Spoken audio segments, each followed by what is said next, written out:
Anybody else want to do anything during that week? I don't know if you need rolls or well, we made a roll the last week for mine, didn't we? Yeah. So we've sold most of the stuff that was in that bag, right? I think so. I think all that's left is what's in there, isn't it? I'm taking that jewelry box. Nice. You're taking it? I don't know what you're talking about. There's nothing in there. Well, you find a little figurine of Griffin in there inside the jewelry box, just so you know. Oh, really? Yeah, it's a little Nice. tarnished, though. That might come in handy. Like throw it at somebody. There it is. Make sure you grab it out. You didn't see Spaz put it in there because he's pretty good at his sleight of hand. I don't know about your sleight of hand. Yeah, mine is horrible. Yeah. Swing. You'll never notice. Oh wow! Look at there. She's got you got a plus 11 sleight of hand. I am a rogue. You just don't know all of the stuff I do. But I bet you can't freaking talk your way somebody into something as good as Spaz, though. You are correct. But I can stab them in the eye. So does anybody want those dragon scales?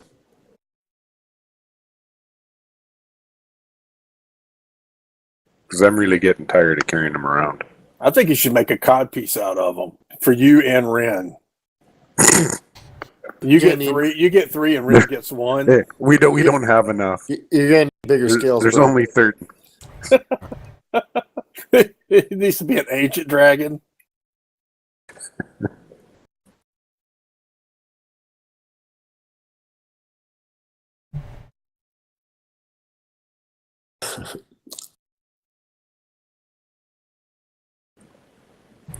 So if nobody wants them, I think we'll just sell them. I don't want to make a cod Good piece for out of it. ink components.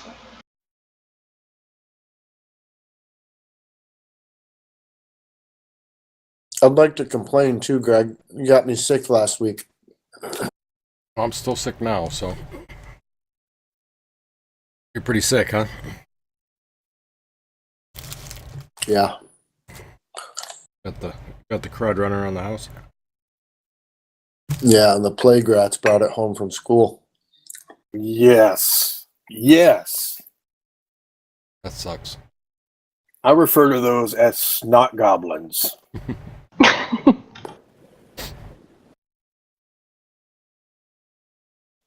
So you have crumb snatchers, and then you have snot goblins, and then they graduate into yard apes.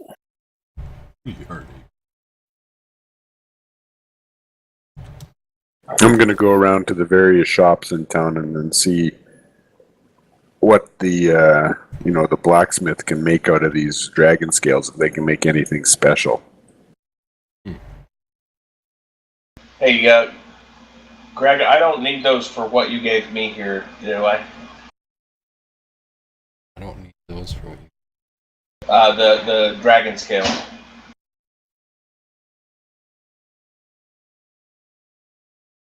You put in here diamond, iron, lead, and several other ingredients.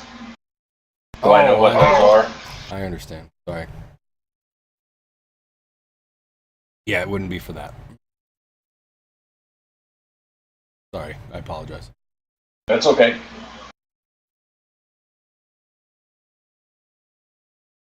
Well, Merrick, what specifically are you looking to have made? Like an eye patch, or? No, I still got both eyes. Oh, okay. I was thinking, can he make any kind of special armor, something, better than what I got? But if not, then I'll just sell them to him. I got you.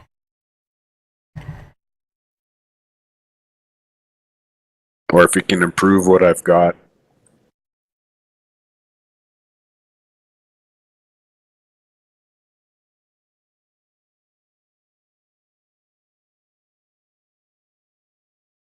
And if he can do it in a week. I thought you're still sporting the splint armor. I am. Really, something different. Let's see if I can find it. Yeah, the splint armor of lightning resistance. Yeah.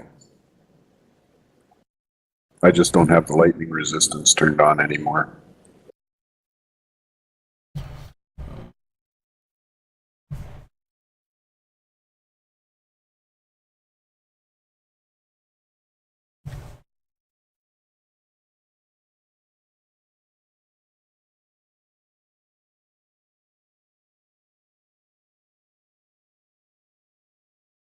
Yeah, why don't you mind giving me just a quick persuasion roll?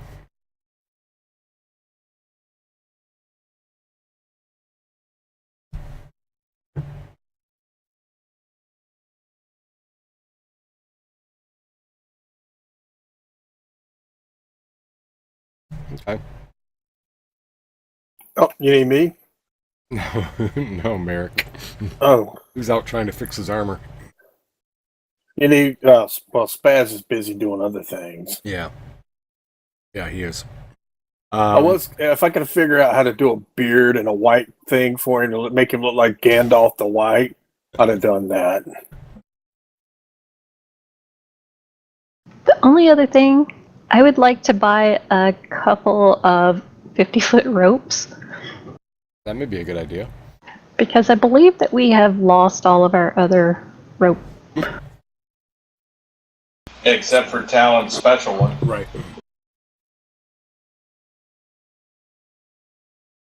You'll be able to find that at cost, so yep, you can definitely do that.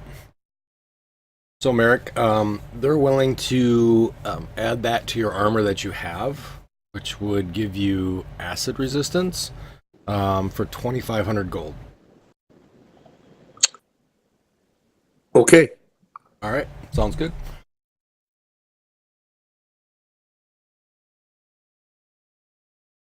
Uh, 2,500 gold. Yep, and then I'm gonna. There's 10 gold per platinum, please. Platinum, Correct. That's please. correct. Yep. Okay, so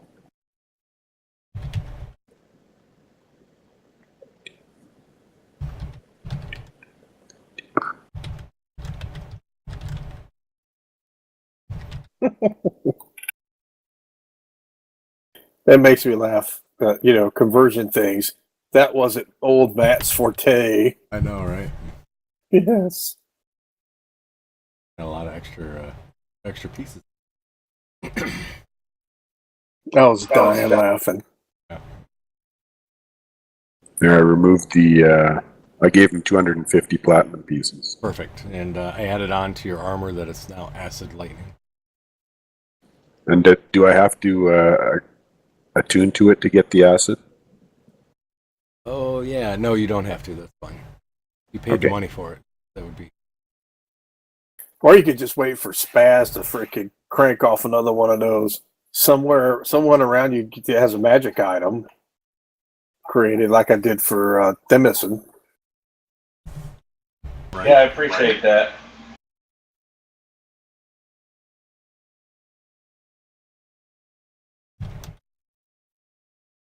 At the end of the week, I'm going to catch the group. Where are we staying? You're staying at the All-Seeing Eye. If you remember, I think it's the only inn in the town for Mage Point, and it's where you initially met Lagos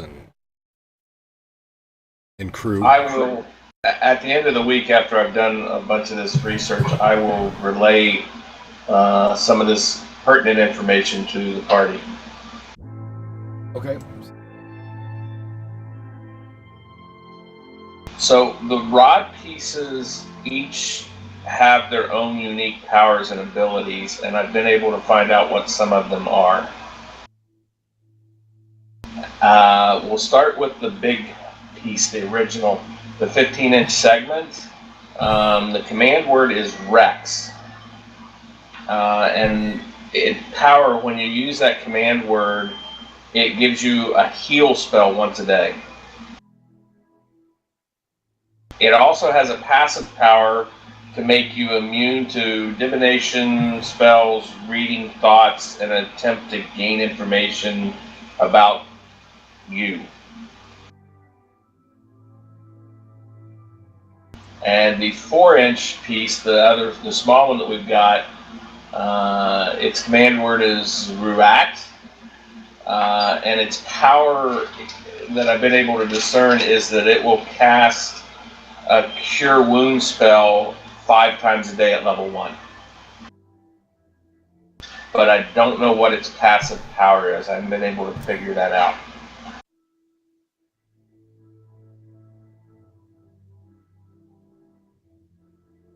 I also have figured out a lot of the information on how to scribe the rod parts for joining them together. So you know how to do that, you said? Yes. I know how it's done, and I cannot do it. It takes a character to do the glyphs. It takes special pigments that have to be formed out of different ingredients like diamond, iron, lead, and other things. It's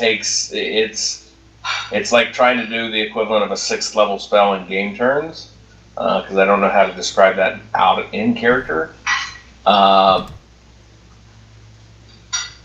Except that it takes a cleric, sorcerer, wizard, or bard of at least 15th level to attempt it.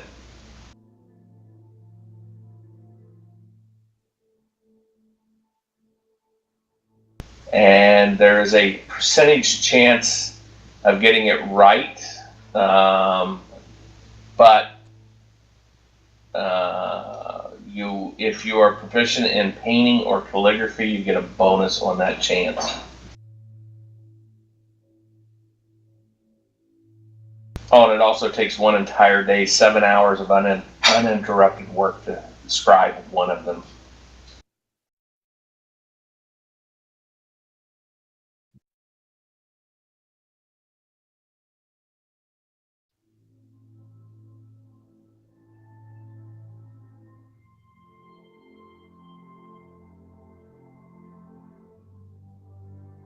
Unfortunately, you don't know until you attempt to join the pieces together whether you were successful on getting the glyphs right.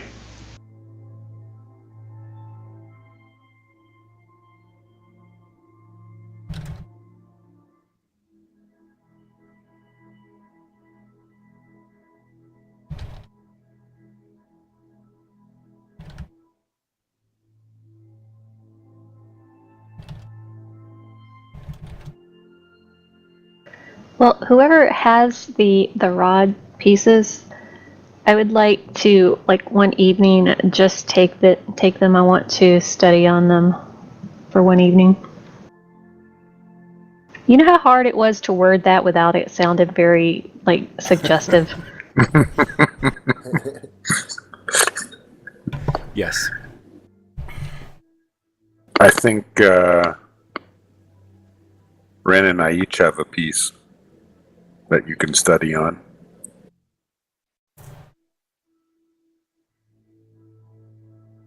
Oh, that's right. You guys separated them, didn't you? Yeah. And if there's anything I can help you with on it, just let me know.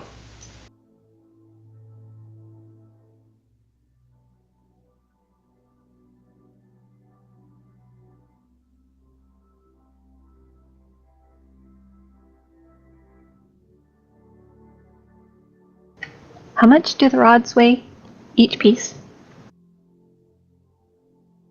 Just a few pounds? Well, Ren's piece doesn't weigh very much at all. It's only about 2 inches long, isn't it?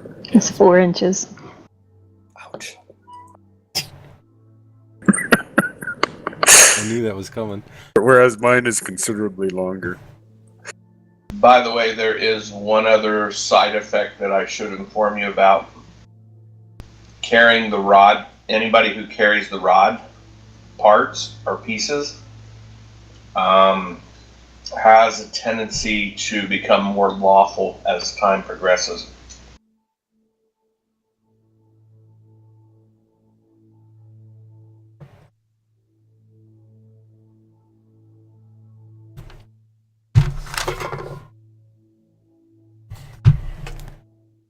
gonna offer those services for Yeah. free, Greg.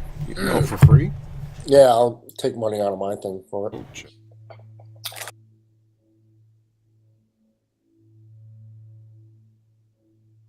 That's so when you come back in 9 months, there's like a whole nother crew of people living in town. Yeah. St. Cuthbertians. Sink. So I don't know how much you want to. It's 25 gold per ceremony. So That's I what don't I know if was you wanna looking to roll see. it or. Yeah, why don't we do that? I'll kill enough people in town so that he goes broke doing funeral rites. I'll run out of spells each day. I love it. If you want me to, I can practice using my staff in a magi in town. Can I invest in the local cemetery? Yeah, that's a good idea. I'm just gonna buy a new one and offer plots. Yeah, it kind of goes along with rent business. So Yeah. If you guys are doing all that, I want to bring Charon in from the other campaign. Yeah, he'd fit right in. Be a nice segue.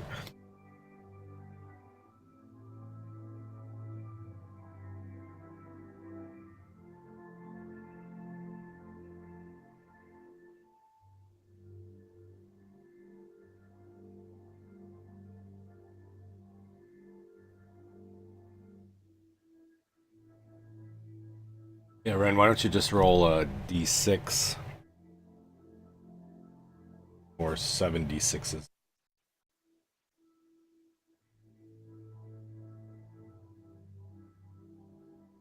Oh, perfect.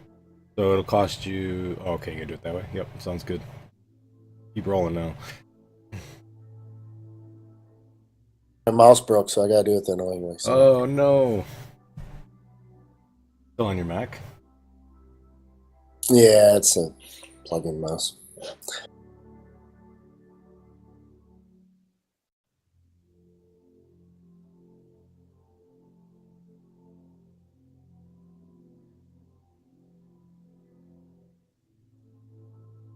Oh. It's like 27. Good number.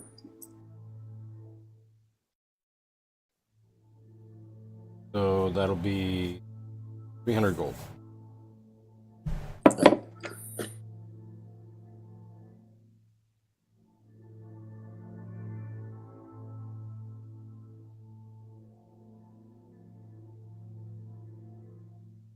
Anybody else?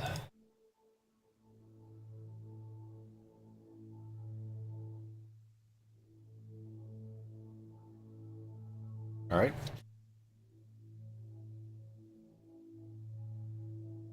So for the rest of the stuff in the party sheet, nobody wants it? No, I think we're going to get rid of that. Okay.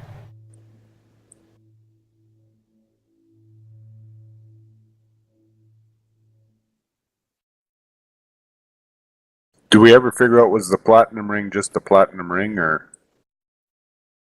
Yeah, it was a platinum ring. Okay.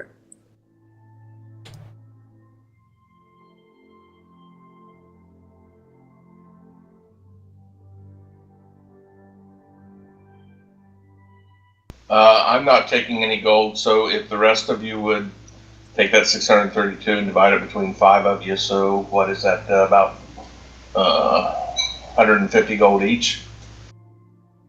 106 more like. No. 100 and...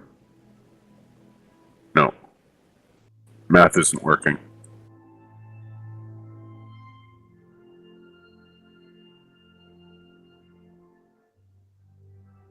And 24. Got a whole bunch of gold. Did I get all of it? I got like 630 That's from all the stuff. gold. All the stuff you guys sold. It all went into mine, I think. No, I think 120...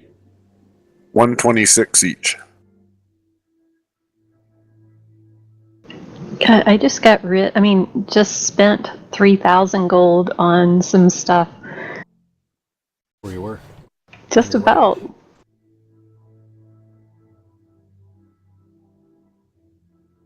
I just picture you guys have like 3 wagons behind you just full of gold rolling Bag of holding. rolling around. That's right. You do have the bag of holding. I'm not going to have room to stuff any more bodies in here if we keep with all this gold. Right. So if I want 100 gold pieces out of the bag of holding, I just think about 100 gold pieces and they jump into my hand, or do I have to do them one at a time? Nope. You just think of whatever you want, and oh, I see what you're saying. Yes, you gotta go 1 gold piece, 2 gold piece. 3 days later, you have all your gold out. There you go. Perfect.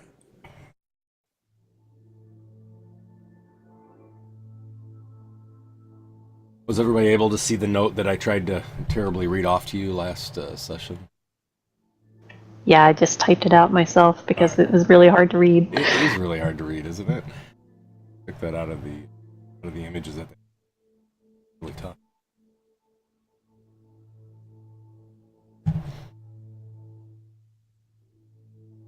All right.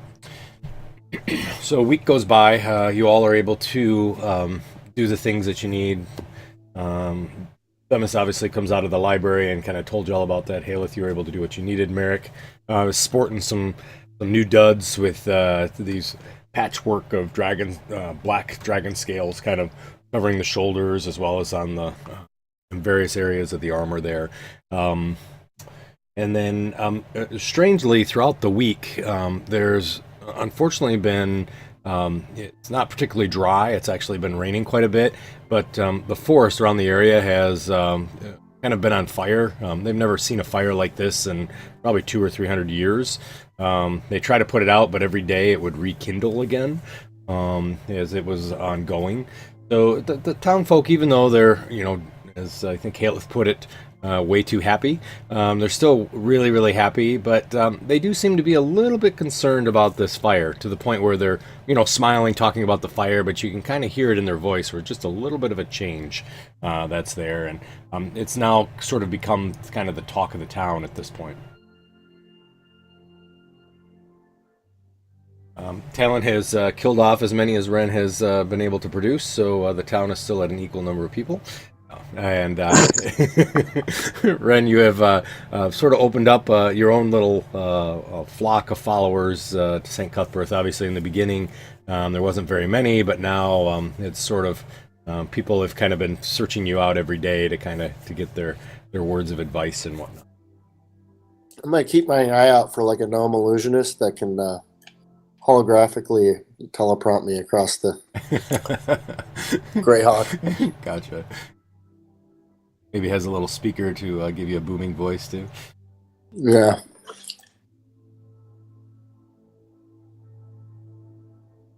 Only if you put on really thick bad makeup.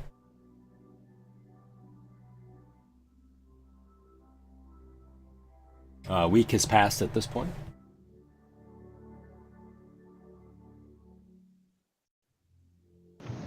Well, I think we have to go down to the docks and talk to... All I have is Nilly. I don't know if that's the actual person, but they should have a boat for us to go across the lake of sure death.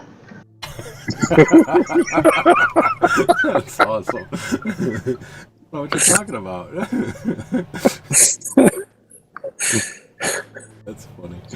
That inspires great confidence. I forgot about that. I'd like to change my feat to be one where I've learned how to swim extremely well. In armor. In armor, right. It comes equipped with its own flotation devices.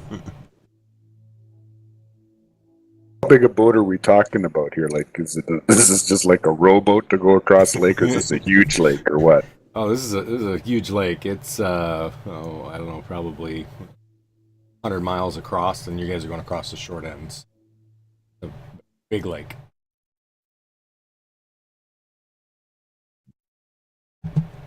So as you all kind of head down to the dock, you do see that there are various ships that are there.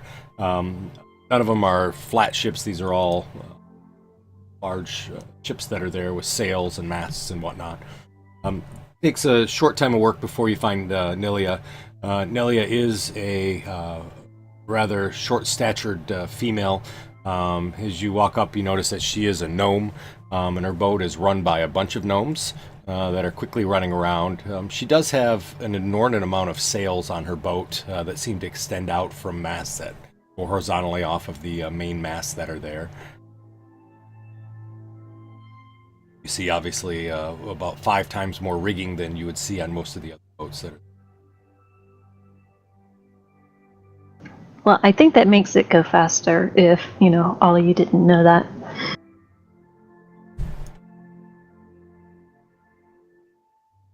I didn't. Thank you. Oh, As you all approach the boat, Ilia sees you guys from the top of the deck there, and quickly yells around. She's like, "Quick! Here they are! Their famous people are here! Come on, let's go!" And you see that about 12 gnomes kind of line up along the edge. As they do, they're sort of in various sort of clothing and garb, and you see several of them sort of picking their nose and looking around, and she's trying to get them all into order at this point. After doing this for about 5 minutes, she finally sort of gives up and looks and sort of blows a sort of a whistle of sorts, and then she looks up and she says, "Hello, Magnificent Seven. How are you? Glad you could make it." I think we're all feeling pretty good. Anybody sick? Nope, doing great. If you're sick, you'll have to be quarantined. I'm sick of Talon. He's being mean to me. He says, which one is Talon? That guy over there to point me. She looks over and she says, and you are? Wait, you don't know who we are? Of course I know who you are. And she says, yes. And she looks to Ren and she says, "You are Spaz. Nice to meet you." No. Yes. You have a hat. That's what they told me. Nice to meet you. Puts out her hand. That's Spaz over there. Oh, yes. You're the jokester. I've heard about you. And then she looks at Merrick and she says, "And you're Snowflake. Nice to meet you." Pleased to meet you too. Yep. And she looks at Haleth and says, "Ren, nice to meet you too."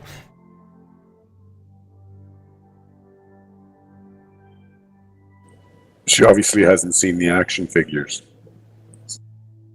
Well, I'll show you the action figures once we actually get out on the water and get going. And then I'll explain who we really are. Oh, it's a secret. You guys have, these are like pen names. Awesome. She's like, there really are like important people. They have different names. You're one of Do you have a different name? No, not me. Please, come aboard.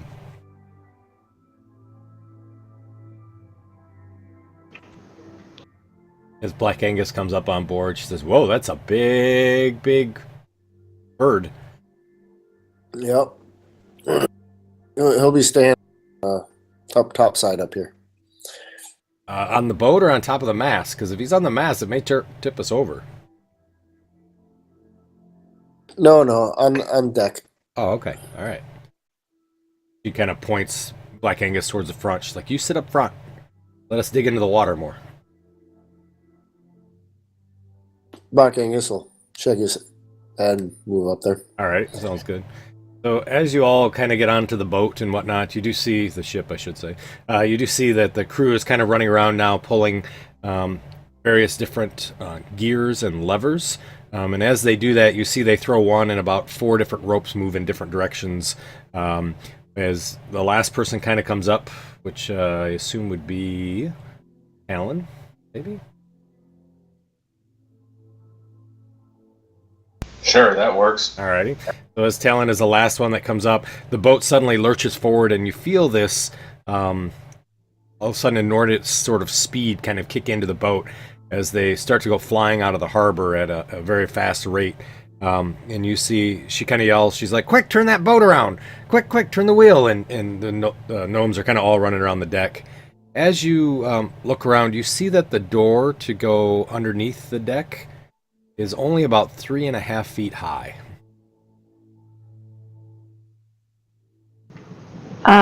Who hired this boat again? Good thing you can make a tiny hut.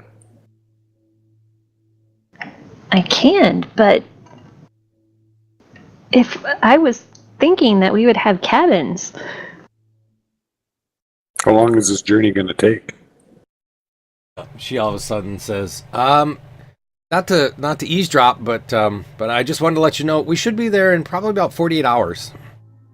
And I have to tell you, this is the fastest boat. I think that's why we were recruited for y'all, because you're on a very important mission. Well, we definitely are, but do we have like accommodations on the ship? Of course you do. Please, please follow me. And you see she walks through the door. Come on. I'll follow her, duck down under the door. So as you duck down underneath the door, you find out that it is actually about 3.5 feet high, and the inner part of the ship itself. And she kind of waves forward, and she's like, I'm sorry you're so tall. We don't normally have tall people on our boat. Please, follow me. And as you go through, you find that the hallways are cut at 45-degree angles. So there's not like just a straight hallway that goes down. So it'll go about 5 feet, and then it'll turn 45, and you go about 5 feet, 45. And it's really sort of disorientating. So, but finally you're able to get down, and you do see that there are several rooms that are there. And she kind of points and she says, this room right here, this room is for Snowflake, and this one is for Talon, and this one is for Haleth. And she kind of goes around the thing, but you find out that each room is not next to each other. They're sort of scattered throughout the inside of the boat. And each room has a very short bed, and the roof is very short too. It's about 3.5 feet high. So I'm basically hunched over, trying to follow her around. All right. Yep, exactly. And she's walking around like no big deal. She thinks that this is just perfect. And finally she says, great ship, right? Do you like it? I will give my opinion once we get there. Because if you promise it's going to go fast, that's what's important. Yeah, we'll get there really, really quick. And this is only the second time that I've actually crossed the lake. I'm just going to find a nice spot to sit my bedroll on the top deck. Okay, alrighty. Where there's a little overhang, so in case it rains, I might not get completely soaked. All right, sounds good. So as you're up there, you see various gears and pulleys and whatnot that are moving the masts. And it's pretty intricate, actually, as you look at that. You do feel that the boat is moving, the ship is moving quite fast across the water. As you do, you see that the effects of the fires that have been around Mage Point are a little more extensive than you would expected. Matter of fact, as you get out there, you do see that there's fires burning, 20, 30 miles away from the city itself. I see Spaz has been practicing. What? Practicing what? Who knows? Everything. I have been working out the bugs in this staff. There's a few bugs in it still. Only Spaz would get that staff and think it has a few problems. Hey, so, anybody want to go down below? No, I don't think my armor will let me bend that way. Don't worry about it. And I cast a spell, a large reduce. I'm going to reduce him. Oh, okay. Now, I don't know if he's going to let me. I know, I was just going to say, the question is would Merrick let you cast a spell on him? Yeah. It's not that, if he doesn't let me, then he's got to make a con save, which he's probably going to fail. Yeah. Historians could never find out why the boat sank 15 minutes out of harbor. Right. Except for I got to fix the spell save. It's not going to help me to resist anyways. I resist, something bad happens. That's true. I go with it, something bad happens. So I just stand there with... What? You only fail wisdom saves. Oh, he saved that time, though. He actually made that one. He did. But that's okay. Never fear. Spaz casts it again because it's free. Oh my gosh. But now you're a wee person there, Merrick. Now you could go down and not bump your head, Merrick, or worry about your armor. How big am I? You're about 3 feet tall, right? You're medium to small now. Yep. Okay. So it looks great to you. I mean, it's a very nice nice height on the ceiling now, and Yeah, I can walk wherever I want. You It's can. beautiful. I can sleep in the bed. yep, you can. How long does it last? I asked that before I go it into lasts the. for a whole 1 minute. As you get down there. So before I go through the door, I asked that question. I'm like, I don't remember. You'll be good. I'm just gonna stay up on deck. I don't trust spaz worth anything. That's a good idea. Come on, man. That would have been hilarious for him to get down there and lay down in the bed. That's what was supposed to happen. Yeah, I could just see my head would pop right out the side of the ship. That's awesome. So the ship moves fairly quickly through the water. As you guys are all on the top of the ship here, you see Talon kind of crouches down and goes into the opens the door and goes through into the bowels of the ship. The rest of you are on the deck. Ren, you do hear some communication from Black Angus, and Black Angus says, "Can I please fly? Because this is terrible." As you see, like 2 gnomes up there, like poking his wings, and Yeah, I'll tell him just to stay close. all right, he looks back like one of those puppy dogs, you know. It's like being molested by kids. So I see you. I'm like, hey, can I ride Black Angus? I always wanted to ride him. Oh, no, he's doing some new testing on wing enhancements, and I'd need a waiver, and we don't have a waiver currently. So We don't have a lawyer. Andy. Hang on. What is a waiver? Give me a second. Oh man, look at that, he's gone. Oh jeez. If only I had a Here's way the to ask waiver. him to come back. you see this hastily written chicken scratch of a note. I think you need it notarized, and we just left town. I got the special seals.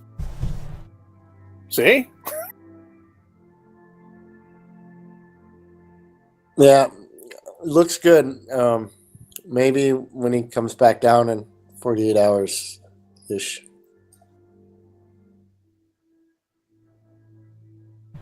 Yeah. No, that's no fun. He doesn't hear any of that.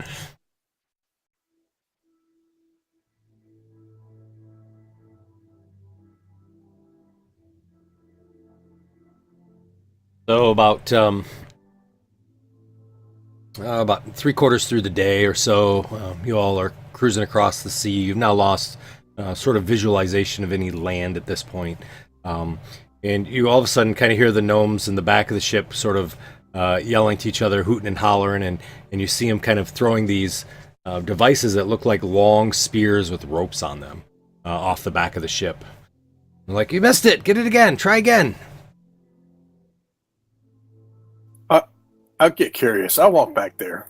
So you see that they're trying to throw it at a what appears to be a killer whale that's I don't know, probably a few hundred yards off the boat. It's going the other way, and they're very bad at throwing these spears, but they're trying, and so they're lofting them up and obviously missing badly, and you hear them. They're like, "You idiot! You didn't throw it right!" And the other one tries to throw them, and it's just as bad. Oh my goodness. Well, you said it's 100 foot? No, it's a few hundred yards away. Yeah. Oh, a few hundred yards away. Yeah. How are they freaking even getting close to throwing these They're spears to 300 yards? They're not, but you see them trying very hard. Very hard. They're like really throwing it, and They go out 30 feet and go bloop. yep, that's exactly what happens. Eventually, the whale continues on off in its own distance. You do see that the boat, now that they're out of harbor and cruising across the water, it is a very fast ship. So you do feel that she was probably telling the truth and saying that it would only take a day or two to get across the river. Or the lake, I mean. Sorry. Oh, I could have ice stormed him. No, that's just a few hundred. I don't know. I guess to conjure up a water elemental. He's got 90 feet of movement. Oh, that's 90 feet of range. Oops. And now the whale's half a mile away while you're trying to debate what you're doing. Yeah, man. I wanted to do something. So before we get off the boat, I gather the party together and start giving them my pep talk. Alrighty. You do that. I don't think Talon's up at the top of the top though. Oh, he isn't. No, he went down below right when you guys started taking. Talon don't ever listen to my pep talks, anyways. And I'm like, blah blah blah blah blah blah. Spaz is the greatest. Spaz is the greatest magician in the world. Everybody should listen to Spaz. You're going to have to come up with some new material because that's not quite as inspiring as it used to be. Blah blah blah. As Spaz finishes, you see that all the deckhands are behind him, and they're sort of mimicking his hand movements, back and forth, and kind of mouthing blah blah blah and blah blah blah.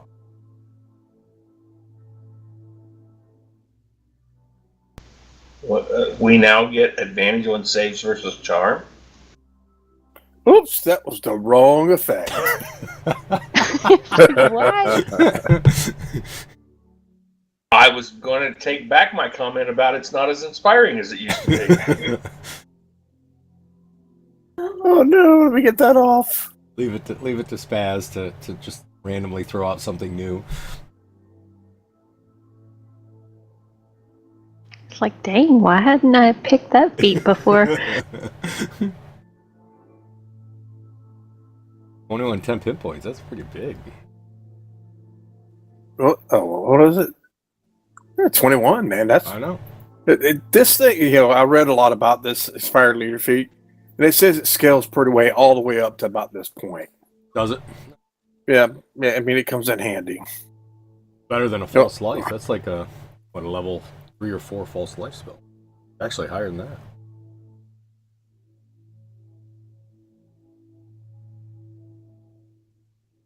So as the evening continues to progress, the seas appear to be in your favor.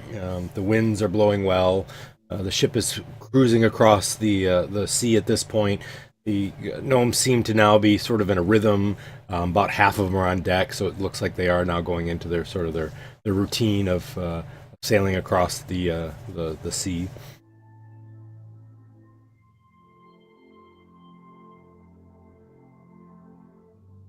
Well, I already sent a message to Merrick, so I'm going to test out telepathic bond with him a couple of times while we're on the ship, just to get used to it. Oh, okay. Because I imagine it's kind of strange the first time you use telepathy with somebody else. Might not even notice. What, you're used to people talking to you? I'm used to hearing voices in my head. So does Spaz. I usually hear somebody telling me that guy's evil and I gotta kill him. But this is different. Yeah. Yeah, now the voice says that person's good, you gotta kill him. Yeah, I didn't think this through. We're actually, if I use this, then Spaz is going to be able to talk to us in our heads. This is how I respond in my head. Greg, correct me if I'm wrong, but I don't know if that would work on Merrick, would it? Yeah, that's an interesting question. So, the passive power says he's immune to divination spells, read thoughts, or attempts to gain information about the world. That's true. yeah, so the spell actually does not work with Merrick. Well, if it doesn't work with him, then I probably would never use it because he was my test. Yeah, so the inadvertently, Rod would prevent him having any divination cast on. Yeah, well, he's the only one that I would test it on. Oh no! So- So it doesn't work. You're like, I should have turned in that. They gave me a bum spell. And I have nobody else to talk to about why it wouldn't be working. So Especially after Spaz's performance. yeah. Black Angus does telepathy field service. You can call him. He's a level 1 tech on that. So can I get like an escalated support, because this spell just isn't working? I've closed the book and reopened it, and it still doesn't work. Please hold. Are you talking to me? You can't hear. This is Bob from tech support. May I help you? Yeah, right. Just forget all the background noise. That's what you get for buying your book from used books are cheap. Right.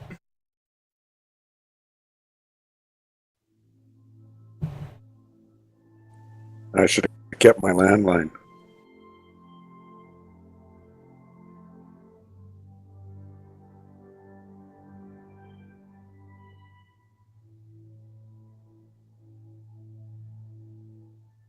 I'm just gonna sit on deck and watch these gnomes, see if I can learn anything. Alrighty. Sounds good. See if I can catch any names of these gnomes. Okay. Sounds well. So how far away are you when you're trying this from me, Haleth? Well, I'd tell you first, because I wouldn't do this against your will. Okay. So I'm just giving you the blank look, right? No, Yeah, it's just Nothing. not working. nothing.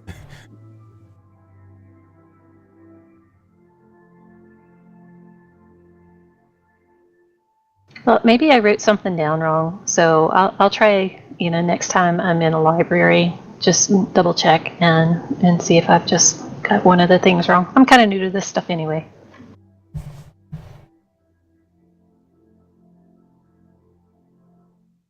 Why don't you try it on one of the gnomes?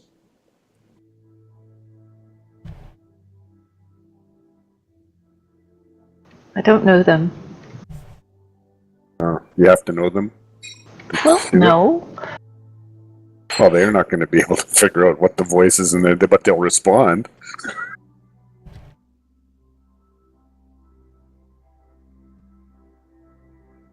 You never know. It could be the subject you're trying. Yeah, I'll just check it again when I get into town. It might be something I'm doing wrong.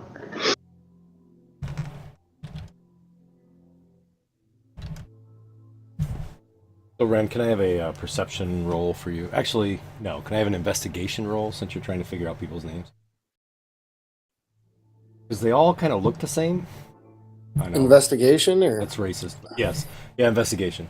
They all kind of look the same, and they all wear the same clothes, and they all seem to have the same pitched voice. all right. Well, I may have something for that. 1 second. All right. And all you look at is the top of their heads when you're looking down at them. Right. I forgot chalk. I was gonna put chalk on their heads.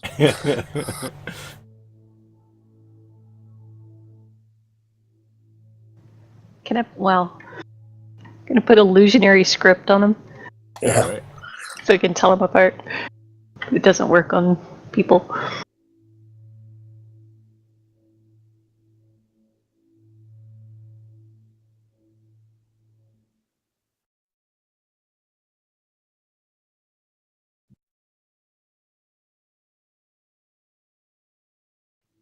Does it look like there's Okay. anything magic about these sails, or is it just good engineering? Yeah, so it doesn't appear to be anything magical with them. It does appear to be good engineering.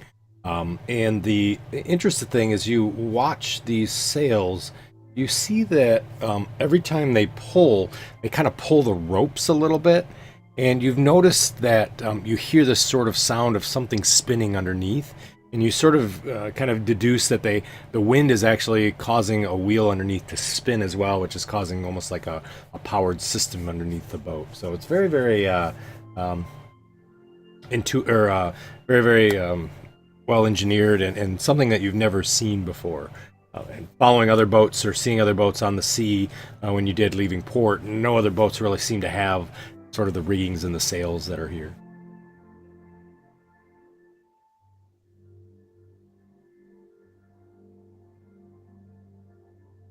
Are they talking in Gnomish?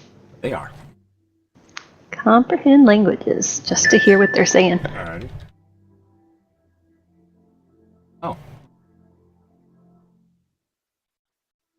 So, as they're talking in Gnomish, you hear them really sort of talking about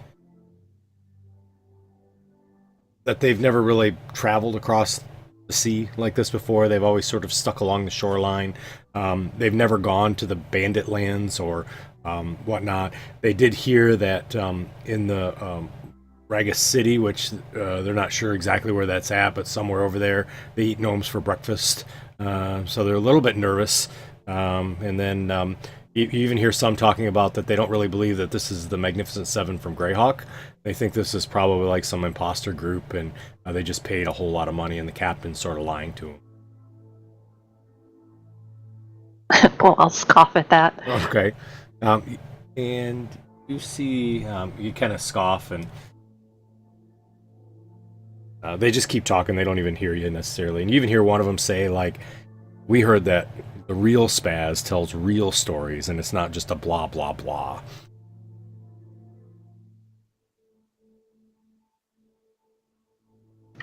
Where's Spaz? Is he up on the deck? Yeah, he is. I think he's getting peanut butter and jelly, I think. Oh, okay. Or something. See, he's got the AK. I'll pull out my vintage set of Magnificent Seven dolls, Okay. and then I will show them to the crew Oh, okay, gotcha. And and properly name them. sounds good. So, Those are pristine. They're still in the original packaging. yeah. I know. First edition.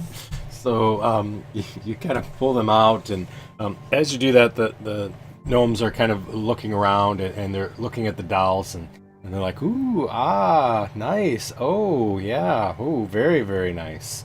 And they kind of look at it, and some of them try to move the arms a little bit and whatnot. And then they kind of go through them, and they said, boy, oh boy, Snowflake lost a lot of weight and now has pointy ears. No, unfortunately, Snowflake didn't make it. This is a new addition to our group, the Mycenian. But we were told the Magnificent Seven nobody could beat. That everybody was invincible. We are invincible. Snowflake killed himself. He did it to himself. Technically, that is true. They all, I blame the wall. I want to point that out. I blame the wall. they all kind of look at each other back and forth, and can I have a persuasion roll? Oh, I can do that. Alrighty. You want it in the tower or just? Yeah, in the tower. I'll let you know if you did well. Oh, you did well, actually. No, I got a plus 15. I hope so. Yeah. Well, so they kind of nod amongst each other, and they're like, yeah, that makes, yeah. And you see one of them, Haleth, sort of tries to, kind of move the arms a little bit more, and says, "Can I see one?" No, just wanted to show you, and I'll take it back. They're very, very, Cheaply made from a foreign country. Josh. So I only have a Talon doll, so I'll give it to them. Oh, okay. Yeah, because you noticed, Merrick, that one of them all of a sudden sort of got that pouty lip, and all of a sudden was about to start like crying and screaming and whatnot. And so you hand it to her, and she kind of picks it up and she kind of holds it and hugs it a little bit, and she sort of pats its head and says, "This is a nice doll." Spaz has a soft spot. Is there a little gnome boy? It's tough to tell if they're boys or girls. He's like, who wants Spaz's pot? Helmet. And as soon as you say who wants Spaz's pot, they all shake their head no. They're like, we all have our own chamber pots. We don't need your pot. We're good. No. Yes, you wear it on your head. One of them rolls his eyes. He doesn't know what chamber pots are for, people. And they call us uncivilized. They just shake their heads.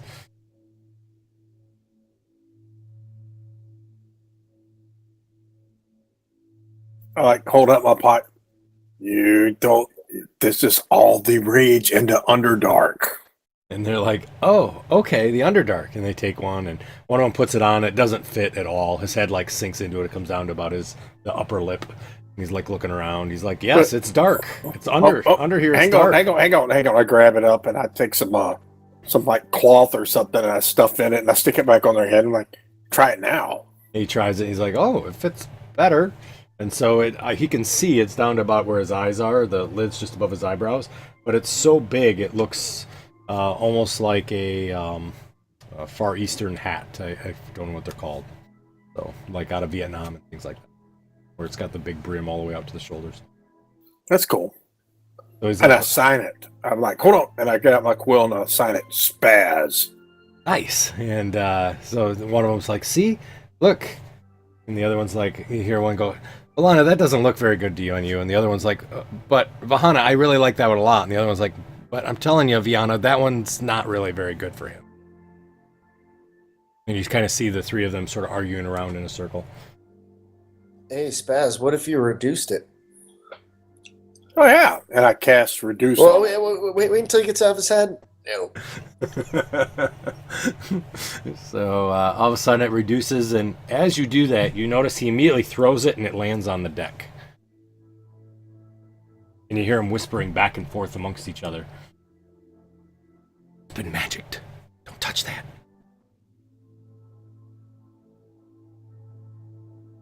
You all aren't afraid of magic, are you? One of them says, we're not afraid of anything. I'll pick my pot back up and put it on. We just we believe in the sort of using something called physics. A special magic.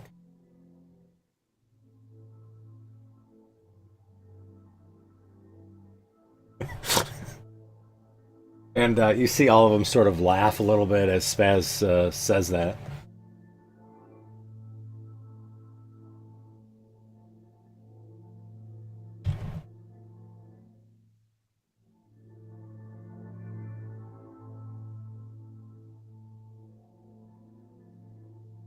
As you kind of talked about magic, you see the group sort of disperses and kind of goes back to their work. They don't really say anything back to you at all.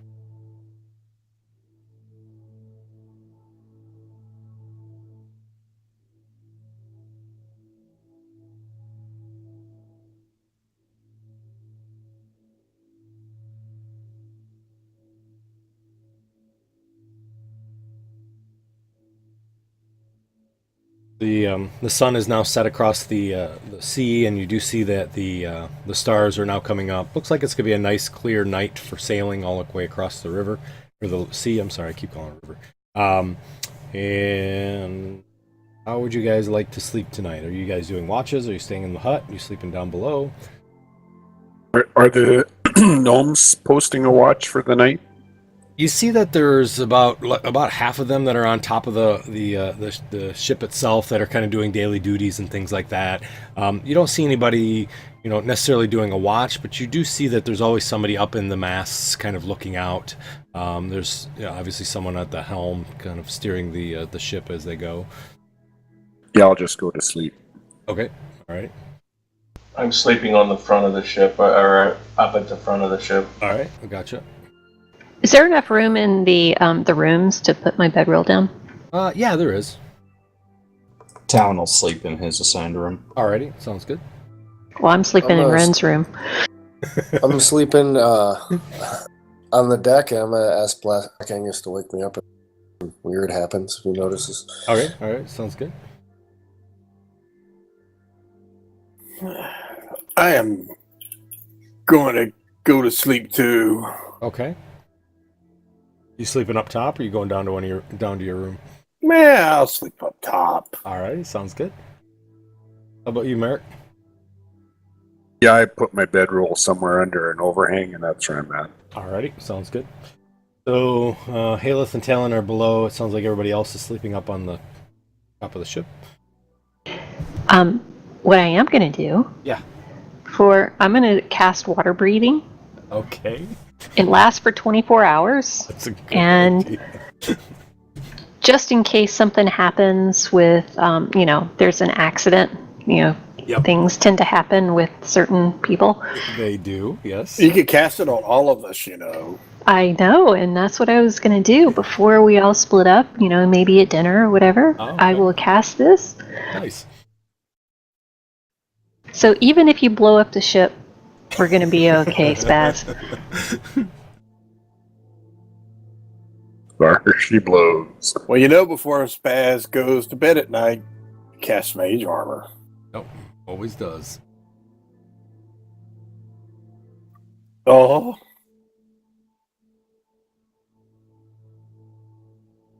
Thought I deleted my magic surge table. I'm like, why would I ever do that?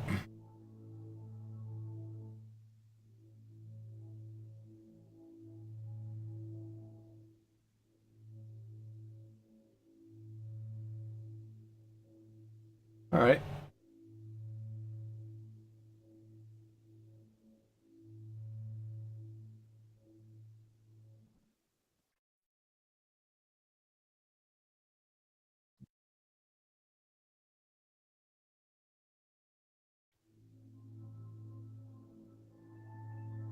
I don't understand the second one, but we'll pick the second one. Okay. All right. Gotcha. That would be level 2, actually. Because mage armor's level 1. Is that correct? It is. My level 2 is Really? Agazar's Scorcher. All right. Why don't you roll me? Let's see. 1, 2, 3, 9. Why don't you roll me a d10?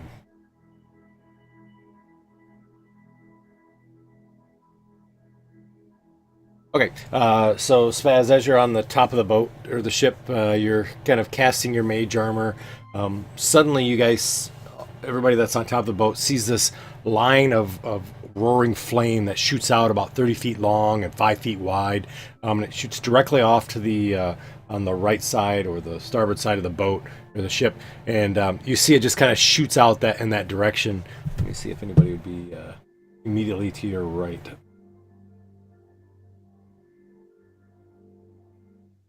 So it kind of shoots off there, and it does for just a quick second where there's this large thing of flame. Everybody on the boat or the ship, the gnomes all sort of dive for cover.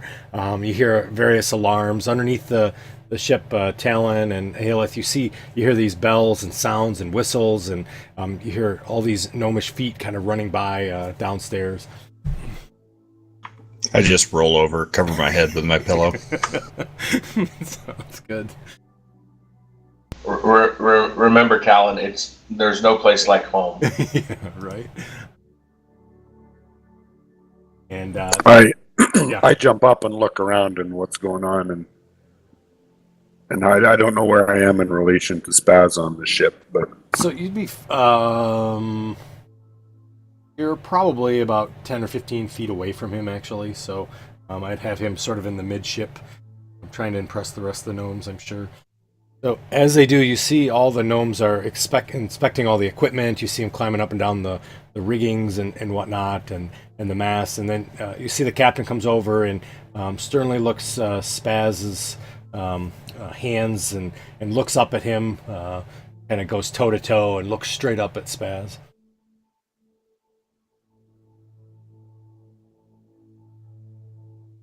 Says, "Are you trying to burn down my boat?" No. No magicking.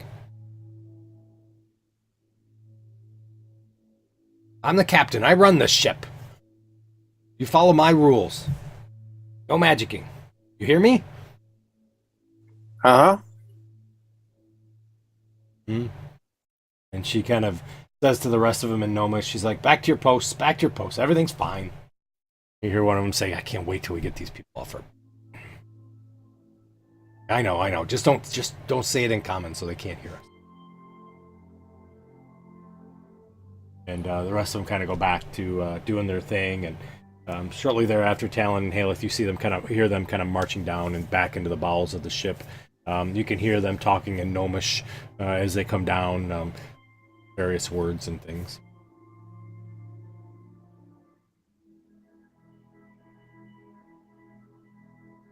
you guys did not set up any watch, I don't think. Is that correct? No, Okay. we're counting on the gnomes. Yeah. Yep, I'm sleeping away downstairs. All right. So you all are able to sleep throughout the night without any issues at all. As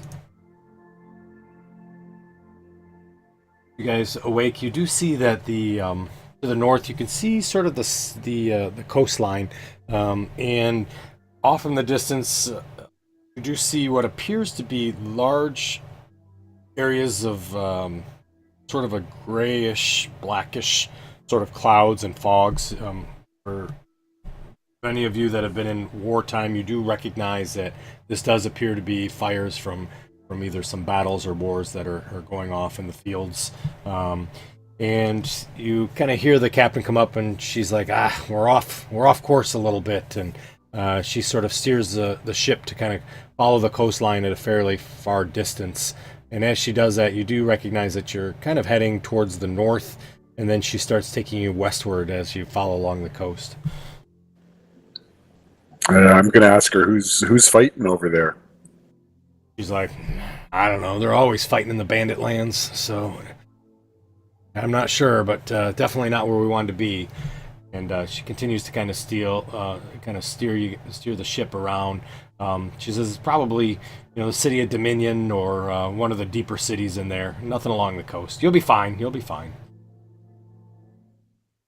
Isn't that where we're heading? The bandit lands?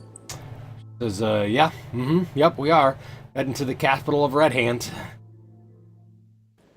Okay. Haven't been there in a long time. Me neither. Says, you've been there before, huh? I've had some rough times there. We've had some tough battles up there, yeah. Perpetual war up there, I hate to say. Not many people usually go there anymore. I'm surprised you all are going. Must be something pretty important. Always is. Ah, yes. So as you continue to travel along the coast, you do see that there's accumulation of quite a few clouds that have sort of built into the area here. A lot of black clouds as well. And so it made it for a mostly overcast day with occasionally having the sun peek out. The wind has picked up quite significantly at this point. You do feel like you're heading into a headwind. However, with the masts and the riggings and everything, they have them turned in various directions to be able to capture the wind, and really don't notice any difference in the speed of the ship. After a couple hours of being there, you do see another city kind of popping up sort of on the horizon, and you hear the captain come down. She says, we're almost there. Shouldn't be long now.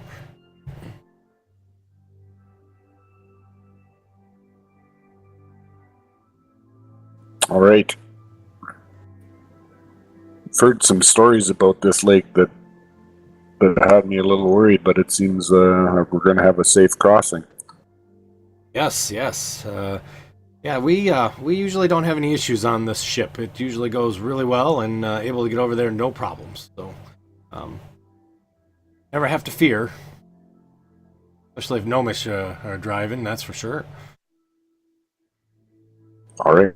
Our safety in your hands. Thanks.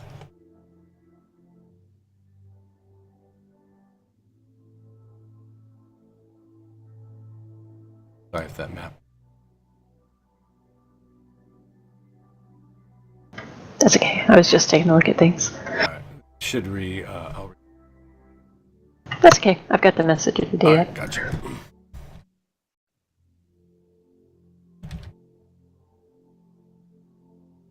So as you all start to come into dock there, you do see that it wraps around the city itself as you come in, and you do see that the city is walled. You do notice that there's various buildings that are inside. There's a large sort of castle that's on the western edge, and you have to kind of wrap around, coming from east to west, around the city itself, and then come into the harbor. So you kind of completely go around it, and it's on a peninsula of sorts. You do see in the southwest corner there is just a Just above the wall, you can see there's a large stone, looks like building being built that you can barely see, and there's cranes and things that are there. Um, and you do see that there appears to be a significant amount of what looks like black ravens or birds that sort of fly about the city itself as you continue to approach.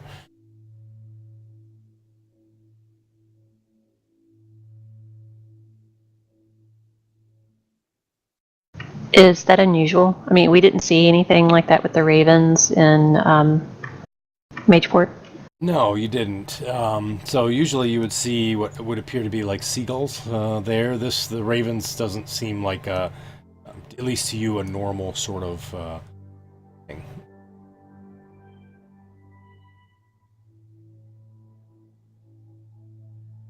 Suddenly see that all the gnomes are now on top of the ship. They're sort of moving things about, bringing up the sails. You do hear a little bit of hushed discussions and whatnot, talking about most of them have not been here. They have no clue kind of what to expect. We're told that they were not to plan on any sort of port time, that they were pretty much going to drop you guys off and then out of here.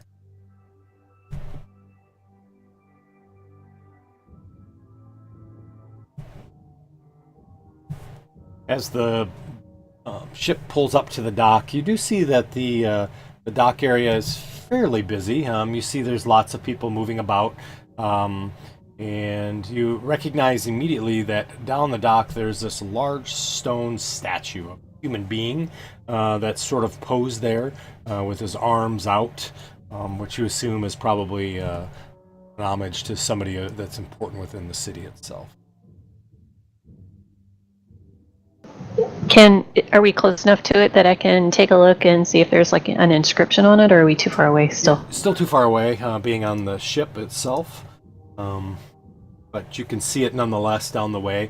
You do see that there are guards that are sort of walking around, and you notice that they appear to be shorter than you would expect from a human necessarily.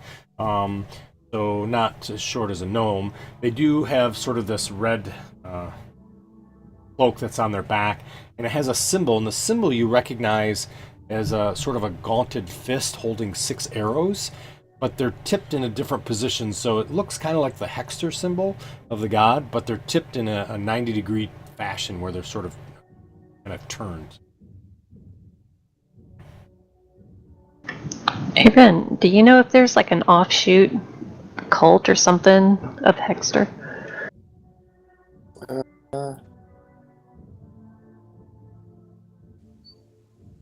Would I recognize that from my past here, or is it something new? Yeah, so... yeah, you would, Merrick, actually. Yeah, I don't know of anything, Halos.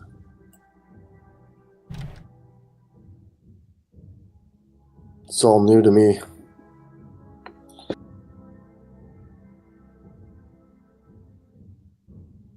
I just wasn't sure if you knew because they're... Go ahead. Halos, it's the symbol of Alhaster, I believe. I guess that's just the city. It's their symbol.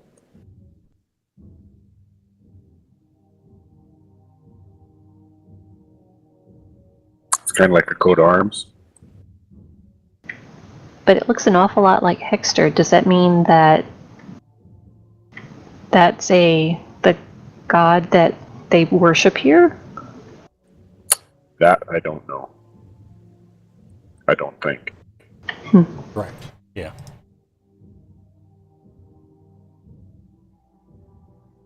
I mean, it's not exactly Hexter's symbol. It's close. They're like a 90-degree offshoot. Yep. So maybe they're not as bad.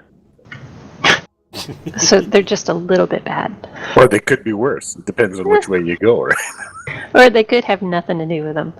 Exactly.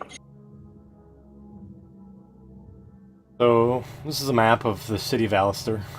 You guys, where the red arrow is in the bay there, your ship has kind of docked up there. As you look around, you see that the port appears to be relatively slow. You see there's one other ship that's here that seems to be unloading some cargo. You do see that the dock does have various people that are out and about here. They seem to be kind of milling about necessarily, not really, let's say, doing anything of certain things, just kind of talking and milling about, almost as if they're waiting for ships to come in or something of the sorts. As you finally dock up and sort of tie the lines, the gnomes do, the captain kind of comes over and says, "Well, it's nice meeting y'all. No charge. Tensor paid for this trip," so she kind of looks and she says, "Sorry, Tensor paid for this trip." I guess we shouldn't say his name out loud here. I don't know, but I just did to call you out. Just in case. Right? Right. Okay. Right. Just wanted to be sure. Are you gonna pick us up when we're done, or?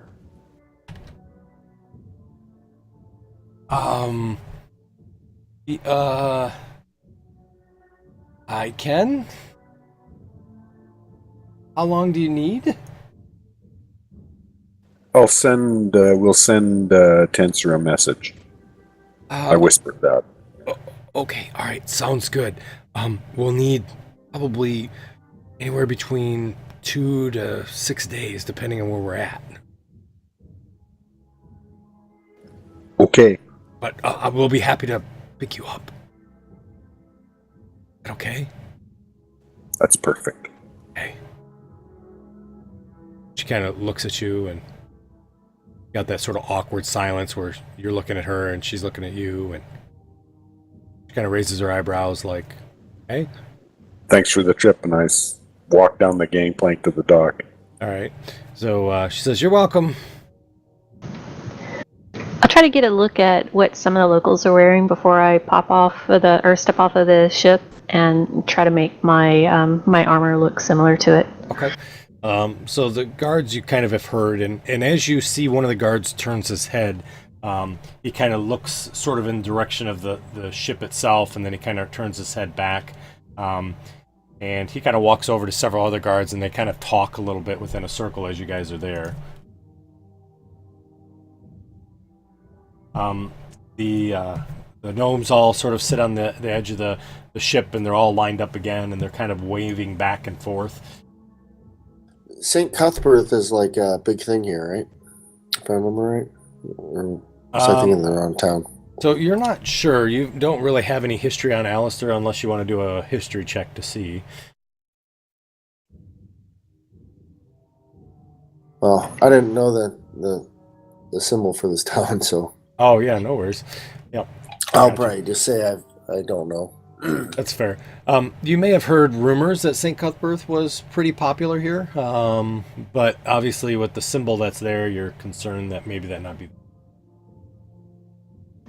I'll walk over to where Merrick is and casually lean over and point out the guard. Okay. It looks like a hobgoblin. I don't know if that's going to be any problem or not, but it doesn't. I've never seen them, a hobgoblin be a guard before. Does that seem strange to you? Well, perhaps it might. I can't remember from the fighting. I think we fought mostly against armies of hobgoblins, I would think, but. Yep. Yeah, that's what I thought.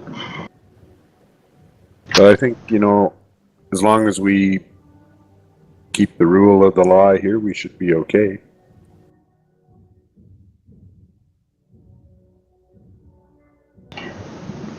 Ren, do you have anything like obvious of St. Cuthbert? Yeah, I got an amulet around my neck and another amulet.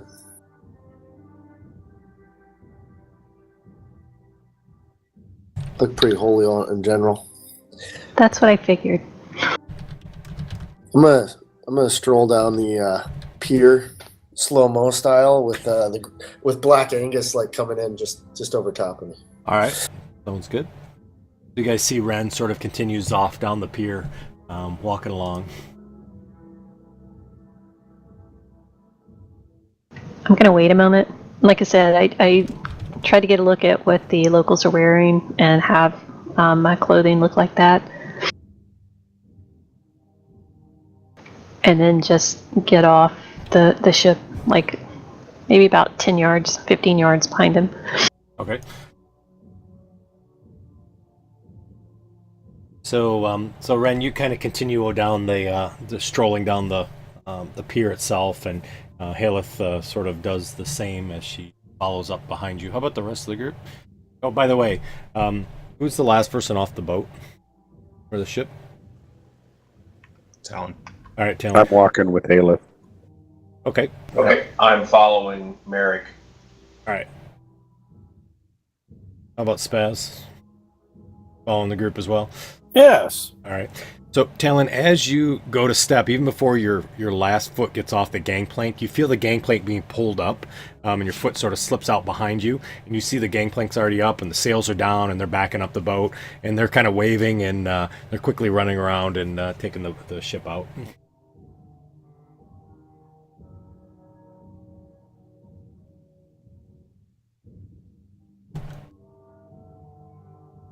Why do I get the feeling from a scene from like a movie where the cab driver says, "Yes, yes, I'll wait," as he's driving away really quickly, leaving you in that darkened part of town? Right? Exactly.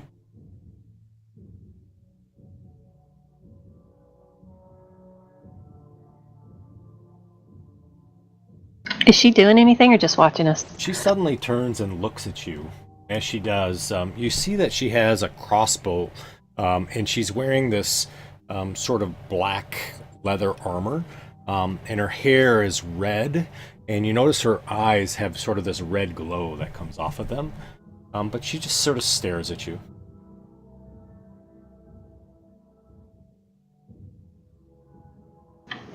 I'll just like nod to her and just keep going. As you nod to her, you see that she makes no movement towards you at all. It's almost as if she's not really looking at you. She's kind of looking off into the...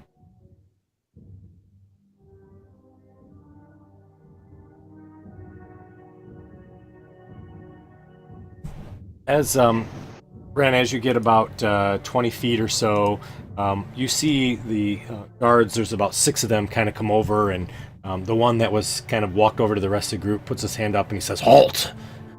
And as he does that, you see that he is a hobgoblin.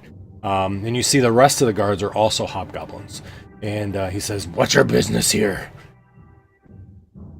Oh, I'm just coming to see the town. And you said you were you had covered up your symbol. No, I'm not gonna cover up my symbol. All right. There's no He way. looks and he says, "You look like riffraff to me. Why are you in town? Are you here to cause trouble?" No. We're just here to do some research. I don't know about you. He kind of takes his sword and he kind of unsheathes it and kind of points it very slowly. It's not as aggressive, but he does touch the symbol. He says, "What is that?" Oh, that's the symbol of St. Cuthbert. Only riffraffs wear that. We're the rest of the people you're with. I'm not looking for any trouble, but don't disrespect St. Cuthbert. He looks back and forth and he says something to his colleagues behind him.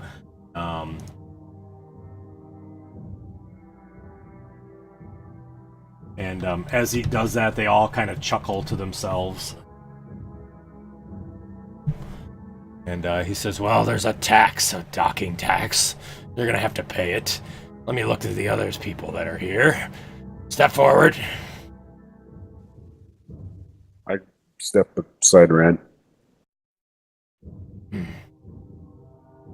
I'll back them up. All right. He kind of looks and he says,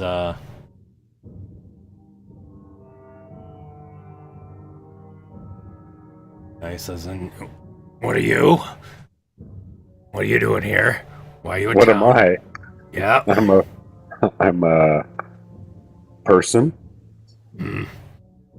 and we're just here. I guess we're gonna look for adventure. This is what we do. Well, there's no adventure in this town. Are you, you worship Oh, St. Cuthbert too, I assume? Huh? Oh no. Hmm. I'm not. I'm not a terribly religious person. Got a good sword, though, don't you? I like your armor, too. Yeah, it's good stuff. Good stuff. Might makes right, right? Gives you a tap on the shoulder. I like this one. It's good. I'll chuckle back. Kind of gives a toothy grin. He kind of walks around. Talon, how do you disguise yourself, or what are you going to look like? Yeah, so I'll take a moment to kind of find a secluded behind some boxes or something, and I'll just disguise myself as like a local merchant. Okay, all right, sounds good. And Haleth, you said you dressed like some of the people that were on the dock itself. Mm-hmm. I assume not like the guard or like that lady that I showed you the picture of. No, just a commoner. Okay, gotcha. And then, Them, I assume you're just continuing with what you normally do as well as for Spaz? Oh, Spaz is going to dress up as a wealthy merchant. Oh, okay. All right, gotcha. All right. I wear what I own, and I don't own anything else. So yeah, it's the plate mail cloak, and that's about it. All right. So he kind of walks around and he sees that Them is right next to Merrick, and he looks to you and he says, "Oh, look at you, all dressed up in that armor, huh? You're pretty good with that sword too." I am sufficient. He kind of eyes you and he kind of walks around and looks at you and says, "Yep, you are, aren't you?" Meanwhile, you guys see that Ren has about 5 of the other guards are sort of in a semicircle, not super close to him, but enough where they're not allowing him to pass any farther. And then the captain of the guard is kind of the one that's walking around, and he walks up to Haleth and he says, well, nobility, I see. You're here for the festivities. Is this your guards? Your priest?" He said that to me? Yep. I'm in commoner guard. Oh, that's right. I'm sorry. That would have been then to Spaz. Sorry. What? Hey, what do you want?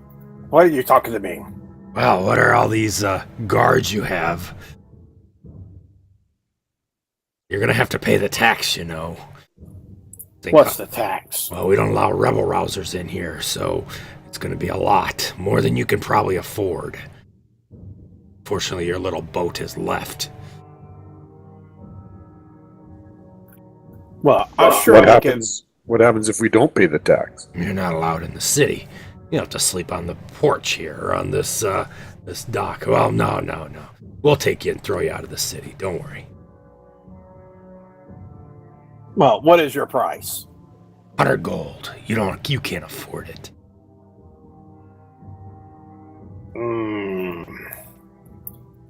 Well, 100 gold seems mighty steep. I think you could probably do a better deal than that. I'm gonna ask him. Hey, that good-looking redhead over there with the real neat crossbow. What's her story? He says, talking about the blessed watchers, aren't you?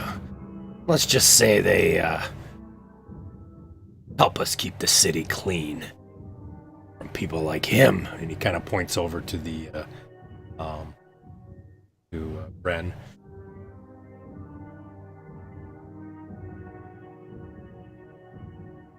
Are they like even paying me any attention, or can I like try to get around them and just find like a?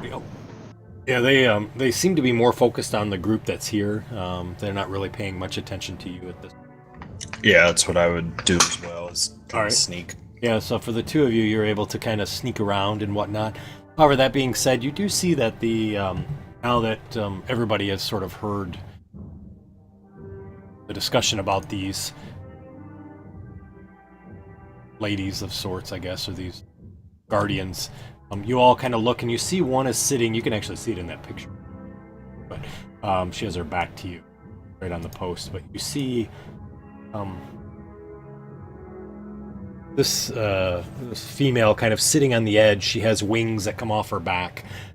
She's sitting on one of the piers there, and she's just slowly scanning over the area. She has that crossbow that's there.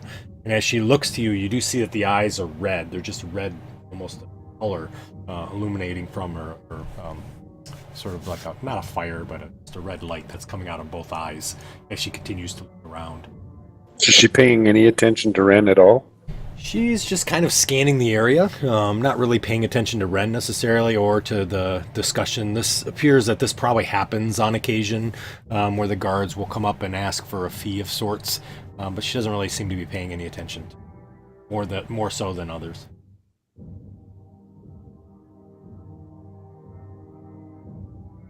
Oh yeah, I'm sorry, I got distracted. So you were looking to persuade him not that it wasn't 100 gold, I think. Yes.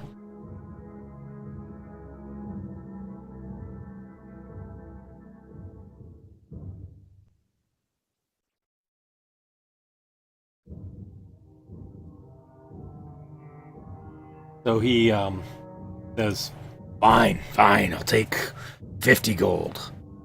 You don't seem all to be rebel rousers except for the one. You're going to be responsible for him, though. You know that, right?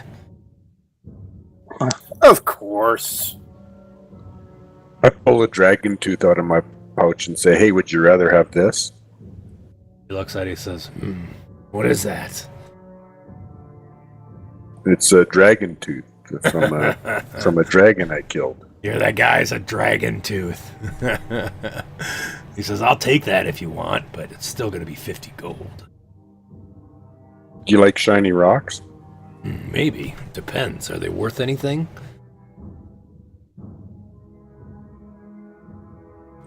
Maybe.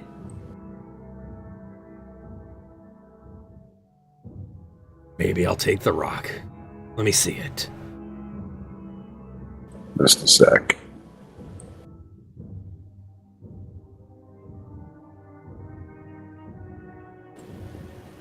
No, I'm going to keep them all. Fine. Haleth and Talon, as you guys continue to kind of mingle through the crowd there, you do see that the commoners or the people working the docks here are talking about general business, and you do hear one of them says to the other, he's like, oh, how much you think they're going to get out of that group over there? The other one's like, I don't know, probably going to ask 25 gold or something like that. So, man, there's been a lot of people coming into town lately, don't you think?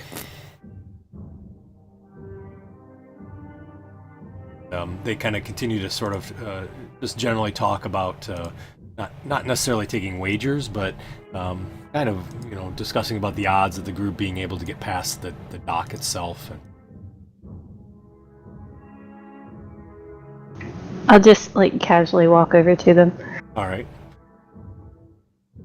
You just kind of laugh, when they say, when they're talking about that. Yeah. How much do they normally get from the people coming in the boats? Says, yeah. So sometimes they can really ratchet it up. 25, 50 gold. I mean, it's crazy. All these nobles coming in now to town, trying to get all the money they can. Man, I'm in the wrong business. Right? Should have went into the guards. I agree, but you know how it is. They don't allow anybody but a hobgoblin in for that. So. Yeah, it's crazy. What are all the nobles coming in for? I heard that. Where you been? Under a rock? Yeah, you just wouldn't believe the work lately. We're having the big celebration, right? I mean, all hail Prince Zeech. Thank God he brought us out of the dredges and brought us into a world of glory, right? Yeah, is that this week? It is. Yep, this end of this week. Wow, where's the time gone? I know, it's great. I got to tell you, 20 years. So, but anyways, thank God for him and gods of Hexter. So, and they kind of point over to the statue and they said, man, he is such a handsome man, isn't he? I've never seen him like in person. I just, does that do him justice? Really? You've never been down to see the parades and things? I've never gotten close enough. Oh, he's much more handsome than that statue, but the statue does a fair good job, don't you think? I'm gonna have to go take a better or closer look at it, because this year I want to make sure I'm up close. I'd even like to just meet him in person. Wouldn't that be amazing? I agree. Well, I'm looking forward to the parades, that's for sure, right? Yeah. Thank God for Prince Zeech. Thank God for Prince Zeech. They nod, and they continue to kind of chat about the riffraff and whatnot. You see, as you kind of finish up with that, Haleth, you kind of look around and see that the group is still sort of walking over on the side there. And Talon, were you with Haleth? Did she see your disguise at the same time, or no? I don't think so. I mean, gotcha. she might have. All right, fair. So you kind of look around. You assume that Haleth, that Talon is probably doing his thing. You don't necessarily see him anywhere specifically. So. I'll try to get closer to the statue and just see what it says. Okay. And Yeah, sounds good. So as you walk there, you do see that it says on the little plaque there, it says, "The Almighty Prince Zeech sailed in on this pier to save the city of Alhaster." And you see he's got his arms opened up almost as if he's beckoning children into his arms, and has a big grin across his face. He does appear to be, the picture of him appears to be fairly good looking, I guess, if you want to say that. He is a human that's carved there, and you see there's a person there, and he's scrubbing off what looks like bird poop on the plaque, and he's washing it off real quick, and you hear him say, "These damn birds keep pooping on this thing." yeah, what is up with these birds? And I'll bend down. So, do you need help with that? He says, "Sure. I've never had anybody help me clean off the statue before." Well, the parades are coming up. Things need to be pristine, right? Yeah, they do. I agree. Yeah, are you going? Are you going to the parades? Of course. It kind of slipped up on me this year. I didn't even realize that it was time for it again. Oh, it's amazing, isn't it? I tell you. It's been 20 years, right? Yeah, it's been 20 years. All hail Prince Zeech.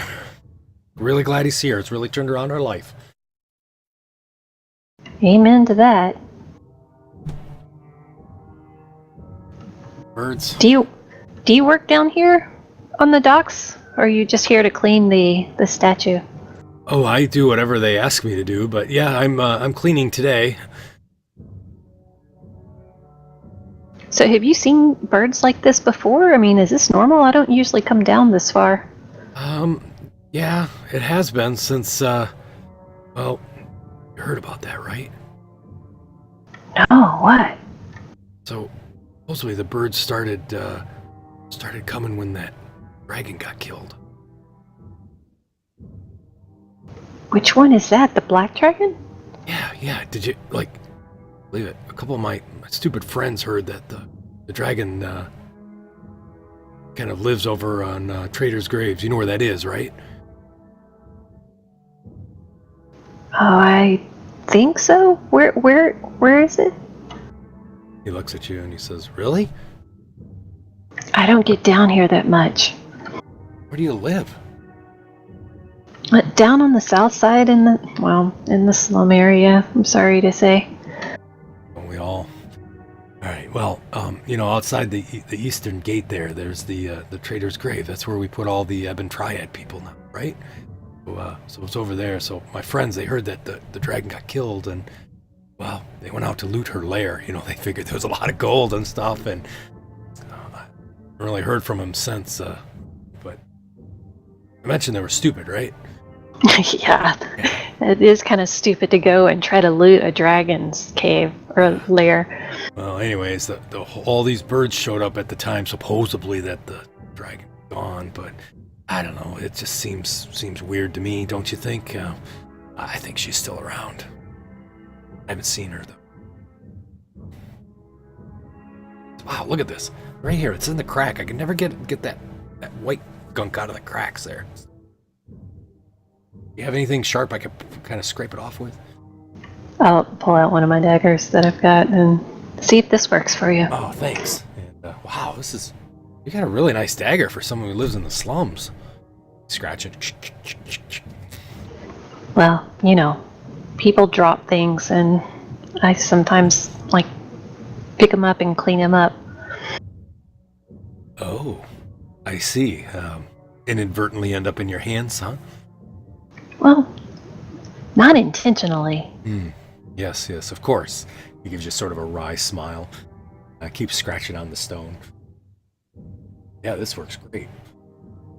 Talon, so you have a chance to do kind of what you had sent me there, and as that happens, you do see the person that you talked to kind of walks away, and he another one kind of comes up to you and says, where'd you hear that from? Was it around town or? Yeah, it was right here just yesterday. Really? That's interesting because we had heard some rumors of something like that, but we weren't really sure. So, and he flips you a coin. He's like, "Here, thanks for the information." Oh, thank you. Yeah. Thank you. And as you look, you find that it's a copper piece, but the copper on it has this the picture of the man on the statue that's there, so which you assume is Prince Zeech. But it does have his picture there, and he kind of flips it to you, and you see that he kind of goes off and starts talking to some of the commoners on the dock itself, which you see kind of off to the side, and he's like, he says, "Hey, over here, guys! Look at this!" And you see several of the guards kind of go over, and they start kind of messing around with them over there. For the rest of the group, as you guys are there kind of discussing things and whatnot, and Merrick, do you have the stone to show him?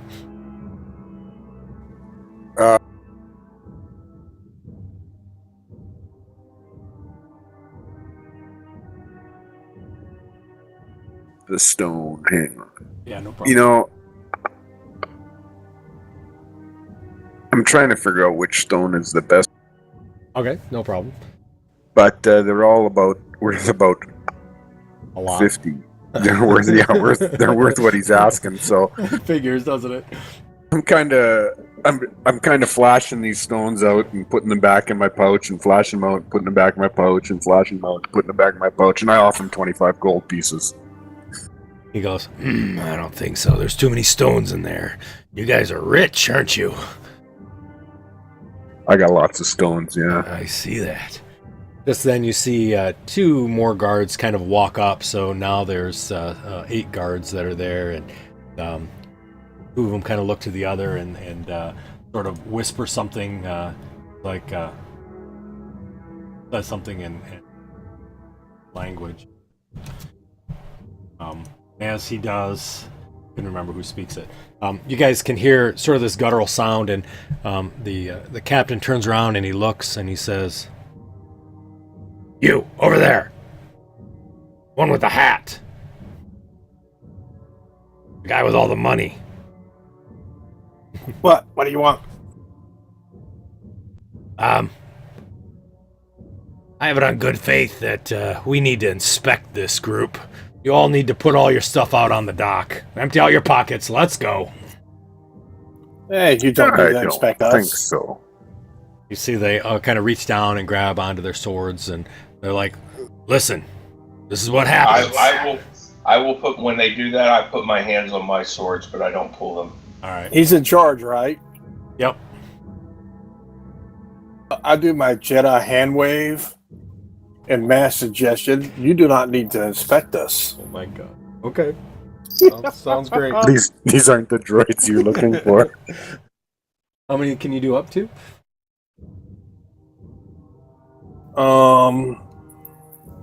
Let's see. I think it's a range thing. So Oh my goodness. up to 12 creatures of your choice I can see within range of All right. 60 feet. Sounds good. What do they have to roll? My spell DC is a 20, isn't it? 20. That's what Wisdom save. Wisdom save?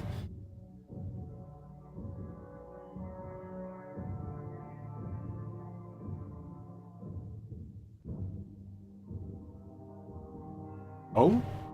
Oh? Well, hopefully that's not the big boss. It's not. So you see that a bunch of them kind of just shake their head just for, oh, I need a D4 too. Yep. Some of them And they don't know that I cast a spell because I got that thing where I don't have to do Subtle. components or subtle. Yep. Bingo. Nice job. So the guard, kind of, you see about 6 of them just sort of like shake their head a little bit, like they've heard like a ringing noise or something like that. And the captain looks around and he says, "You know what? This isn't the ones. I'm telling you, I knew it wasn't." He's like, "You guys go back to your post." And you see the 2 that walked up sort of look at him kind of cockeyed, like, what in the heck? And he's like, "I told you, back to your posts." And one of them says something in another language, and he curses back at them. And as he does that, Haleth, you're able to hear kind of a little bit more of a commotion. Same with you, Talon.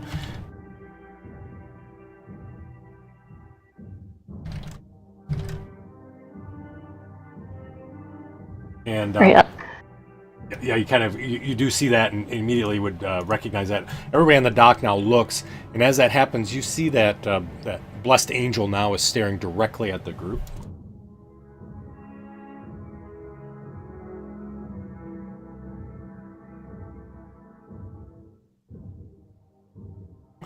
Suddenly, the guards kind of go away, and they're like, the captain comes back, and he says to Spaz, he's like, "All right, get moving. You're heading to the deluxery, I assume." Where's that? In the middle of town. Can't miss it. Just take Dawn's All right. way, all right? Head towards the castle.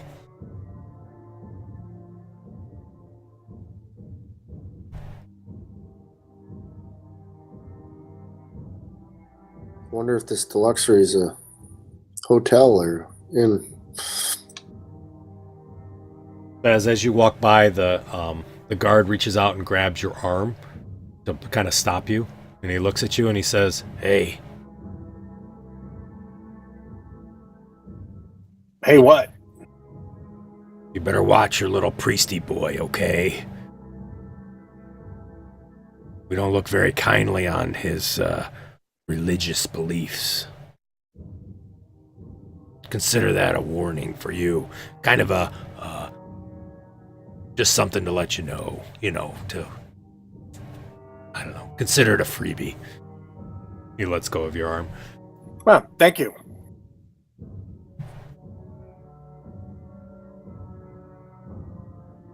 You guys continue to kind of walk through the off the dock.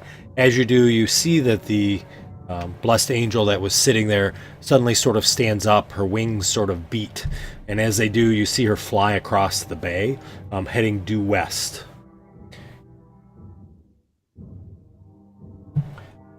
I'll nudge the guy that I'm like helping with the statue. Yeah. It's like, what is up with the lady with the wings? Where is she going out that way? Do you know where she's going over there?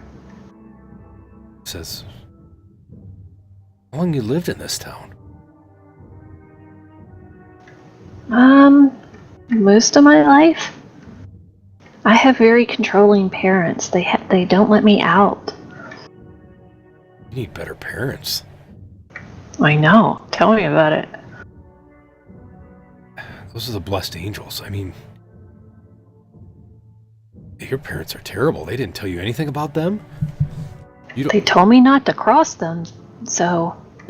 I just suggest you don't ask any questions about them, okay? Just keep your nose down, do what you're doing, okay?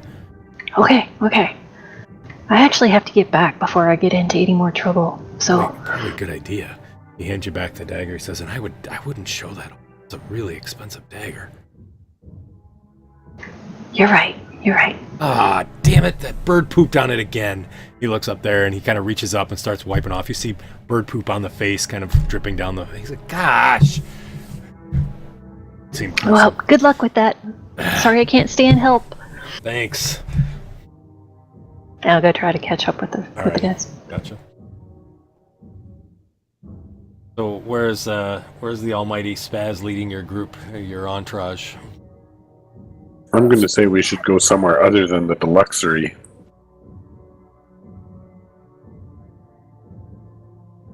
Let's go here. This big building. All right, sounds good. So you see this large building, and you do see there's a marketplace sort of in front of it.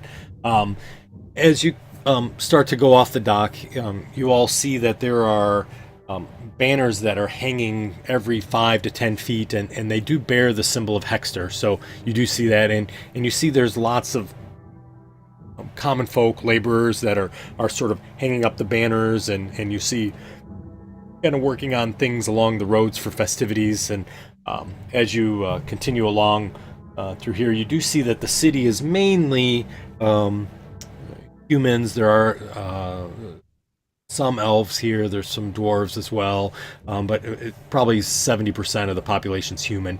You do recognize, however, that every time that you see a guard walking through, they typically walk in groups of 4. They're all hobgoblins that are kind of the guards of the city here. And as you continue to move through and whatnot, they kind of look at you and kind of look the other way.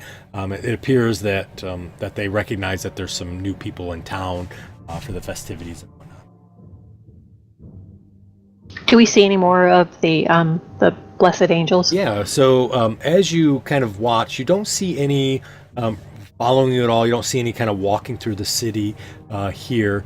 You do occasionally see, obviously, the ravens and whatnot flying overhead, which are in large flocks, 50, 100 birds that kind of fly together from position to position. But you do see occasionally up higher in the sky, probably 100, 150 feet or so, what appears to be winged humanoids, which you assume are the blessed angels. And other than the one being solo on the pier, it appears that they fly around in groups of 4 to 8. But they're very infrequent.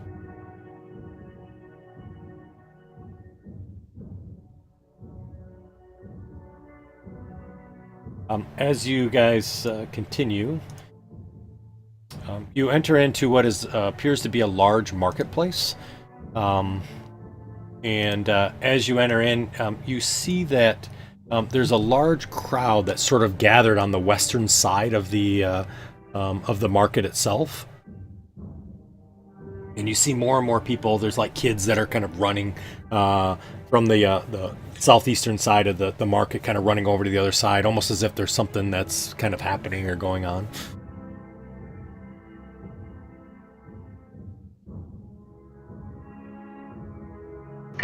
Well, I'm not walking directly with the group. I'm kind of hanging back a bit. Okay.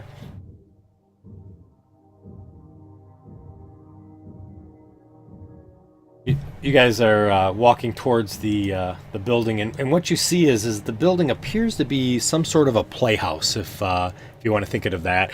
And it does look like a large, maybe a theater or whatnot. You do see that on each side of the playhouse there is a statue.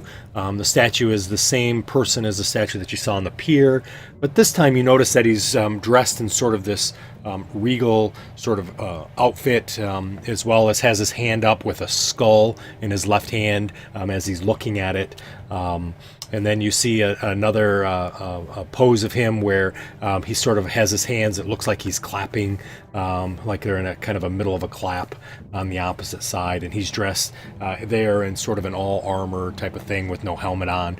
And he has this long flowing hair made of stone that kind of is in both of the pictures, or both of the statues that you see. You do see a sign on the outside that says Myome's Playhouse.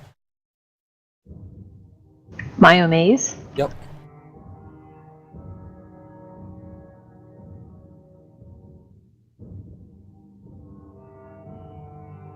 Suddenly you hear some angry shouting that kind of comes up from the mob that's sort of collected over on the west.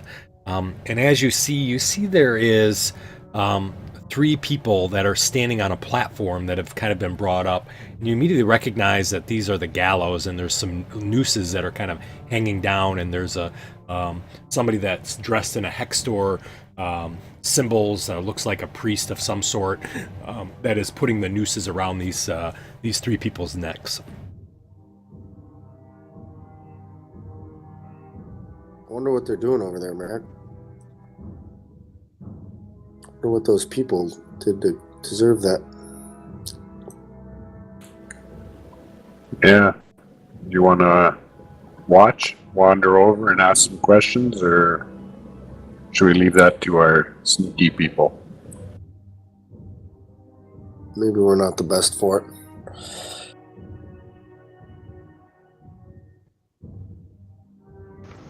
What are we looking at? Oh, I'm looking around for Haleth, because I don't recognize her in this outfit. Right. I look the same. It's just my outfit. Well, you haven't been with us though, so I was kind of worried. But now you're here. Yeah, I was just walking behind you. And if you guys stop, I'll walk up next to you. Do you think you can find out what's going on over there? Yeah, so I'm pretty sure we could blend in over there. So as you walk, you do see that this man who is kind of putting the nooses around these 3 people is very tall and thin. He does have the symbol of a gauntleted hand clutching 6 arrows that are pointing downward. It's on his black robes, and he's just covered in black robes. And you hear the crowd is sort of picking up and yelling and kind of yelling out sort of obscenities and whatnot. And the person on the gallows in the robes raises his hand up, and you hear the crowd quickly fall sort of silent. And then he kind of speaks up, and his voice is sort of kind of filled with conviction. And he says, "By the grace of the most beautiful, majestic Prince Zeech, I condemn these wicked heathens to their fate. They are fortunate that Prince Zeech is merciful, for had I had the power of their deaths would have lasted a fortnight. And so by Cree, let these heretics go to their maker." And as that happens, you hear shouts in the crowd of kind of becomes sort of a chant of death to the Ebon Triad, and you kind of hear it kind of repeating over and over and over, and everybody starts cheering and cheering. And as that happens, the robe figure kind of turns around to his left, pulls a lever, the trapdoors open, the gallows, the 3 hooded figures drop, kicking their feet for a few moments, and then hanging still. As that happens, the crowd cheers and kind of goes crazy, and there's kind of like yelling, hooting, and hollering, and they're smacking hands together and whatnot.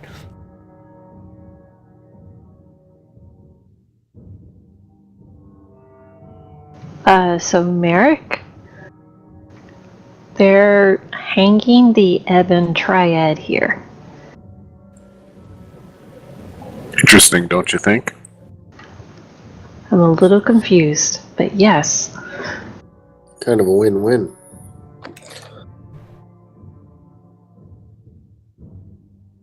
I thought the Ebon Triad was kind of on their side, but... Well, we don't know what sides there are here, but the notes from Balakar did say that... who was it? I think it was Lashana, according to that note, helped defeat the heretics, which I'm assuming is the Ebon Triad?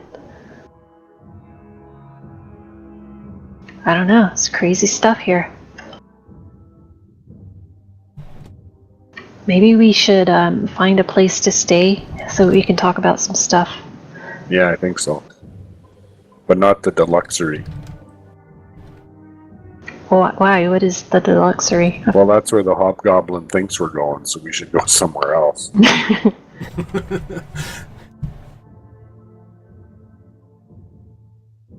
You think that's a good idea? Yeah, I guess we can see what else is in town. What makes sense. There's got to be other inns. It's a big town.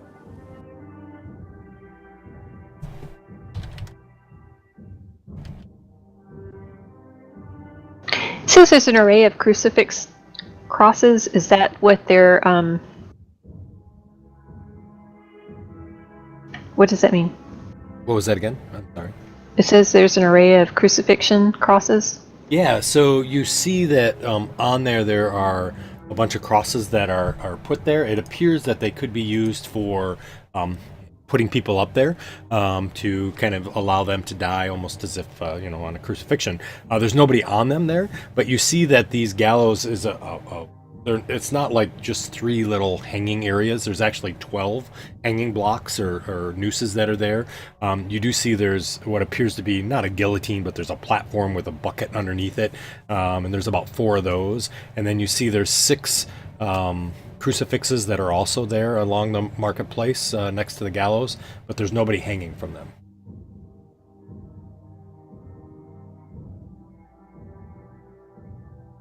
There is another tavern back at the docks if we want to go back there.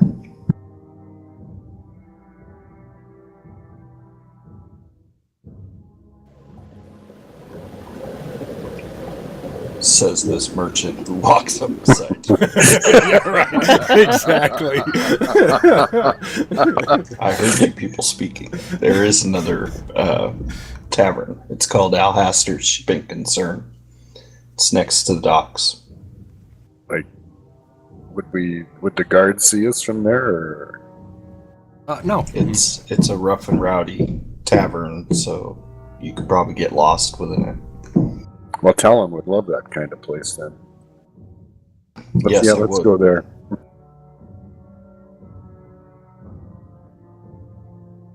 All right.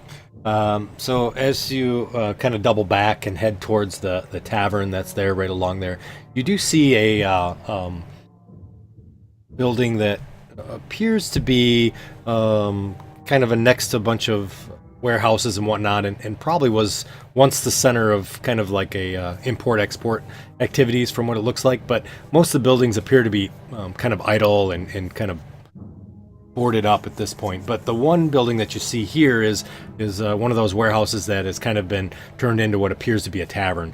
You do hear inside that there's a sounds pretty boisterous and whatnot. It definitely sounds like there's several people that are in there at this time. So, and you can kind of hear laughing and kind of chuckling and whatnot.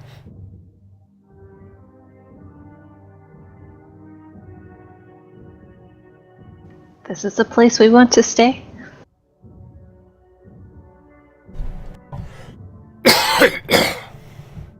Sorry. Didn't mean to cough in your guys' ears. I thought I muted it. Well, it's someplace other than where they think we're gonna stay. All right, Spaz, go get us some rooms. Well, okay. So Spaz, as you open up the door, it's dark inside, very, very black if you've ever done that before, where they don't really have a lot of windows to see in there. And so there are some candles that are lit. Immediately when you open up the door, the sound inside stops. You look, and as you look through the room, you see 18 hobgoblins staring back at you. And one of them who's kind of stands up and looks to you, and you notice that he's missing a nose, so his nose is gone, and he has a bunch of rotted teeth. He looks at you and he says, "Your kind's not welcome here. Turn around. You picked the wrong place. Well, where's the place that we should pick? Not here." Where's that at? "Where's what at?" Not here. "Not here's not here." But where's not here at? He looks around, he says, "Look, buddies, stupid as ever, aren't they?" And they all kind of laugh. This is Alhaster's shipping. You don't belong here." But I'm looking for not here. He kind of walks over to you and he says, "You are stupid, aren't you? You have any brains behind that pot?" Absolutely. They all kind of laugh a little bit, and he says, "Listen, you're obviously not from here, so I'll give you one pass, okay?" All right, where's your pass at? "What?" Well, when I was a student at the sorcerer college, it was kind of like a a blue thing, and it was a piece of wood, and it said "pass" on it, and that way we could get in the hall. Do you have one of those? Junie's like, what are you talking about? I'm talking about the pass. You said you were going to give me a pass. This guy is addled. He's like, listen, if you don't step out of my bar, I'm going to throw you out of my bar. That wouldn't be a good thing, probably. Suddenly he does a big smile. He says, you know what? Why don't you come in for a drink? I got the best drinks around. I like you. All right. Come on in. And he puts his arm around your shoulder. As he does, you get that smell of hobgoblin that hasn't bathed in probably 3 years. God, it reminds me of Snowflake. I feel at home. He says, come on in. Step up to the bar, my friend. What's your name? I didn't think about that. Sorry, I just need to ask the party, are we following him in, or was he going in alone? Door closes. You guys take off. See ya. I'm going to follow him in. All right. I can't. That's let him one go issue alone. solved.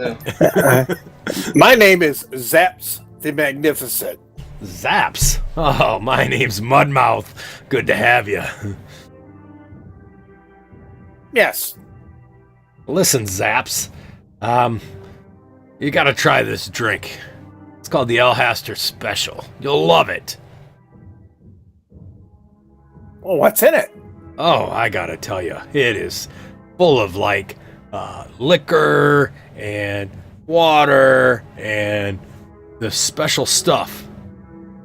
What? You might as well. Here, you take this one and have them bring me one, and we'll drink it together. Oh, sure, of course. He yells back to the bar and yells in a language that back in Hobgoblin and Goblin.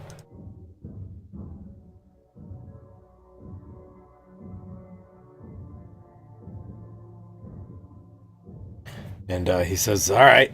And you see somebody comes up and brings you a mug. Says, okay, you ready? Yep. I'm ready. Wait. Before you drink anything, He turns around and looks. Says, what do you want, commoner? Get out of here. You're not welcome here. She's with me. She's my security. What? I told you, I'm Zaps the Magnificent, and this is my magnificent worker bee security guard people. What'd you do? Pay her 2 copper? You pick her up from the slums? No. hey, Spaz, I'll get close and whisper to him. All right. They're giving you something that they called the special. So can you just double check and make sure that it's safe? How do I do that? I don't know. Does it smell right? I smell it. It smells god awful. It doesn't smell good. I don't know. Can you like switch the cups and have him drink that one? Well, I gave him my cup. Didn't I? Yeah, you did. Oh, okay. He just asked for the special. Well, the worst thing that happens is I'll polymorph myself into a T-Rex. I step back about 10 feet. I don't blame you. So I drink it. Alrighty. So I believe it's you, Merrick, and Haleth that are inside. Yeah, I'm on the other side of the hobgoblin, Alrighty. I'm inside too. I'm gonna be Alright. close. and I assume Themis followed me. I did. Alright, so you all have squeezed into this seedy bar now. Ren, as you walk in, you see one of the hobgoblins pushes back his chair and he spits on you. Ugh, St. Cuthbert. My armor cleans itself, so I'll just smirk. And he kind of looks to you, and the rest of his buddies there, they're like, Mudmouth, look. And he looks around, he says, you're not welcome here. Out. Why am I not welcome? Look at what you worship. That symbol's not allowed in this area. Get out of here.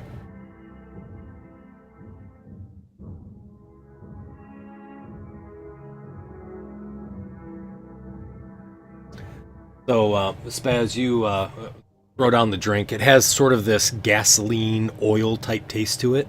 It's terribly god awful. And you see Mudmouth kind of turns and sees you take a drink as right after talking with Ren, and he gets a big smile and he takes his cup and he chugs it down. Like, good stuff, right? Yes. Need a Constitution saving throw. He'll get a +4 until I walk out. Alrighty, sounds good.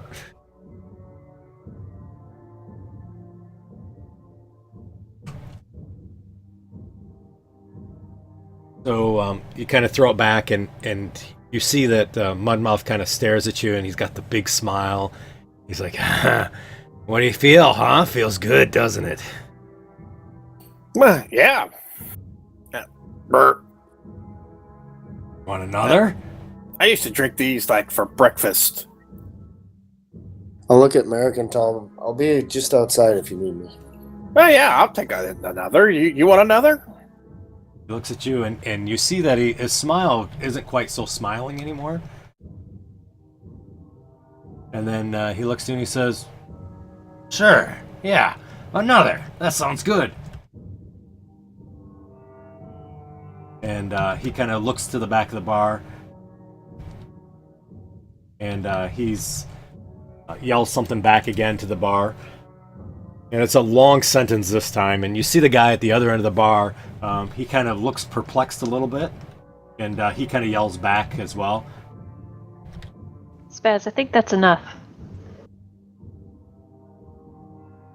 Well, no, it's nothing to it. Nothing to it. No, there was nothing to that drink. So you see the hobgoblin in the back kind of pours out another drink and comes up and hands both cups to you guys. Oh, yeah. Like, set him down there. I want to show you a trick. Mudmouth looks at you. What do you mean a trick? Wait a minute. Oh, yeah, that's a trick. Watch, I could pick this cup up without using my hands. And I pick up you cast Mage Hand suddenly, and I'm using my mind to control the cup, and I'm moving around. And then I set it down, and I grab the other one, and I set it down and move it around. And then I set it down, and I'm like, hey, look. And, he's got a helmet maybe, I guess. All right. And I pick the helmet up off his head. And I'm like, see, I can move your helmet too with my mind. Give me a sleight of hand check. Well, yes, I am. I'm swapping the mugs. I knew you were. All right. So you see he's utterly confused. And when you lift up the helmet, he's like, hey. And he reaches up and grabs his helmet. Or his hat. Pulls it back down. What are you doing? All right. Well, let's make a toast. And I grab the mug. All right. He grabs another mug. Like, fine. Throw it down. And that's like, all right, here's mud in your eye. And I'll wait for him to turn it up and drink. All right. He takes a At drink. the same time. And I take his drink. This is mighty tasty. Like, huh? What? Yeah, this is great. Well, let's chug him down. He chugs. Gets a big smile across his mouth again. He's like, how you doing, my friend? I hope I'm doing okay. Looks and he says, and now he looks pissed off. He yells something again.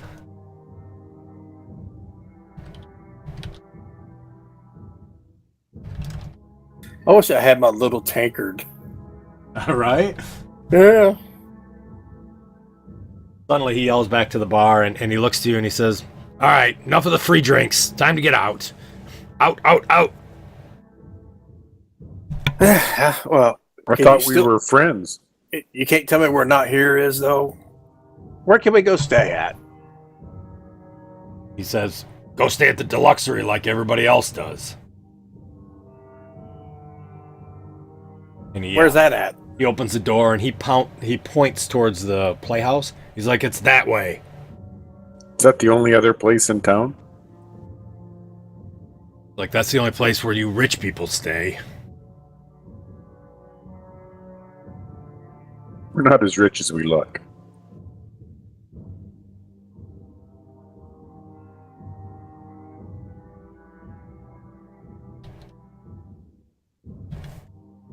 He kind of looks back and he yells something into the bar.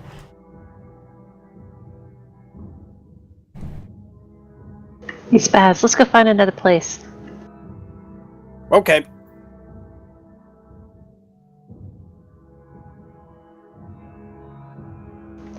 So I'll start moving towards the door. Okay, alrighty. As you kind of move through the door there to the door, nobody really blocks you at all. And you're able to get out into the street. You see Ren is standing out there. Ren, as you've been standing outside, you see that as people walk by, you kind of hear them kind of mutter under their breath things of pretty much slang and things that are sort of insulting of St. Cuthbert. You do see that occasionally people will spit in your general direction, maybe not land on you, but these are commoners. These are anybody that appears to be from the town itself. All right.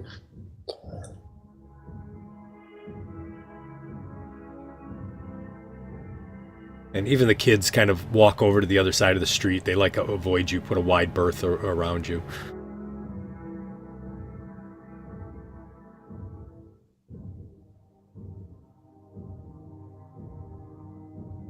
So Ren, they're trying to poison Spaz. Oh no! They rob him. Do I need to cure him? He seemed to be just throwing them back. I don't know if it's like a delayed response, but they're basically kicking him out. Yeah. Where do you guys want to go? I don't know. There's bound to be some other places in town. I may have Merrick walk in front of me and kind of walk close behind him. I can't cover my emblem anymore, but maybe we can just make it to where they can't see it as easy. Do we want to head towards the castle, or do we want to head towards one of the gates out of town? Like, what were we supposed to find in Alhaster? Oh, there's a couple of things. We might want to go somewhere and talk about it. Okay. I don't think we had a set place to stay. Let's head in the general direction that the guy pointed out, and we'll see if we pass any other inns. Okay. So you guys move back in through the marketplace, or are you going to go down the main road that's just southeast of you? Do we see any shop or anything close when we come out of the shipping place? Yeah, there's some buildings that are here. The marketplace is open air, so there is a bunch of little shops and things that are there that kind of have a lot of tents and stuff. So it's fairly busy. You see they sell food there. You see there's kind of porters, kind of people yelling out and whatnot, trying to get you to buy wares and things. Do they have a fruit stand or something like that? They do. Mm-hmm. All right, I'll go up and just pick up some of the fruit. Okay. All right. You see a lady who's there. She's wearing very simple, sort of commoner clothes. You see that the corners of the elbows are sort of very thin thread, but she looks very well kept for her. And she looks at you and she says, best fruit I've been able to get. Are you looking for Yes. anything? I just came in on one of the boats. I'm not welcome. It's been a long time since I've been here. Things have changed so much. They have, haven't they? Yeah. Do you know it? Like, I'm looking for like a decent place to just lay my head tonight. Do you know if there are any like decent like inns close here? Yeah, there is. Are you looking for someplace expensive or? No, unfortunately, I'm not that wealthy.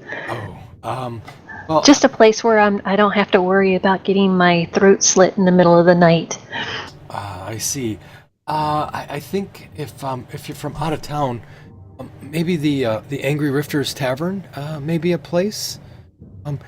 Telgarth is a good man, and most of the out of towners stay there if you're not wealthy. What's it called again? The Angry Rifters Tavern. You can't miss it. It's right on the main on Dawn Way. That's the main road. That's the way you came in, right? Right, right. Yeah, yeah. Just look for the sign that has what looks like a bandit rappelling off of the side of a building with a rope. That's what his sign is. You can't miss it. All right. Well, thank you very much. And I'll take a couple of these if you don't mind. How much is this? Oh, that'll be 3 copper apiece. Trying to, you know, be able to help my child who's sick, unfortunately. Oh, I'm sorry to hear that. Well, I'll buy 3 of them. Oh, thank you. We had to send him over to the Sinner's Sanctum, unfortunately. Not good when you have to send your children there. They usually don't come home. The Sinner's Sanctum? Yeah, that's where our sick go. It's, we keep them there to prevent them from causing others to get ill. It's a dreadful thing. I'm told by Rotopia there's no cure, unfortunately. Oh, what kind of sickness is it? Is it like going around? Yeah, he has boils all over his skin. It's they pop and there's just this nasty stuff that drains out of him. It's disgusting.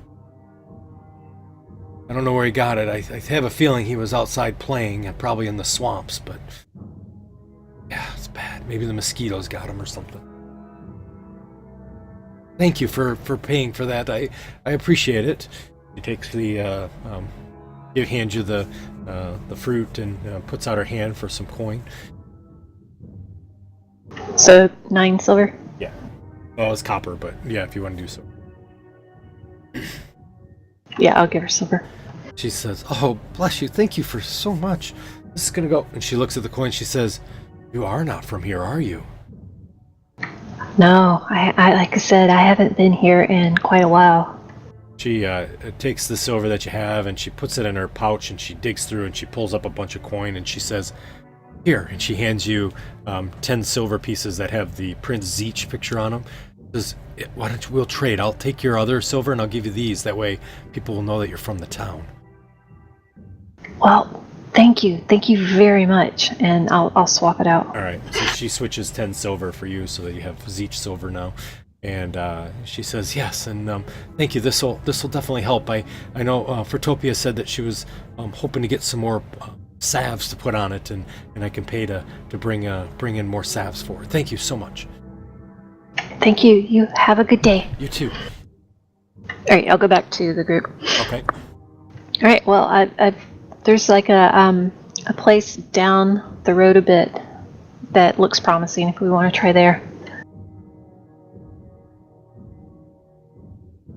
Sounds good.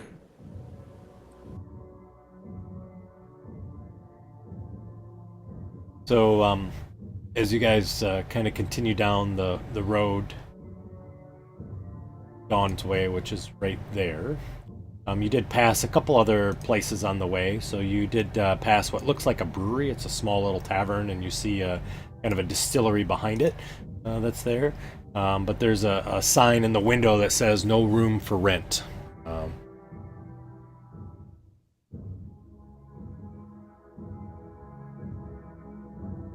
What was the name of that place? The brewery? Yeah, it's called the Tipsy Nymph. Oh, that's too bad. That one's filled up.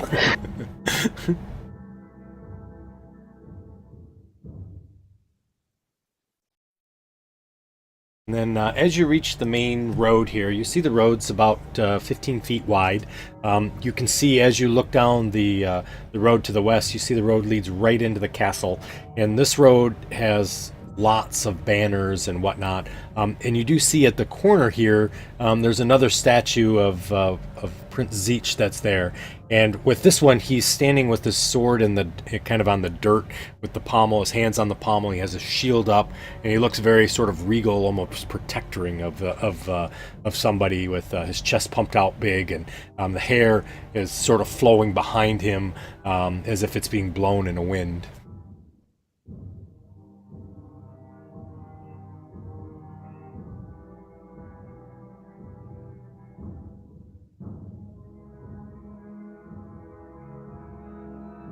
And then on the far corner there, immediately to the kind of east of you, you see there's what appears to be kind of a general store of sorts, and it says there's a sign on the outside that says Ilsan's Fine Goods.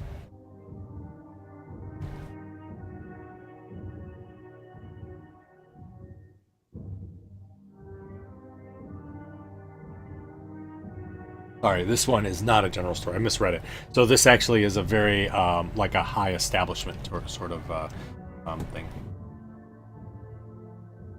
Fine goods. Yep.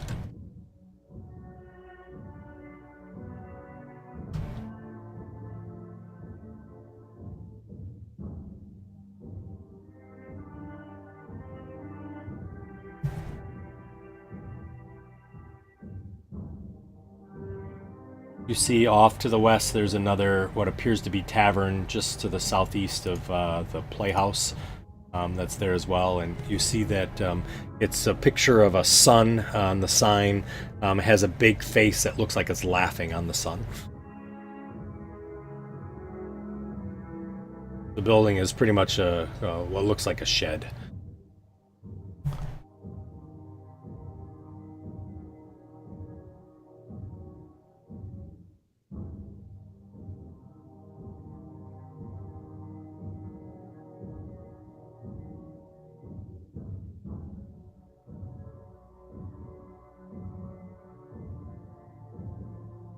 I'm just walking along, eating my fruit. Sounds good. On the opposite direction to the east, on Dawn's Way, you see one of the gates that's there. Yep, going that way. Perfect. And so as you continue, you see another building that's here, and this building appears to be, again, kind of has a, sort of this rough feel to it. And as the door opens up, you do see what appears to be a hobgoblin that's kind of walking out. Kind of looks to you guys and he goes, "Ugh," and just kind of keeps walking towards the marketplace.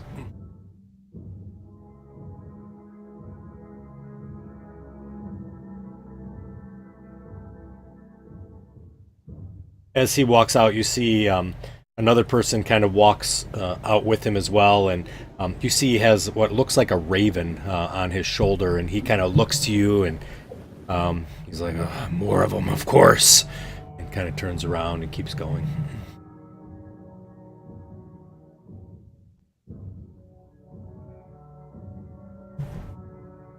You do see that there's a difference between the south side of this road and the north side. The north side seems to have a lot of businesses and things like that. The south side appears to be more kind of poorer area of the city, if you want to.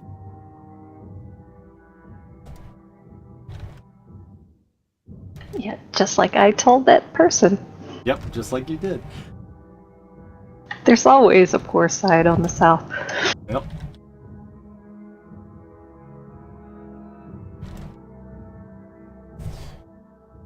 I know that, Talon, you're still sort of garbed up.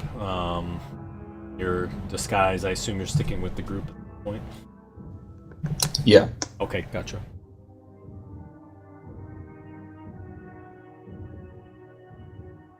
Continuing down the road, I assume? Yeah, we're not going into the ogre's hideout. I don't think that's a good idea. All right. As you continue down the road, you do see various sort of decorations and things of the sort. There's not really any sort of businesses or anything for quite some distance. So you get to right about there.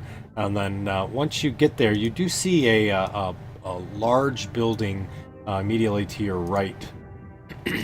And there's a big sign outside that says the Free Lord's Embassy. And Merrick, you immediately recognize sort of the symbols that are here, kind of on the outside. There's a lot of banners that are hanging down, and they're the various sort of lords of the bandit kingdoms that you can see in each one of their sign that is there.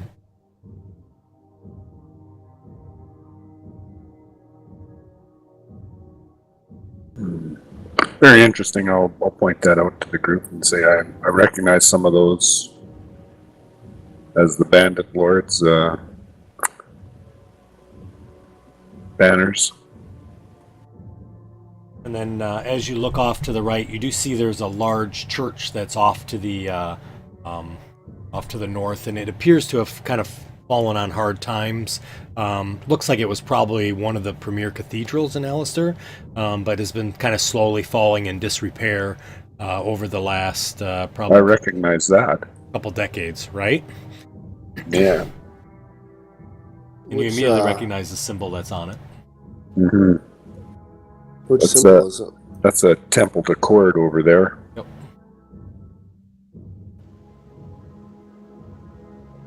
I think I'd be welcome there.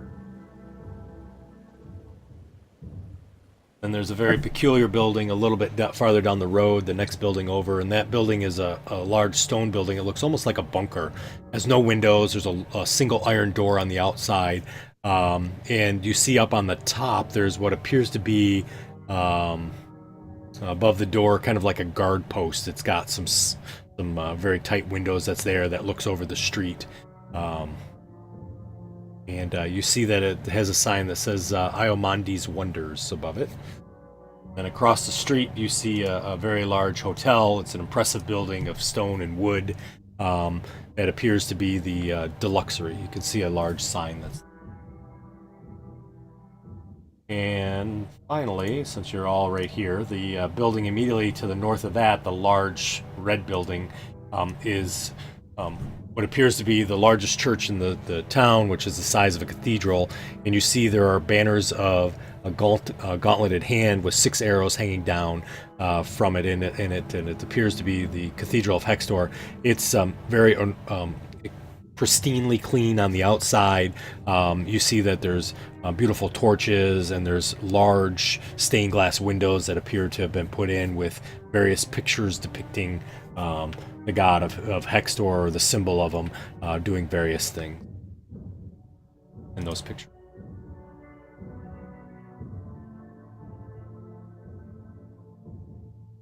I'm going to head over to the Temple of Cord and Okay. see if I can get any information in there. Sure. I'll go with Merrick. Alrighty. How about the rest of the group heading in a different direction? Going with? I'm going to follow Merrick, but I'm not going inside the building. Alright, so good. I'll follow them. I won't go in though. Alright.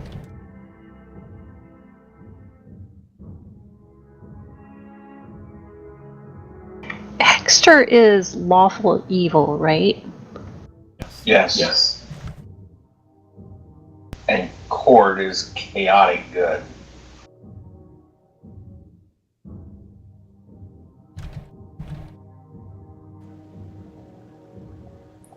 They appear to be opposite ends of the spectrum. Funnily enough, I don't mind the Hexter as much as I do this one. Funny how that works. Ooh. Merrick, there's a building behind it to the northwest. Looks like St. Cuthbert on the walls. Just barely make it out. He points, Really? He points to you at the building, and you see there's a building that's sort of in ruins, and it appears that it's been partially burned to the ground. Most of the wood is gone, or appears to be rotted. And you, as he points that out, you initially didn't notice, but definitely looks like there's some symbols that are on there that do look like St. Cuthbert's symbol. And you see that there's been no attempts to sort of clear the ruins at all. It's immediately next to it. Yeah, it doesn't look good for worshippers of St. Cuthbert in this area. I'm gonna go see if I can save any of the church's relics. Okay, I'm going into the temple to court here and seeing if there's any monks or priests around, Okay. or arms masters or anything. Sure. So you guys see Merrick walks up and opens up the church's doors. He walks inside, and then I know that Haleth and Themyscinian were not going inside. So what would you like to do? And you guys see now Ren is walking towards the burnt out church. So Ren is going like off on his own. Yeah, he's heading to the kind of the northwest to the Church of Blessed Deliverance. All right, the Mycenian, are you going to stay with Merrick? Yes, I'm going to wait outside here for him. All right, I'll go with Ren. All right. And then for Spaz and Talon, sticking with the main. Well, I guess it depends on which way you go, or if you're going in a different direction. I'm staying with Talon, wherever he goes. All right. So, as you head towards the burned out church there, Ren, you see that it's in very bad shape, obviously. So,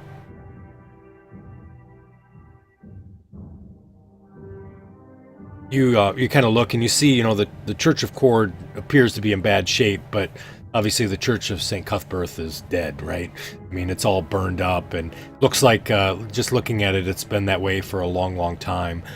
You do see that it's just kind of this blackened hulk, and there's melted stained glass that sort of depicts angels, and that are kind of half burnt down and whatnot. And you see that they seem to kind of looks like they're writhing now because of the melting that's there. You do see that there are multiple signs that are kind of pasted all over that say no entrance by decree of Prince Zeech, and then there's other signs there that say no desecration to this church by the order of Saint Zeech, or by the order of Prince Zeech. So not supposed to trespass on it, huh? At least according to the sign. On the plus side, you're not supposed to desecrate it either. Yeah. Is Haleth with me, or? Yeah, I'm with you. Maybe we should check this out later at night when it's darker. Yeah, that makes sense. Is there anybody watching us as we're like around there? Yep. So as you look around, you do see on the watchtower that's immediately across the way, you can see a circle that's there. You do see that there are blessed angels that are sitting in that watchtower, or on the edge of it, and it does appear that one is looking in your general direction. You're not sure if they're looking at you, but there is somebody looking in you. Yeah, I agree, Ren. I don't know what's up with those angel people, but let's do this when it's a little darker. Yeah, I'm gonna go check on Merrick. Those angel people, they're fiends. I can pick up on that what? with my senses. I thought they were okay. I don't know much about them, but I can tell they're fiends. So, Merrick, as you enter in, you sort of get the feeling of comfort, obviously, as you walk into the church there. You do see that, unfortunately, this has really kind of fallen on hard times, and you see that inside, even though despite it looks like a few people trying to keep the church going, it does appear to be slowly falling sort of into a ruin.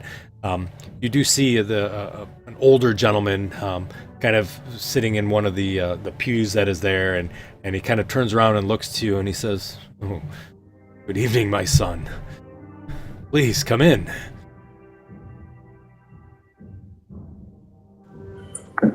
I do whatever obeisance is relative to Cord. Yes. This is follower of Cord. Not many of us, is there? I haven't seen very many temples to Cord in my travels recently.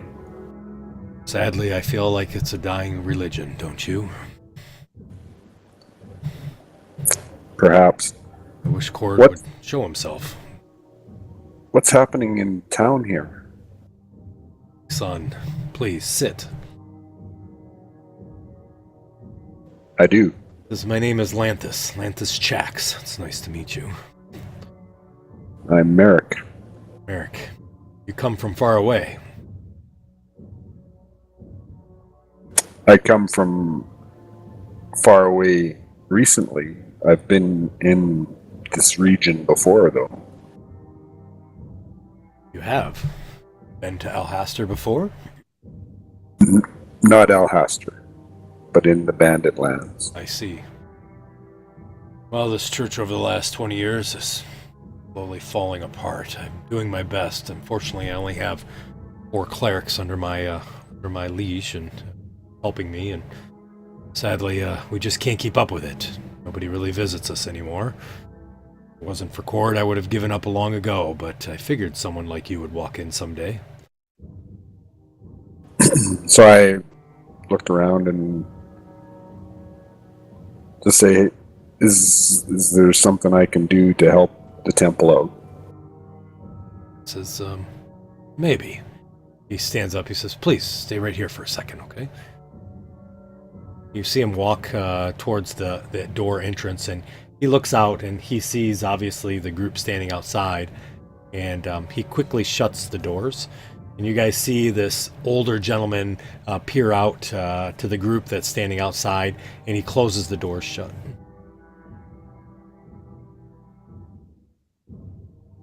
I'm going to start walking towards the front door that he just shut. All right. As you kind of walk up towards the door, you see that the doors are shut now. And you're... I'm going to attempt to open them. So you open the doors, and as they open, you see that the gentleman or the priest is now walking down back down the passage of the church or the center aisle, and you see that Merrick is sitting in a pew, probably about 30 feet in front of him, and both of them turn and look at you. And Lanthus looks back to Merrick, and he says, "Please tell me he's with you." Or she's with you. Sorry, she is. Yep. She is. Yes. And he gestures and says, "Please come in. Come in." I'm going to stand at the door. I'm not going in. He turns his head. He says, "What's wrong?" She just sort of watches over me, I see. but I don't think she would follow Cord if she had a choice. I see. You'll be fine. Come on, walk in. You're okay. Cord won't hurt you, I promise. I'll just stand here and make sure nobody comes up, okay? Okay, well, please, could you close the door? I don't like having the door open while I talk about things. We have many prayers to say. I'll pull it up, but I'm leaving it open just enough so I can actually see Merrick. All right. You see the priest? You didn't come inside the door. No, I did not. I'm not walking inside. Priest shakes his head a little bit and sighs. Says, "Please, Brother Merrick, follow me." Okay.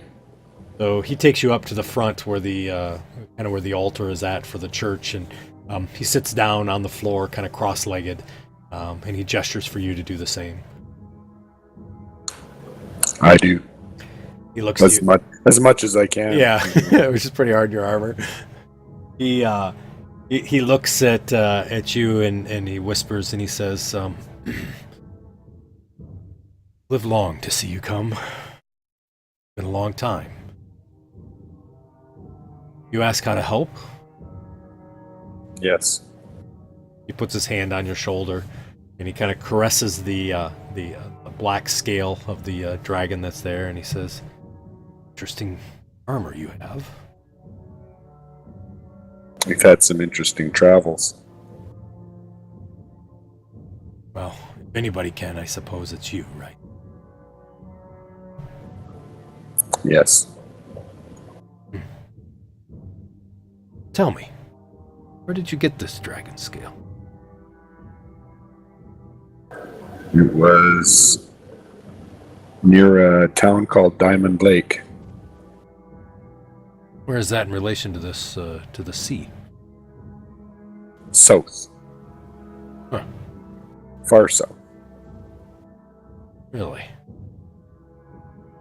You know, I heard a story once. The story is that there was this group called the Evan Triad. Used to be pretty active in this town. You've heard of them before? We have, yes. Well, I have to be honest, it's not as active as it once was. And, most say that that's because of Prince Zeech's skill of rooting out those heretics. I have to be honest, though. I'm not so sure. I heard this rumor that they had a dragon working for them at one point. You wouldn't happen to know anything about that, would you? It may be the dragon we killed. I wondered, because the rumor is it was slain by a group of heroes on the far side of the lake, or the sea of Nyardiv. I bet you are that hero, aren't you? Credit. I can't take sole credit for the destruction of the dragon. I helped. He smiles and he says, You are definitely what Cord sent me. No doubt about that. Listen. I live long to see the demise of Prince Zeech. He needs to be overthrown. He's ruining the city. People live in fear. Those blessed angels, he calls them. Please, you can stay at my church. I'll say you're traveling priest if you want. I'll cover up your presence if I need to. I know that you're meant to be here. I would like to stay here, but my friends won't all come in, I don't think. I don't understand. Cord's never heard any of them before, I'm sure. No, but I could try to convince them all. I think most of them would, but I know one of them might have a moral problem. Well, as you know, Cord would be okay with whatever you decide. Throw caution to the wind. Just make your decision. Would you have room? You would have room for all of us, correct? Oh yes, of course. Absolutely. They may have to throw on a robe of cord, though, on occasion if we needed to hold up the presence that you're here, as traveling priests. But yes, of course, I would do my best. And if anybody asks about you, I would say I don't know anything about famous people or heroes, but tell them that you're just simple priests. And if you have any need for healing or anything, I'd be happy to do that free of charge, of course. Okay, I will go and gather my friends. That's kind of what I was hoping for, that we could find a place to stay in there. Sure, absolutely. So I will go gather my friends and discuss it with them. He kind of stands up with you. He says, "Here, I'll walk with you. Let's go." Okay. You guys walk down the alley or the aisle to the front of the church. You didn't really hear anything at all. You could hear sort of some whispering that was going on. You did see him kind of touch his shoulder, kind of sort of stroke the scale itself, sort of looks like he was impressed. And you see them kind of walking toward. I was just taking that stroking as kind of a Catholic priest type of. Exactly.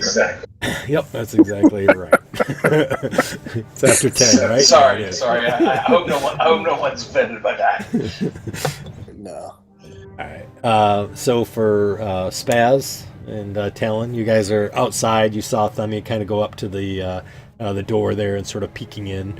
What are you two up to?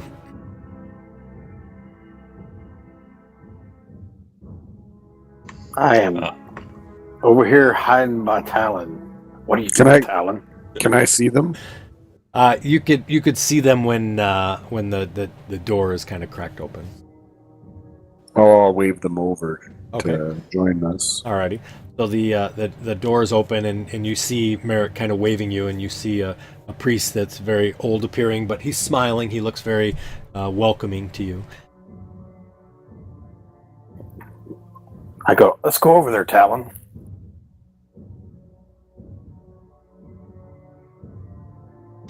Yeah, I don't even know how you know who I am or where I am. Oh, that's true. I suppose I forgot. I know all these things. I know everything. I forgot you were in disguise. Sorry about that. I'm in disguise too. You don't know who I am. I'm Zaps the Magnificent. So Spaz, you're heading up there then? I will. Alrighty, sounds good. Right at that Just time. kind of standing a block away, just kind of watching everything. Alrighty, sounds good. At that point, Haleth and Ren, you guys kind of come around the church there, and you see Spaz walking up to the top, and Themmy's there, and the door is open. All right, I'll just walk up behind him and see what's going on. Okay. So I'm going to tell him that he's offered us sanctuary inside the temple, and that we can stay here, and he'll, sort of give us a cover in the area of traveling priests, so that nobody kind of knows who we are. Lanthus puts his hand on your shoulder, and he says, "Please keep your voice down." Okay. He says, "You're all welcome," and he reaches out a hand to shake each of you. Lanthus Chax, nice to meet you. I'm Run Night Tomb. What happened to the St. Cuthbert church behind here? He says, he looks at you and he says, St. Cuthbert's church was burned down due to issues with the law, as he says very loudly. He says, St. Cuthbert is no longer welcome in the city. Thankfully, Cord has been allowed to stay, which is wonderful indeed. I'm sorry to hear that the church has been burnt, but there's reasons for that, and of course it won't be allowed to come back. But Prince Zeech is tolerant of all religions. It's terrible that the mob had destroyed that building. I take a step back when he starts shaking hands. I don't shake his hand. Okay.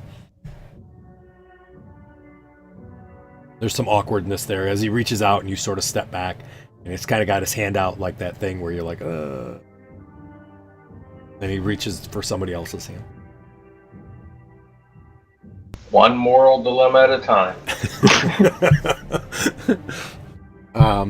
So he kind of looks to you, Ren, and he puts his hand out to shake your hand.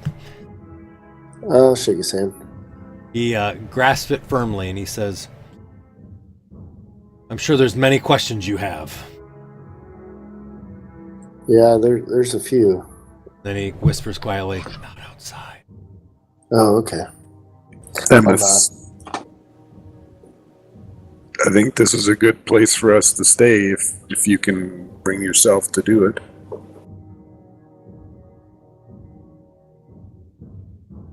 Yeah. Seems like a good place for me.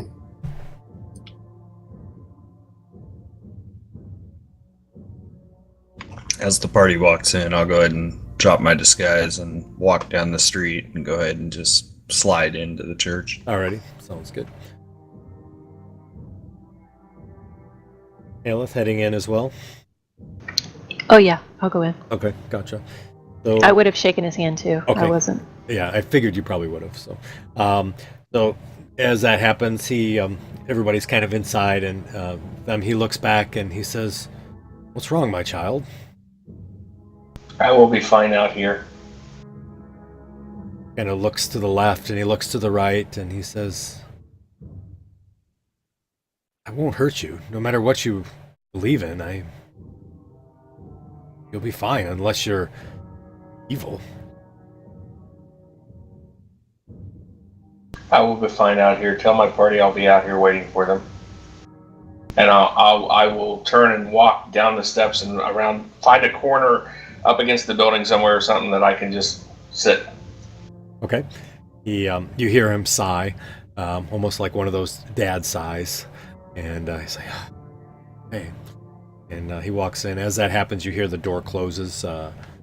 Kind of walks in, and he immediately kind of turns to Merrick, and he says, "Strange child out there. Are you sure she's okay?"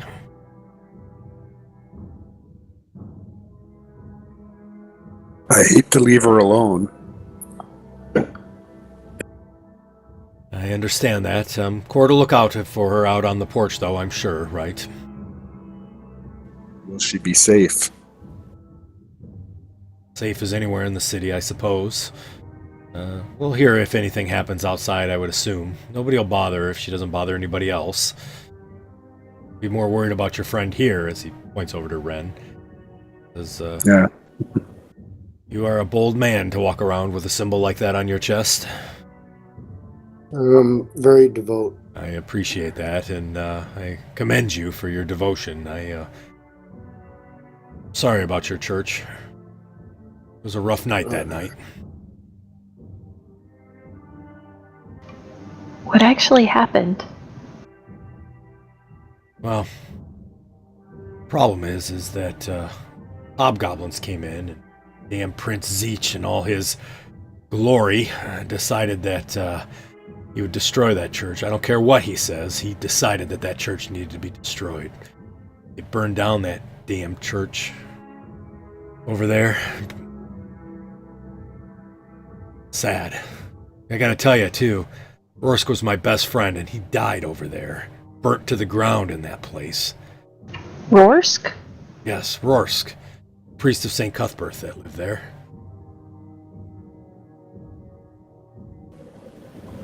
Why does that name sound familiar? Because it's on the note of things or people we need to find. He's dead? Well, I assume he is. I haven't seen him. People say the church is haunted, I guess. I don't know. You'll hear some whimpering and some scratching that goes on over there at night, but yeah, he's been dead for 20 years. So are you the only group in town who don't praise the almighty Zeech? Oh, no. I mean, well, yes. No. I praise the almighty Zeech outside these walls, of course. You should as well, I have to be honest. Unless you want to deal with those infernal angels. Devils they are, I tell you. The Weejoss are here as well. They seem to do okay. They don't seem to be messed around with Zeech very much. They maintain the cemetery, and anybody who's dedicated to them do pray there. But other than that, unless you're, one of the Hextor's believers, you're out on your own.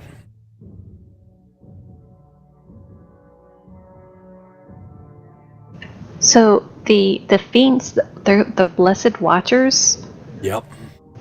They work for Prince Zeech. Oh yes, he's brought them in here.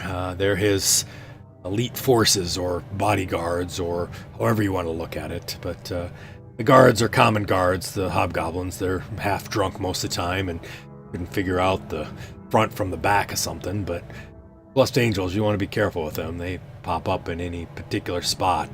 They seem to have some sort of ability where they can just randomly appear. So despite their flying and everything else that they can do. Rumors is that you're caught up by them and they take you away, you never return.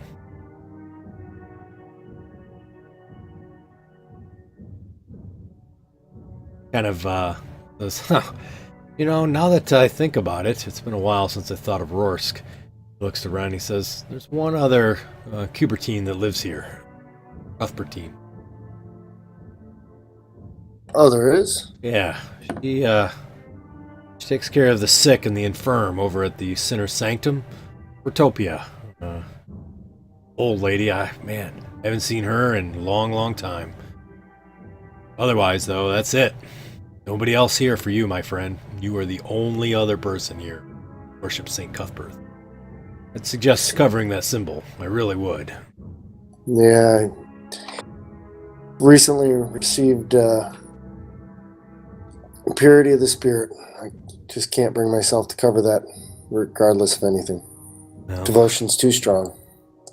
Don't blame the common folk here, all right? I think they're just trying to survive, so if they treat you poorly or whatnot, it's from 20 years of brainwashing. Oh, that's all right. I'll just turn the other cheek unless they try and hurt me. Fair.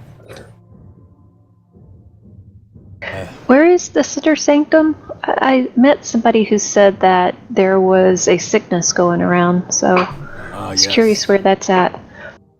See a lot of cackle fever here, to be honest with you. And there's an unknown sickness. This causes boils to pop all over their bodies. Tried my abilities. Unfortunately, I don't seem to have the ability to heal them, but it's in the southeast part, down in the slums of per se. I would look for the southeastmost tower that's not too far from there, maybe a block or so. Can't miss it. I mean, no offense, it stinks like death. But you could even talk with the Ouija. I think they go there and take the bodies from there after they die and bury them outside the city, unless they're nobility and they're buried in Alhaster's graveyard. But anybody that's down there typically isn't noble.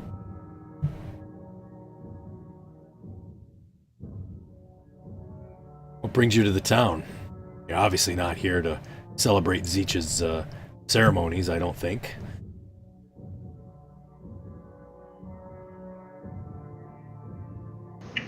We're looking for a wizard who may have come through here about 20 years ago.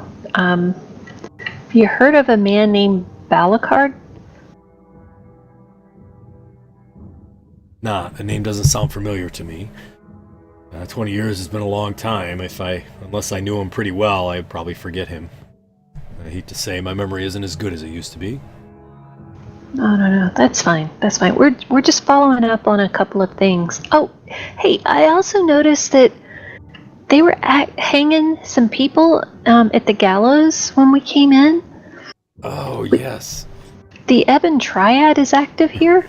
Yes, I don't know what came over me. I should say thank you for killing that damn dragon. I thought it was just a rumor, but obviously it's true, as he taps Merrick on the shoulders. Smiles. Glad to hear that. So, yes, Ebon Triad. Pretty active here, especially, 20 years ago. I haven't seen much of them anymore, and Prince Zeech has decreed that they be removed from the city permanently, and whenever they find some, they hang them and then take their bodies and put them on display out on traders' graves, some marsh-covered rock out in the northeast on the Eel River. Try not to go out there. In the northeast, you said? Yeah. If you'd have to probably take a boat. I suppose you could probably cross during low tide, but it's marshy and nasty. But yeah, if you go up Eel River, it's I don't know, about a quarter of a mile up the river maybe, and there's a cropping there. It's got a bunch of crucifixes and things on the side of the island there. So when you pass by on a boat, you can see that the almighty Prince Zeech hangs out his dead to die, picked by rape. God knows what else creature. Yeah, but I heard that going through like that marshy swamp area is where that the boils disease came from. Cackle fever too is pretty bad out there, so definitely is dangerous, that's for sure. So I'd make sure that you have some sort of a salve or something to put on if you're going to head out there.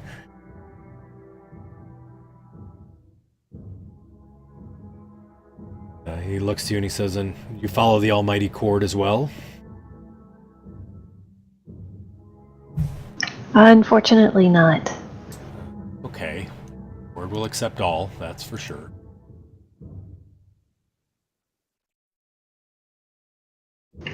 Do you know You said that the Ebon Triad was out to the northeast. Do you know if that was where they were originally gathering out that way?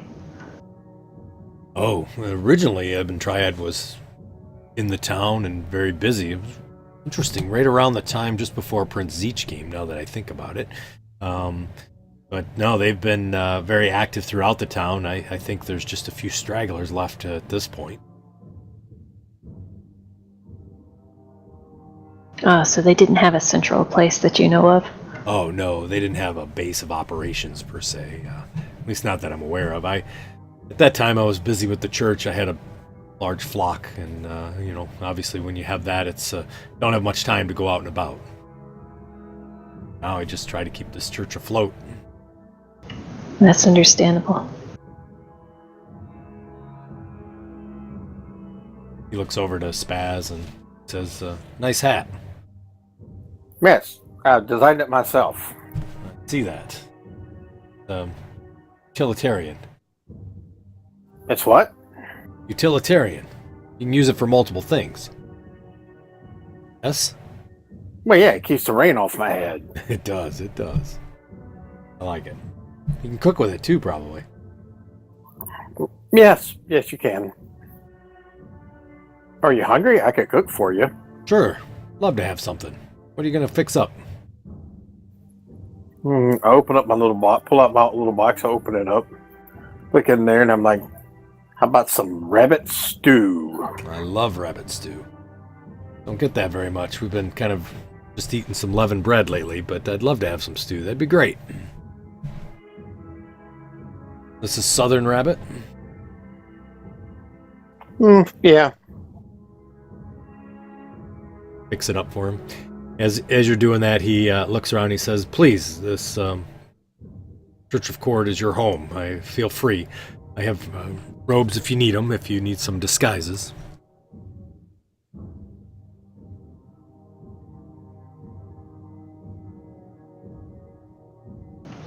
There was another name that came up in our research.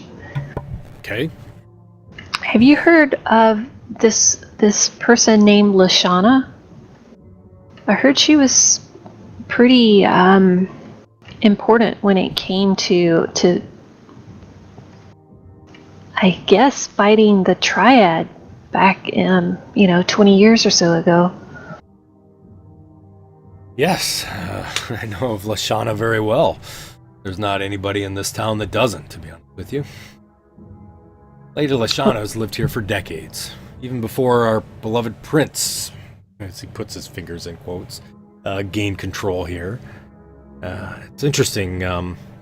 She's pretty the only one that he seems to sort of defer to. Some people think they're lovers. Personally, I'm not sure that would be the case, but anyways, but yeah, she has a manor right up the road. Have you been up towards the northwest at all? No, we just got in today and just basically stumbled across these temples. No, I don't think there was no stumbling. I think you were guided, don't you? I prefer to think I have a choice in things. I understand. Well, I'm sure you saw as you came in on the road that those large mansions that were along the cliff edge. She has the biggest one over there, and that would be hers. She's been here for a long time. Don't see much of her anymore, but on occasion she'll be here. I'm sure she'll be here for the grand party of Zeech. She's having a huge banquet about a week from now.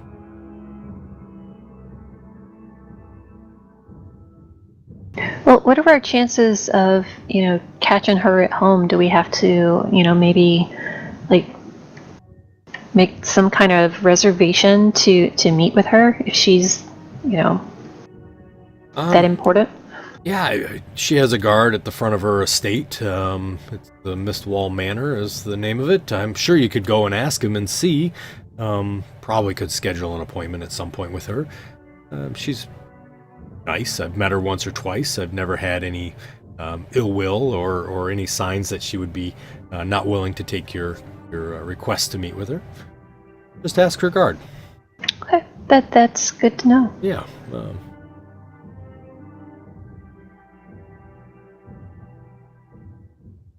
Please, have a seat. And he looks over to Spaz. He says, "That looks like a mighty fine meal you made, son." Yep, it's fricasseed. He tastes some and he says, "Pretty good. Please." And he offers for everyone else. I don't want to be the only person to eat. I'll join in with Spaz. Alrighty. Hey Spaz, you know that those hobgoblins in that inn, they were trying to poison you. They gave you something called oil of taggart or something along those lines. Yeah? So I guess it wasn't powerful enough to do any damage to you. I guess not. I didn't know that. Why didn't you tell me they were trying to poison me?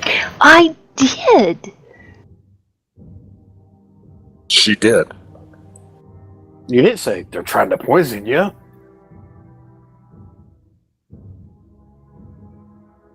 You didn't say that. I'm pretty sure I told you they're trying to poison you.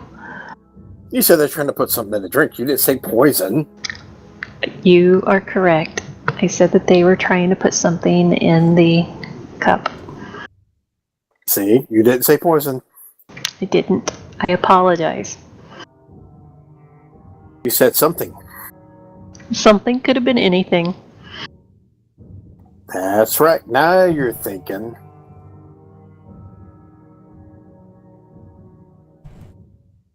Well, while you guys are all eating and Emmy's outside contemplating all the life's hard choices, take a quick break. Back in a Oh couple God, minutes. I'm finally understanding how his brain works. So you guys have finished eating food. You hear Haleth and Spaz's discussion there. You're sitting outside. Yep. 30 minutes goes by. You're still sitting outside. The rest of you have finished eating, and obviously the priest is talking about Cord and things of what the church used to be like, kind of reminiscing a bit.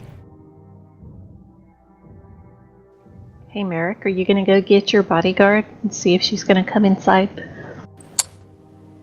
I talked to her. She didn't respond. I don't think she'll come in.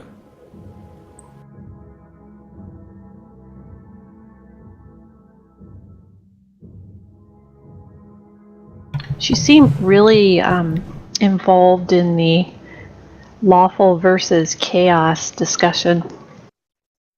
Do you think it's because Cord is not of the lawful alignment? I believe that's exactly the problem.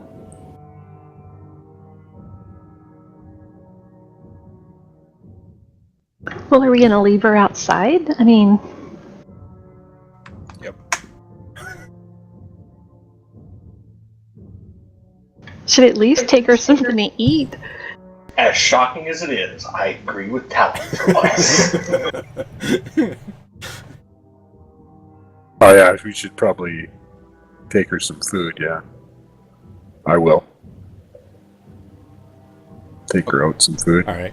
So, as you're sitting out there, it's been about almost an hour now. You hear the doors open to the front of the cathedral, and you hear the very reassuring steps of Merrick's boots on the stone. As he walks out, you see he's carrying a plate of rabbit, or was it rabbit stew that you made? A bowl of rabbit stew. Yeah, he made it from one of the rabbits that didn't make it out of the hat. Right. And just so you know, he only rolled a 10 I on know. this meal. So. Yeah, not very good, but you've had better from Spazinator. Let's just say the rabbit was very well aged. Yeah, it's been hiding in that box for a couple days. I'll take the plate over to Themis and say, I really wish you would reconsider. You'll be perfectly safe in here. And I'm sure that who is it you follow again? Themis? Yes. Is that the name of the god? Yeah. I'm sure Themis will understand. Well, we're discussing that right now. Well, I'll sit here with you until you're made your That's quite decision. all right. That's quite all right. I'll be fine right here. Thank you for the food. Merrick, can I have an insight check?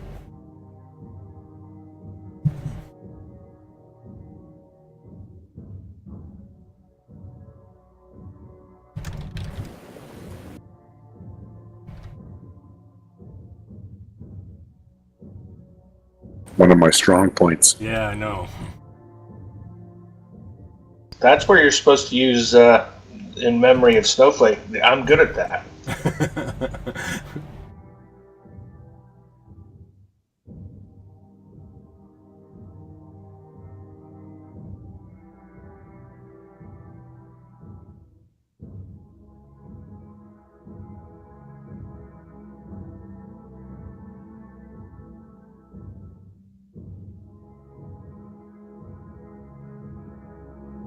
I will eat the stew. Okay. So you kind of dig in. Again, it's not great, but it's edible. What do you mean? Themissarian, what can I do to reassure you? Or to make you... You don't seem happy. There is nothing that you can do. I'm just talking with my God. Actually, sorry, I want to back that up. I'm talking with Mother.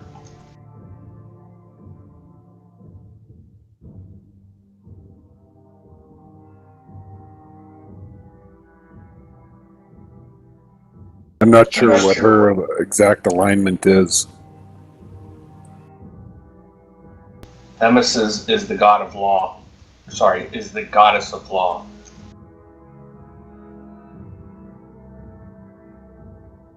So what, she's lawful neutral, or... I don't know.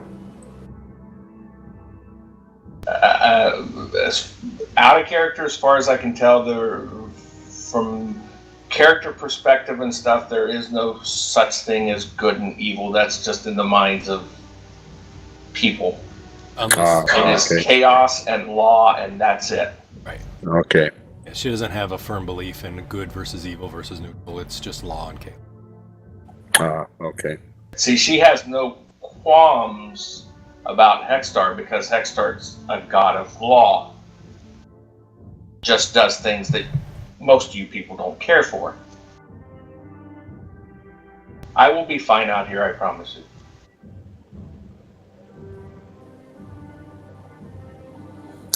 Okay. I'll head back in. Alrighty. So as you walk back in, you see she continues to sit outside. There's not a lot of foot traffic here, and you don't see really anybody kind of meandering through. It's getting to be evening at this point. The sun is setting. There's long shadows along the buildings that are here, and you do notice that other than the main street, none of the streets are lit with any sort of lights or lanterns at all.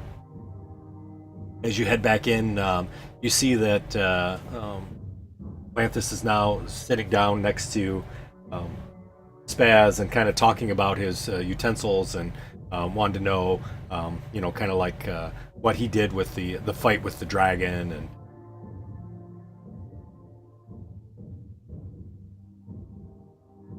Spaz, are you telling him how you stood in front of the dragon and, basically defeated him?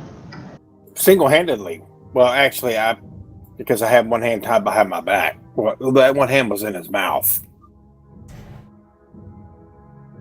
he's like, I see. I'm sure the helmet protected you from the acid spray. Yes, but you know what? I don't remember a whole lot about that fight. What? Yeah, there's been hundreds of fights. I don't remember that one, and it probably happened after midnight. I get very tired then. You fought him in the middle of the night? You are a brave soul. I heard that there was a dragon near here too. Yes, yes, there used to be a dragon that flew over there quite often. Scare the people? Do you know what its name was? Don't. What was the name of the dragon you killed? Ilthane? Ilthane. I called it Dickie. Dickie the dragon. Ilthane or Dickie? I don't know the dragon's name. I've not heard those names before. Surely it's probably the same one. I mean, dragons don't die that often, correct?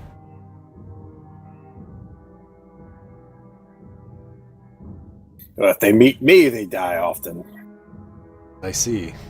You definitely are the great heroes. What do you all call yourself? Well, we call ourselves the Magnificent Seven. Oh, is it Spaz or Seven? Well, it's the Seven. Ah, And I'm the great Poobah leader, Spaz, the Magnificent. well, I'm glad that the leader Spaz the Magnificent was able to come into my beloved temple. Man, you don't have to pay me for it. Would, but I have no money to pay you. I could see if I could scrounge up some coin if you'd like. Well, I can loan you some money, then you can pay me, and then you owe me. Okay. Here's 10 gold pieces. He takes it hesitantly.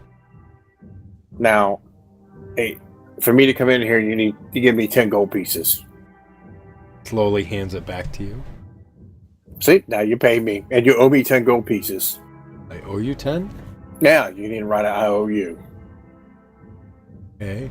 And he reaches down and writes, I owe you 10 gold pieces. 10 gold pieces. And give it to me. He hands it to you. Okay, so now you owe me 10 gold pieces. He What are you going to pay? shakes his head. He says, Merrick? Hands up. He says, I will as soon as I can. Is that fair, Magnificent Spaz? Okay. And What did he do? What did he do?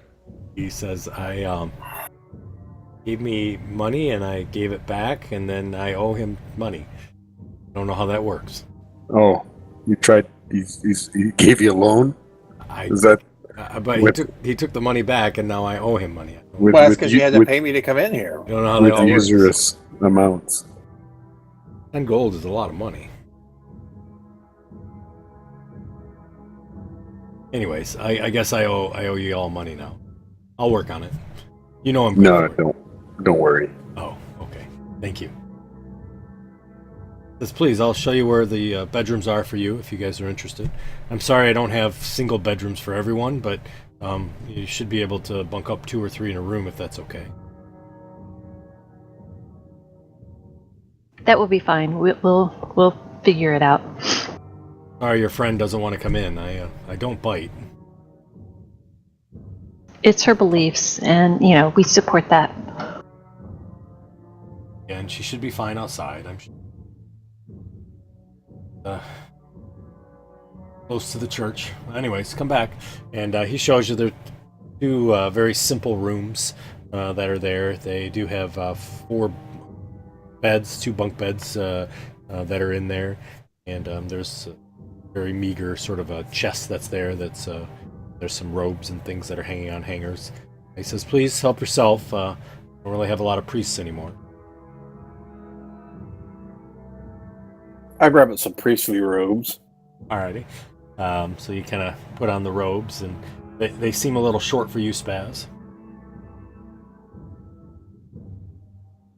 I squat down a little bit. He says, you've learned it. You have to hunch those shoulders and let your sort of droop and get a hump in the back. That gives you the full use of the robes. Nice job. Absolutely. He says, if you need anything, please feel free to ask. And you can travel at night. It's just obviously the riffraff are out a little bit more at night.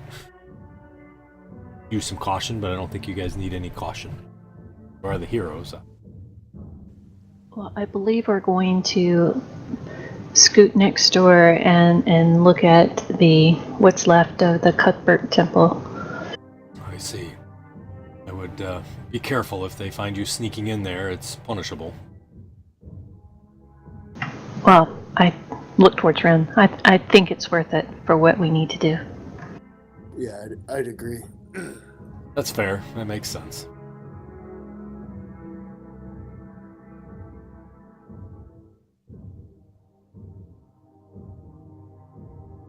All right. So he kind of returns to his quarters and so please ask if you need. Morning prayers are at 7 o'clock sunrise. So You better pray for 10 gold. I will, Spat.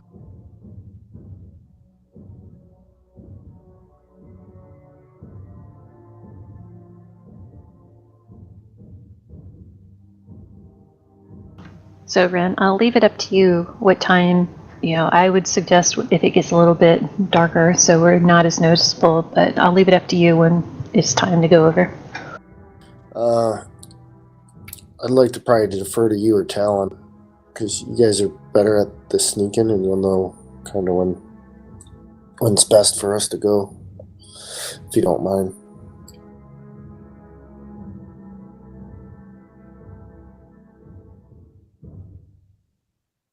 Talon, you want to scout it out too? I'll assist if you need help.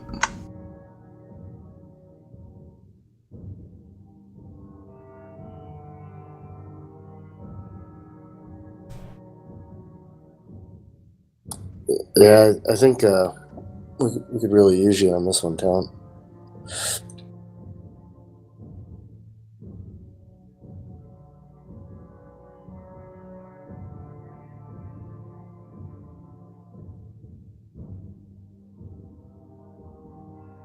What do you think's the best way to get in? I'll go out, say hi to the Messinian. Okay. So as you walk out the door, you see that the Messinian is sitting on the edge, and you notice that she's looking up, and in front of her is one of the blessed angels looking down at her. The Messinian, as you were sitting out there, suddenly one of the blessed angels appears in front of you and looks to you and says, "What are you doing sitting here?" Minding my own business. I've seen you sitting here for a while. I want to let you know that I don't recommend any loitering, and if you plan on breaking into this church, you will have to deal with us. You understand that, correct? I wouldn't break into this church. I would hope not, because this town does not tolerate that. And then she kind of looks immediately as she hears the door open and looks towards Haleth. I'll just nod and walk right past him and just walk down the street. Okay. So as you do, she continues to follow, and you see her kind of looking, or them, I'm sorry. You see her watching her as she's walking down the street, and she looks back and she says, "That one looks like trouble too, doesn't it?" Just look like someone walking. You're paranoid. Well, I do, however, like your town. thank you. We do try to keep it in order here, as you can tell. We're obviously very happy about the almighty Prince Zeech keeping the town the way it is. Always something nice about things remaining the way they are. It is, isn't it? Well, I appreciate you saying that you're going to keep the order. We'll be watching you, don't worry. In an instant, she immediately blinks out, disappears. Kind of like a teleportation. Hey, let's Oh, sorry. Go ahead. I so wanted to reach down and pull my sword out, but I didn't. Right, I was going to walk down till I couldn't hear them talking anymore. Okay. And then just kind of like scoot around the side of the building and start working my way back. Gotcha. So as you kind of scoot around the building and work your way back, you now see that Them is alone, and you can kind of see her lips moving, or almost as if she's muttering to herself. Can I read her lips? I don't know. Maybe. Sure.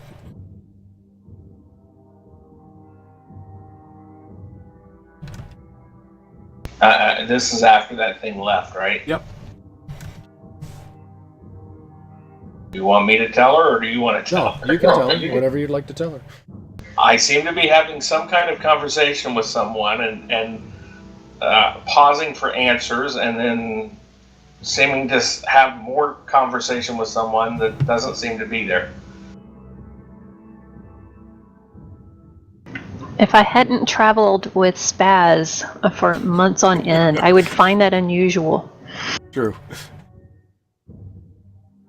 And the conversation that what you're reading is me asking questions like, I don't understand, I need some guidance, this isn't right, it needs to be fixed, and I expect an answer, and stuff like that.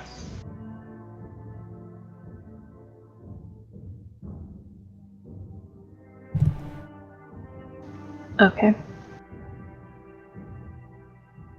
Have you never argued with your God before? Or in this case, your mom? No. I'm not even going to, not really knowing what she's doing. I'm just going to scoot right past her and try to make it over to the church. All right, gotcha. The rest of you are coming out as well, I think. Is that right? I think Ran and I say scoot without any issues. I'm gonna cast Pass Without a Trace. Okay, sounds good. Yeah, okay, that sounds good. I'll go with them if they have that on. All right, sounds great.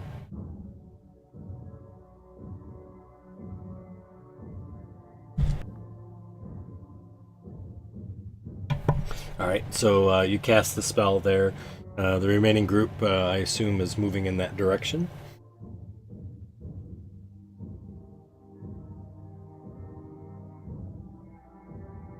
So I sit and watch a little trail of these guys come walking out of the building. I think he cast it on you as well, so I think you would know that you were there. You do. It's up to you if you want to continue with them or not.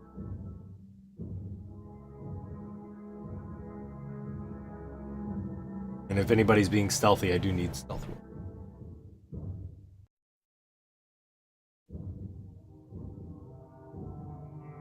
We get extra pluses for that, don't we? Yeah, I think I already put it on you, actually. I have a quick question, Greg. Yeah, what's Are up? the boots of Elvenkind attunable? They're uncommon. It should say attunable on the description. All right, yeah. It doesn't say attunable, so I can use them. Yep. All right.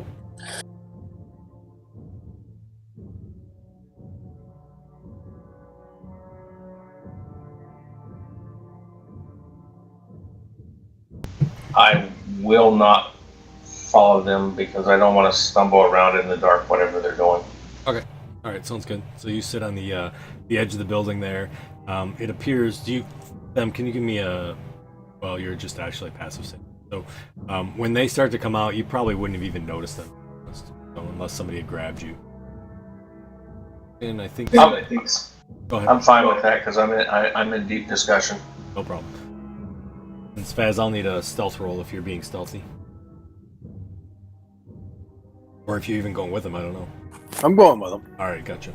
So you all are able to get out and are very stealthy as you go through the alleyway there, kind of looking around and seeing where you pass through, and them you have no clue because I don't think your passive perception's that high. So I'm actually going to cast some visibility on myself. Okay. In addition to. Yeah.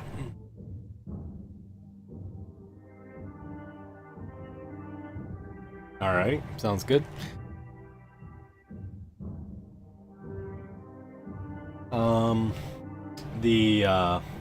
You guys walk up to the church and you see, again, there's these, it's a building that's partially burned and it's sagging, blackened walls, and the painted glass is melted, and so the angels, which they appear to be sort of like hunched over and look old and decrepit just from the glass being burnt. And you see signs that are there that we had talked about, and the signs read, condemned by the order of the ineffable wisdom of the Almighty Prince Zeech. Entry is prohibited.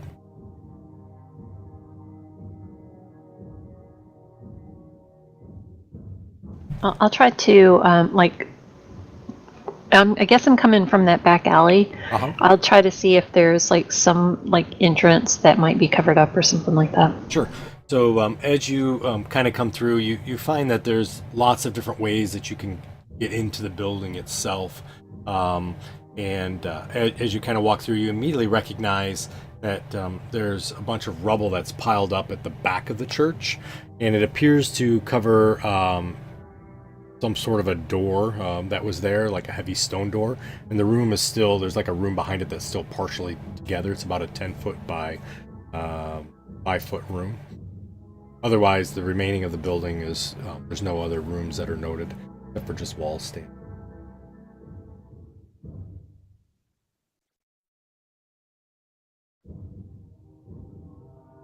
Okay, if I see them coming, I will Okay. show Ren this is the only place. I mean, it looks like there's something behind there, but that's it.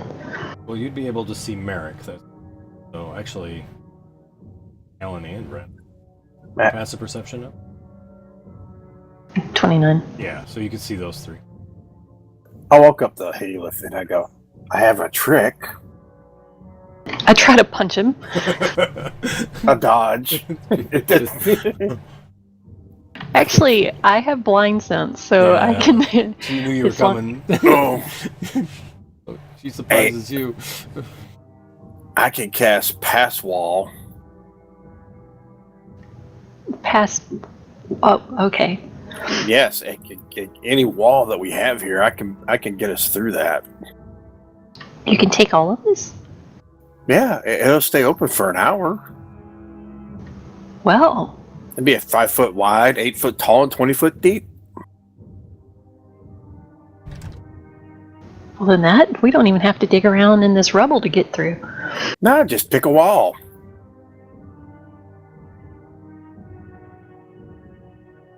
Maybe one that's not too obvious from the street. Or from the... Well, I tried to approach it, this backside, I guess is what you're talking about. Yep, right there. Yep, that's exactly what I was talking about.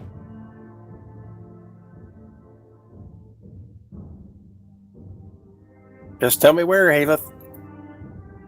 I guess right there. All right, I cast it. So as he casts the spell,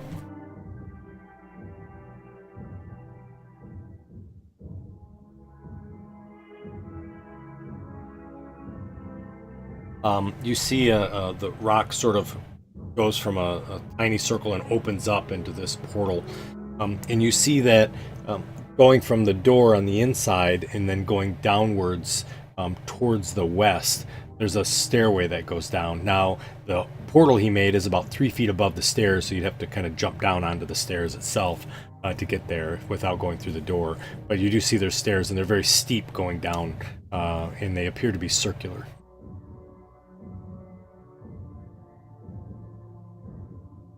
You're brilliant, Spaz. So, Ren, I can go down first if you'd like, but this is a temple to your god. If you want to go first, I don't want to desecrate anything. No, I'm comfortable with you going first. I've seen you explore many times, and you never destroy anything without purpose. I destroy everything I touch. That's what I'm thinking to myself. I go to other planes, I blow stuff up when I hit. Maybe I'm thinking I don't want to end up in a different plane. Alright, I'll just step off down and just float down the Okay. to the bottom steps. Yep. So you kind of slowly go down. As you do, you see that it circles down for quite some distance, much deeper than you would expect for even a single level necessarily. And as you get down to the bottom, you see that there is maybe a small crypt of some sort. But the problem is that the crypt appears to be structurally sound, but there's kind of bones that are scattered all over, tangled in kind of heaps. And you see that the hallways are sort of curved and twisted and whatnot, very unnaturally. And it appears that stone is sort of smooth in some parts, and then there's like these jagged parts that stick out. It's a very unusual rock formation. So it doesn't look like anything that the worms that we'd just seen. Yeah. Okay. No, nothing like that at all. This is very smooth rock, but they're in weird positions. Like they may be in a 45 and a 45 on one wall, and then on another wall it may be pointing a point out, and another one's 30 degrees angled. I mean, they're all in weird shapes, but it's all solid stone. And I'm assuming it's pretty dark down here. It is. It's pitch black. Did we get a long rest at the? We got a long rest at the temple over there, right? No, you guys didn't take a long rest. You guys went out in the dark. All right. Well, I didn't get my rest. I didn't get my spell slot back. Right. That's the evils of casting during role playing. That's all good. I won't punish you for it. Too bad. Well, I had to use my mass suggestion. That was kind of cool. It was fun. Saved you guys a lot of grief. So, you're in these tunnels here.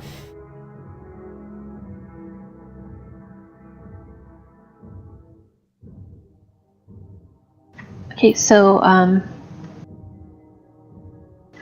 do I hear anything while I'm down here? You do. I don't like the way you said that. You hear the sound of what sounds like sticks kind of being banged together, and you hear the sound of scraping. Coming towards me? No, it's farther into the tunnels. Doesn't sound like it's necessarily coming towards you or away from you. It sounds like it's sitting in a spot, but it's down the tunnels, and it kind of echoes through here.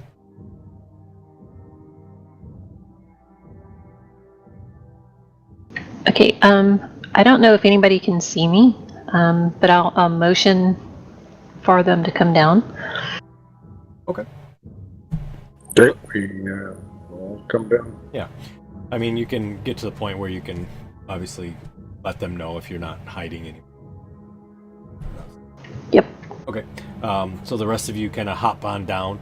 I believe everybody is able to see in the dark. Is that correct? I think the only one that couldn't was Snowflake before. Yeah. All right, gotcha. So you all kind of follow down. Now it's 5 feet wide, so it'll be single file. How do you want to go? I assume Haleth is first since she went first. I'll be behind Haleth. Okay. I'll be behind Ren. And I'm looking for Themis, but Yeah, she's not with you. she's usually following me around, but Right. I'll be behind Merrick, I guess. Okay. All right. Sounds good. And then Talon will bring up the. All right. So you guys continue down. Merrick, you kind of look out through the pass wall spell that Spaz had cast, and you don't with his staff, and you don't see her anywhere out there.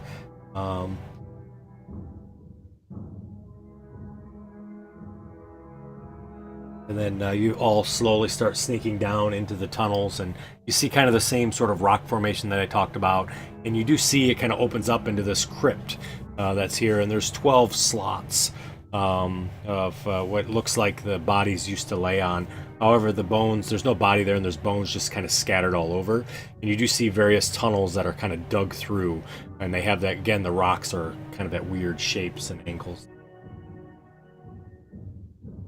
So once everybody gets down here, it's like, all right, can you hear? I don't know what it is, but it sounds like somebody's like scratching on the walls. Maybe it's Ghost.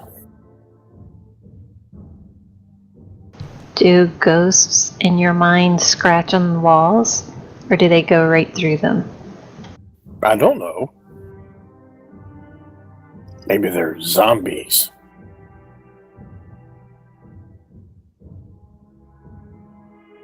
You hear kind of a low moan that kind of echoes throughout all the tunnels. A solo moan, but it's definitely a kind of a moan in its own. Is that your belly spaz? Nope. I ain't rabbit. It's the rabbits, too. It's getting to us. Yeah. Suddenly you hear the sound of sort of scratching and whatnot, and it sounds like something's moving down one of the tunnels, and it sounds like it's coming closer.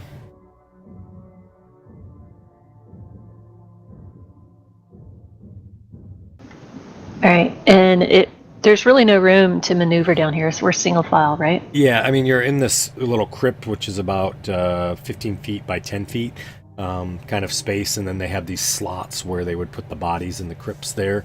But yeah, for the most part, it's pretty tight. Unless you're going to go back up the steps. And I hear the kind of the scraping and what sounds like... Can I squeeze up front? Sure. Yeah, you guys can move around however you'd like to be. Suddenly you see it gets louder and louder and louder, and you see this hand kind of has what looks like a long femur in its grasp, and it's kind of dragging against the wall, and it kind of misses the wall where the opening of the tunnel, and it kind of pops out. And the hand, you notice, is sort of this gray skinned, and it has large jagged fingernails. And all of a sudden its head kind of peeks out, and you see it has red eyes, and its skin is all pockmarked and blistered and everything. And you see that it appears to be a human with sort of what looks like sharp teeth, frail and emaciated, except for his belly, which is disturbingly round and sticks out full. He wears a tattered remnants of what looks like a robe of St. Cuthbert as he peeks around. And all of a sudden, as he sees you, he kind of goes, and he kind of quickly sort of jumps over to the farthest away from you to a pile of bones and stands up on it. He goes, and he's kind of hiding with the femur in his hand, sort of trying to defend himself against you. Can anybody understand him? Do you recognize those robes? Yeah, those are robes of my church. Maybe this is, what's his name? Rorsk. Rorsk. What was that? I'll ask him, Rorsk, is that you? And he just goes, and he takes the femur and he kind of swings it just sort of menacingly at you guys.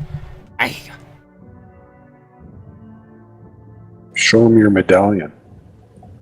I'll show him my amulet.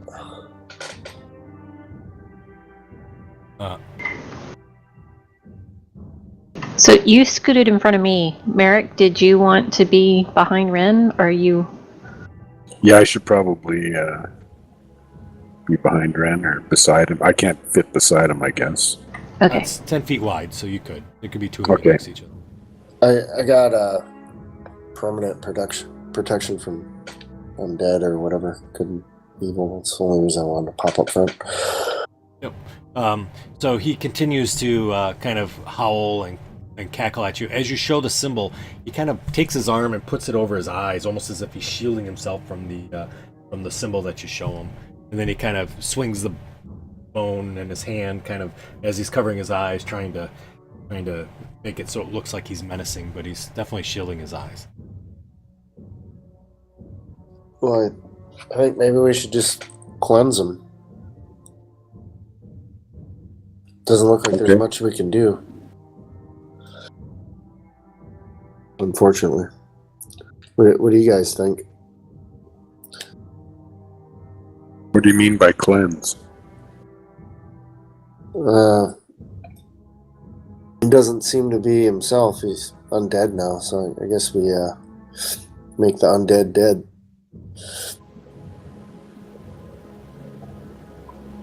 Are you sure? I just don't know of any spells I have to get through to him. Are you sure he's undead? I'll do Divine Sense. That's a good call. Okay, sounds good. So he is definitely undead. He's undead. Yeah, he's undead. Well, I what do we guess- normally do to undead? Make him dead. Let's make him dead. All right, everybody that's in there, go ahead and roll for initiative for me. Pretty close quarters, so as long as Merrick and Ren are in the front, they don't get knocked over or anything like that. It's pretty much they'll be in the front and you guys will be fighting from behind. All right.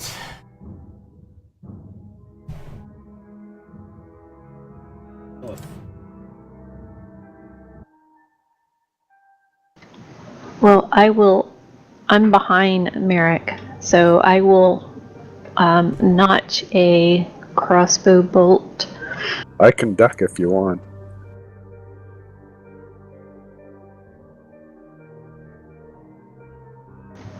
I'll actually wait until after Ren attacks. Okay.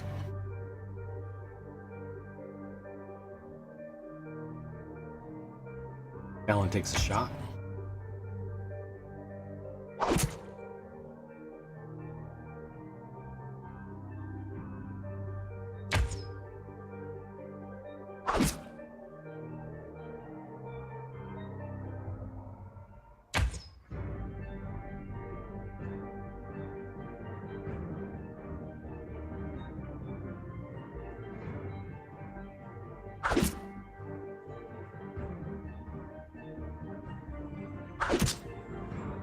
The damage went in.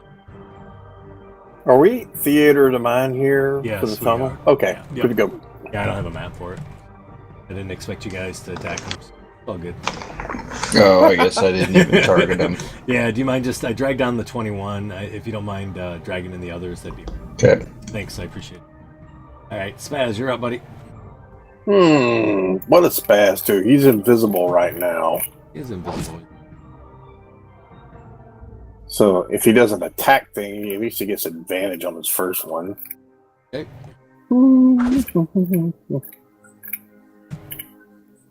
Spaz will. Yeah. We'll go for Gusto. He's going to do a 7th level spell, Crown of Stars. So I'm going to cast it at 8th level. Okay.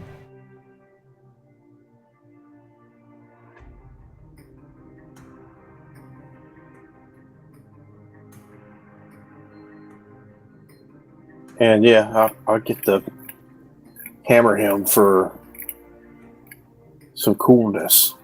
Okay. Make sure I target this dude. Read it again, so that means I got like I can use a bonus action to send one. So that's I use the action to cast, and I'll use my bonus action to send one to hit him. Okay.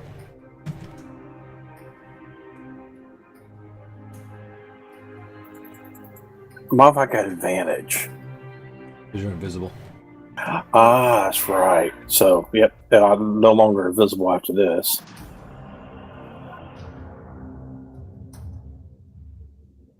All right. B4 when you.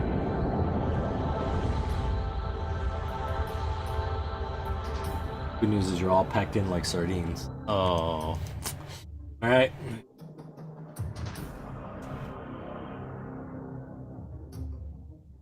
He's not dead yet. Oh no. I will move up till I'm close enough. Okay. And then, So you step within 5 feet. actually, yeah, we'll move in around between on the other side of him from Ren, if I can. Alrighty. But Ren's not 5 feet away yet, is he? Nope. So I will attack him there. All right. Sounds good.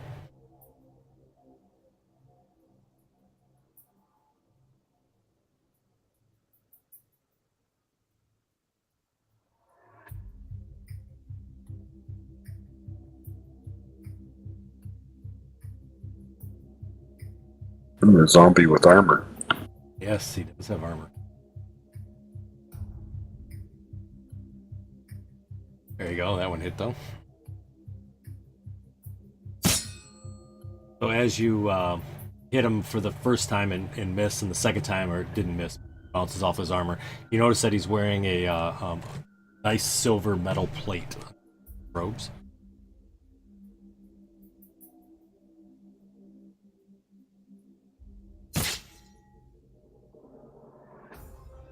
Take that off. I didn't mean to. I Oh, should yeah. have done that.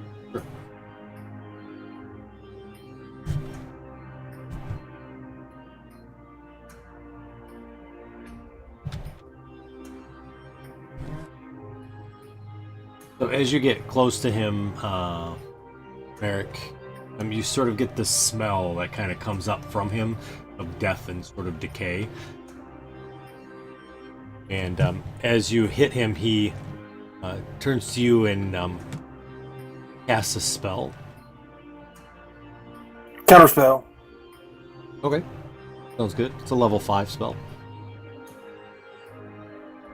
I would do it at just regular 3, so Okay. I'll have to do a 15. Nice. Bam! So you cancel the spell that he casts. Ren. There went that comprehend languages spell. Alright, so Tongues. I'm gonna Yeah, move- you're right. I'm gonna move up to him. There's probably no way to get on the other side of him from Yeah, you guys are Merrick. kind of like in a Yeah. 90-degree corner. Yep. Cool. I'll attack. Okay.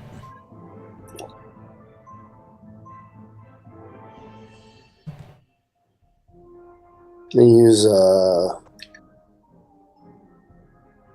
level 2 smite. All right.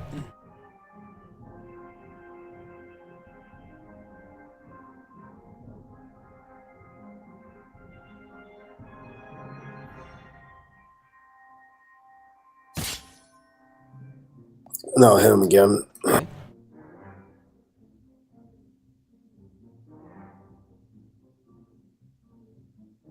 And a level 1 smite.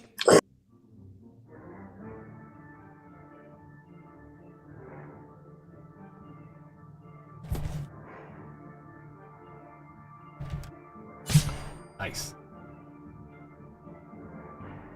That's my turn. All right. So I have a Yep. -2 shooting through them. Yes, that's unless you have sharpshooter.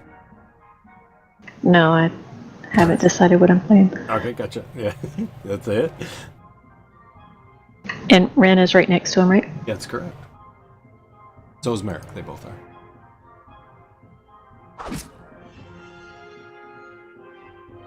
I'll take my bonus. Yep. Bounces off the armor.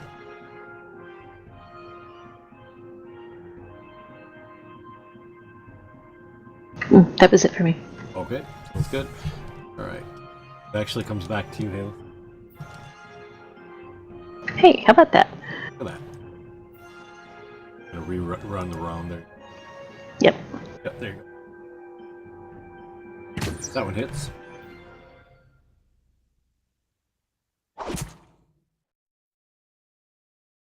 As that shot hits, see his body crumples down to the ground, dropping the femur as it rolls.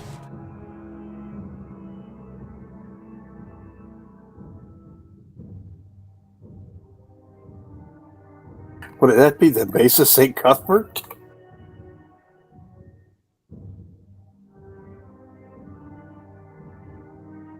Would that be what?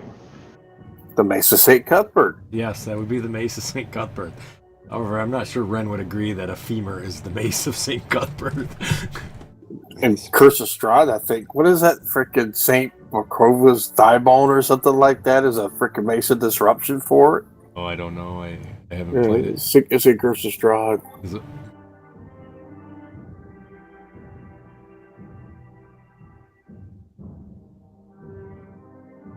So let's go check it out. See if we can figure out, how long this person or this thing has been down here.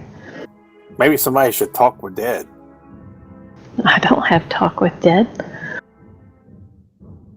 Well, that you should. Why don't you? I've got everything else. You're the leader. Oh, I see. Yeah, that's you're delegating now. That's right. Yep. You can delegate authority, but not responsibility.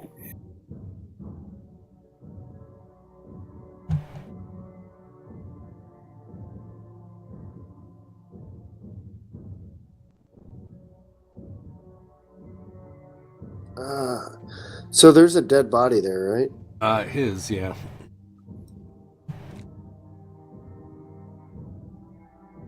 I know where you're going with this. I'm not sure the answer for it. I wanted to do a ceremony because I'd like to try and save him, but they don't have anything like that. They don't have a ceremony to do that. Well, they have atonement, but he's got to be like a willing creature to change his alignment back. Gotcha. Beacon of Hope, that'll do it. Well, Have a beacon of hope? no, I'm just... Doesn't ceremony have something to do with they can't be turned undead for so many days or something like that? Yeah, they have the funeral, right? I could do that. Maybe I'll do that. Takes an hour though. I don't know if it's worth it. Does he have a rank? If he's under a cardinal, it's not worth it. So the robes look like they were fairly nice at some point, but they look extremely old.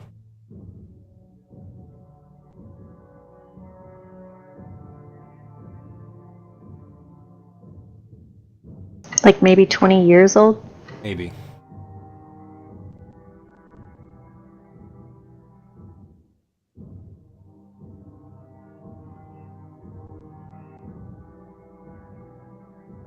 Just search them. See if we find anything. Sure. So as you search, you find that his clothing tears pretty easily as you're kind of looking around. He does have this silver metal plate that's on his chest. However, you don't find anything that appears to be of any sort of valuables or anything like that other than the bones that he sits on top of. Yeah, so I'll do the funeral rite ceremony if you guys don't mind. It'll take an hour. Does he have a wallet or anything? No ID? No ID. Forgot his Alhaster identity card. So you continue to, Ren, kind of work on that ceremony that's there. How about for the rest of the group for the hour? What would you like to do?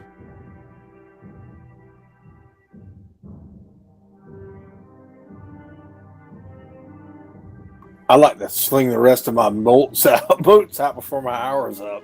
I think we should search around and see if we can find any evidence of what happened to Rorsk or any of the other priests.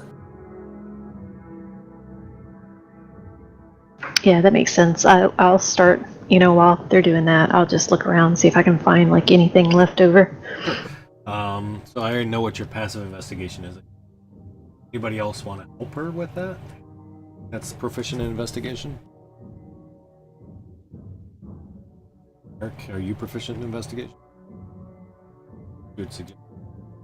No, I am not. Ooh. Alrighty. So, Haleth, can I have you roll an investigation roll?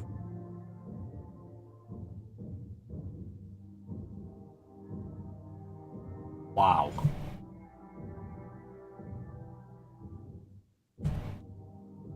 She needed help. I know. She didn't need anything. Holy smokes. So I rolled a 20. You did. So as you search around, you see, as you go through the tunnel that he came from, that it heads off to the west, and you see that it appears that he's been digging into the graves of the wealthy and the graveyard to the west of you, which is obviously quite a long distance, but he has been, it looks like, eating the corpses there, maybe to stay alive or something like that, which is weird for undead, but that's what he's been doing. You also find that there are tracks in this room that shows that somebody had come down probably several years ago compared to the rest. That appears to have booted feet that came down and went back up. You also see that he does have indications. Yes, so you also find in the bones, as you kind of dig through and whatnot in one of the crypts, you find a book that's kind of stuck in there, and it's a journal of sorts that's kind of been tucked in there. It looks very old. Even as you open it, the pages are easy to almost break or crumble apart because it's just a simple book. And you do see writing that speaks of person who was trapped in the church and was able to hide down here in the graves here, and says that he's been able to that St. Cuthbert has sent him food down here, and he's been able to stay alive by eating the food that he gives him. And he says it's strange because there used to be bodies that were there, but now St. Cuthbert has replaced those bodies with actual body or cooked food of meat and things like that. And then it talks a little bit about I've been shaping the walls and changing things to follow food to get to another food source where St. Cuthbert has put the food. And as the writing goes, you see it gets more and more erratic, more and more the handwriting is more and more of a scribble to the point where it's just sort of gibberish written on a bunch of pages. There's no indication of who wrote it. I mean, like a name. I mean, I'm assuming it's the thing we killed. But there's no name. There's no name on it. So, I'll bring that back to Ren. I won't interrupt his ceremony, but For Merrick and Talon, I assume just kind of chilling out. Yeah. Watching Ren. Alrighty. Yep. Talon, you recognize that the caves, obviously, the walls are not a natural digging, and even looking at it, you're able to recognize that these were magically made into these positions here. So, with your Underdark experience, to recognize that as you look around as well. About an hour goes by. Nobody really seems to bother you. Ren continues with his ceremony to the point where he finishes.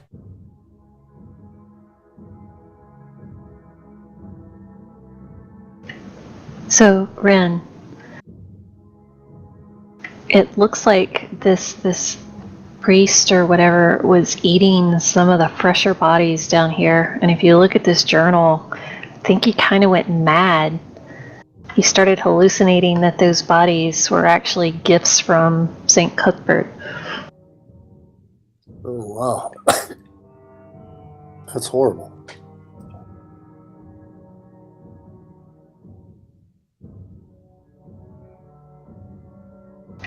So what you did that like cleanse him of whatever? Do you think? That's the creature. That's what it. I'm not sure. Yeah. Kind of limited on what I can do, as I'm not a cleric, but I did the best I could. Do I think that remove curse would help at all, or no? Yeah, no, I don't think you do. I think you recognize that he's dead, and Okay. you would need probably a resurrection or a speak with dead, like somebody had talked about. To be. If we were only next door to another church where there's clerics.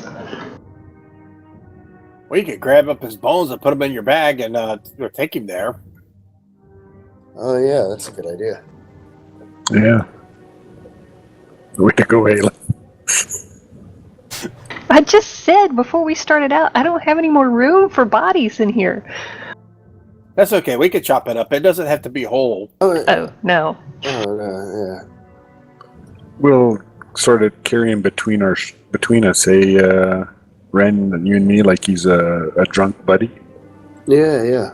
It's, I'm just gonna plug my nose with this, with some cloth up my nose, so I don't have to smell them. it's All right. weekend at Cutburst. Right.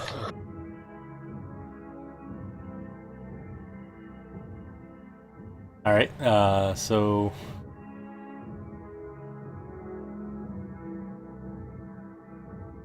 you guys are gonna try to do that. I'll need a deception roll from Ren and Merrick.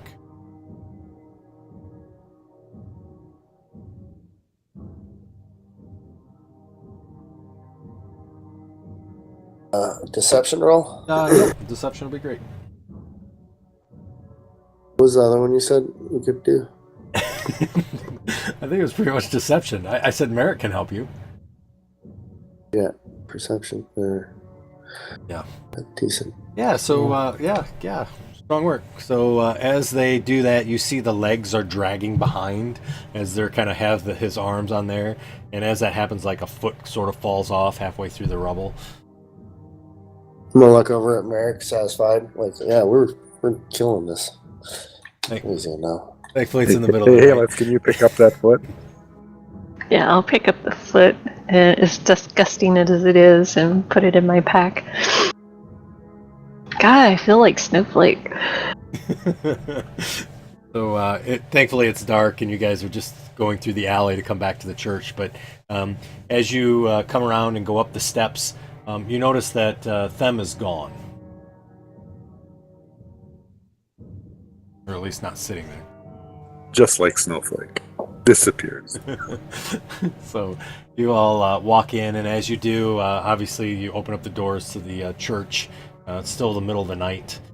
You now don't have to pretend that you're the weekend at Bernie's with corpse. Come on in.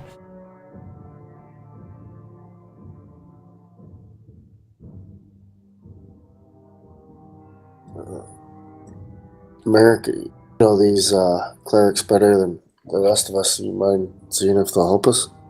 Yeah, I'll go find Lanthus and ask him if he'll help us out so we can try and get information from this undead guy. Yep. So you kind of knock on his bedroom door, and he goes, "Yes." He rubs his eyes. "Yeah, what can I help you with?" What's up, Merrick? We need your help with thing downstairs. Yeah, we killed a zombie and we need to talk to him. Oh. All right, hang on 1 second. He walks back in and comes back out, and he has these really big, thick glasses that he puts on. Right. Kind of walks down and says, "Where did you kill it?" Under the St. Cuthbert's Church. Oh. Okay, well, guess you know what you're doing. Hopefully nobody saw you go in there. I mean, they got signs everywhere.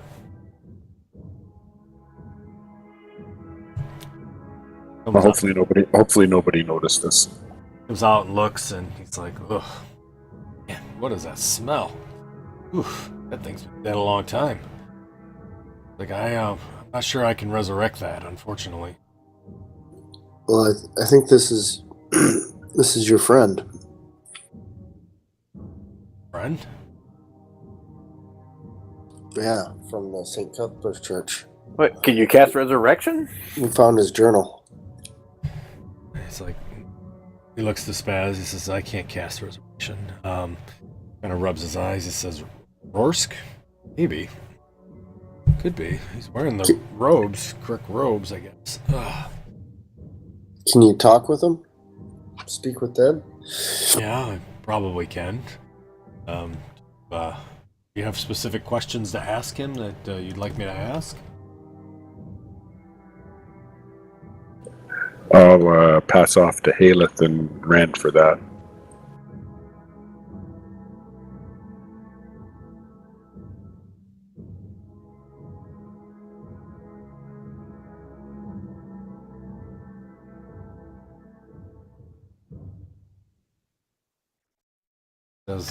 As far as asking him questions?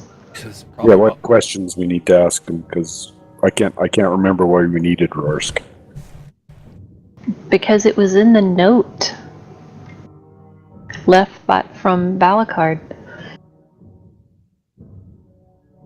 So we need to ask him about Balakard. Okay. So he sort of casts a spell, and he says, looks to you guys, and he says, "You want me just to ask about, just say, what about Balakard?" How many questions do we get? He says you get 5.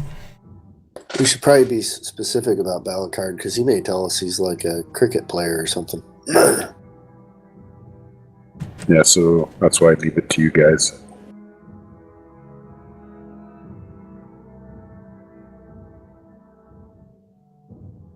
Why was Balakard coming here? You guys remember? Yes, he thought that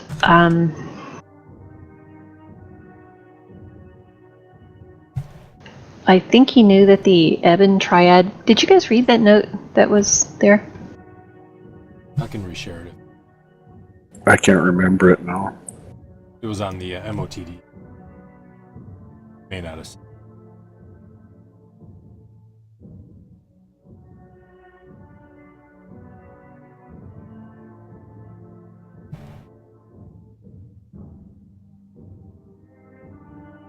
That was a note from Spencer's library last week.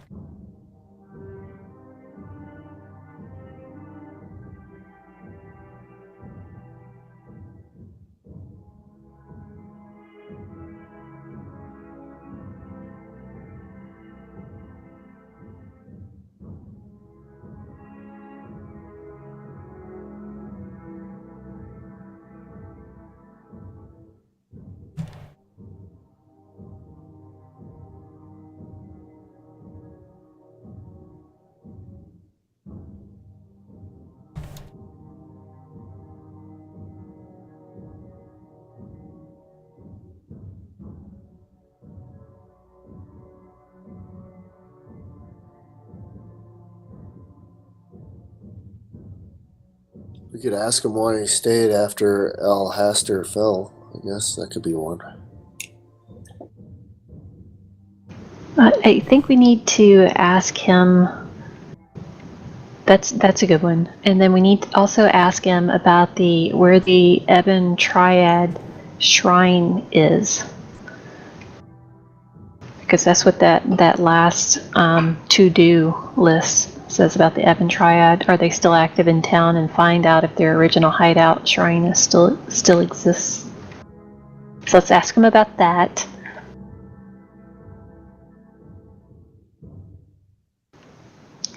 We need to somehow word it so we ask about Cayuse, I guess, because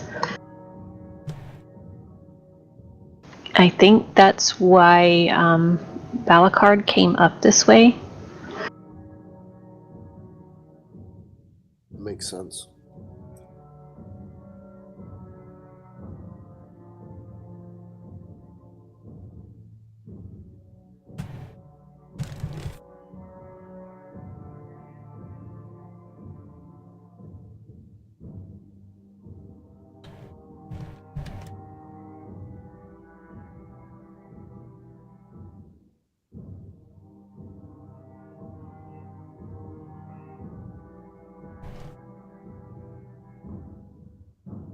Anybody else have anything? I feel like I'm like dictating this, and I'd really like some help. You should ask him if he's got any evidence left anywhere of any of what this prince, whatever his name is, left. Zeech or Veech? Or what happened when he took over? And why the Church of St. Cuthbert was destroyed? Things like that. Track down the Ebon Triad and find out if there's a way we can get it to Lashona.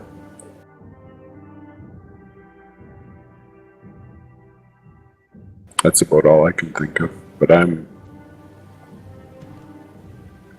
I don't want to ask the questions. I'll word it wrong.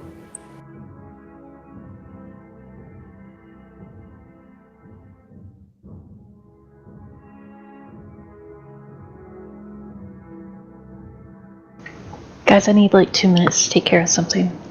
Sure.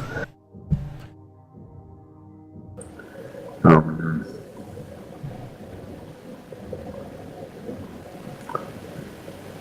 You guys are gonna hold off till she returns to ask questions. yeah, I just can't speak too loudly anymore. Oh, no problem. So, Emerson. Yes, sir. So, as you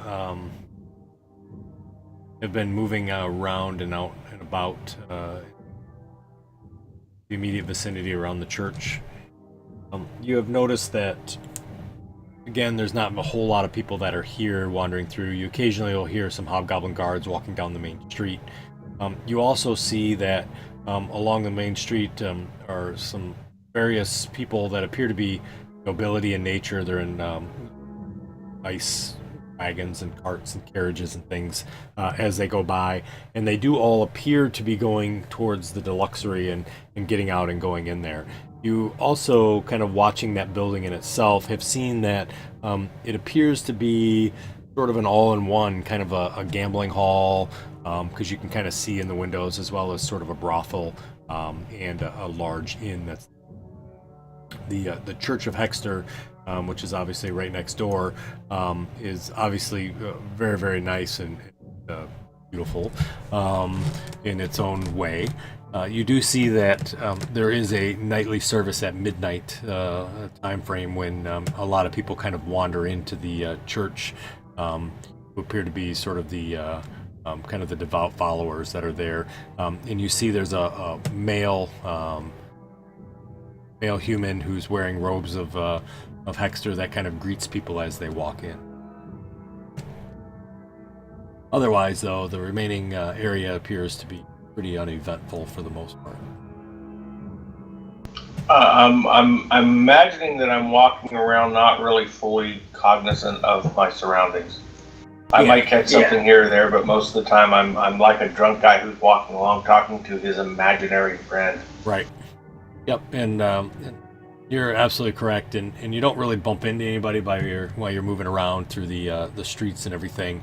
But on the same token, you could bump into somebody and probably wouldn't even notice. What's the name of your imaginary friend? Themis, or Mom, if you prefer.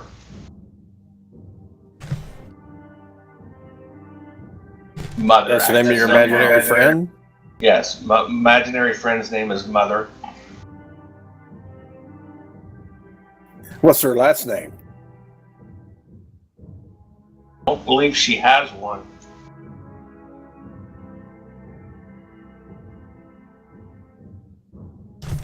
All right, back to the corpse and the questions. And Okay, I don't know how to word these things, but I guess it's up to me to figure it out. the group deferred to you, yeah. Of course. You're the smart one. Yeah, but I feel like I'm the only one, like, doing this. Yeah, Well, I think I'm you too should drugged ask him up if- to be intelligent. Yeah, ask him if there's really a light at the end of the tunnel. All right, this is why I asked the questions. I was gonna ask what human tastes like, but all right, light at the end of the tunnel. Everything's like chicken. That one's free.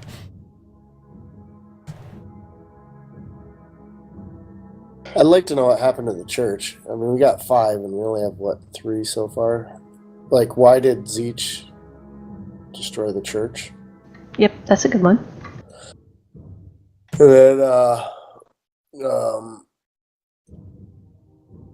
why didn't he flee Alhaster? Or why didn't he flee the Alhaster after it fell?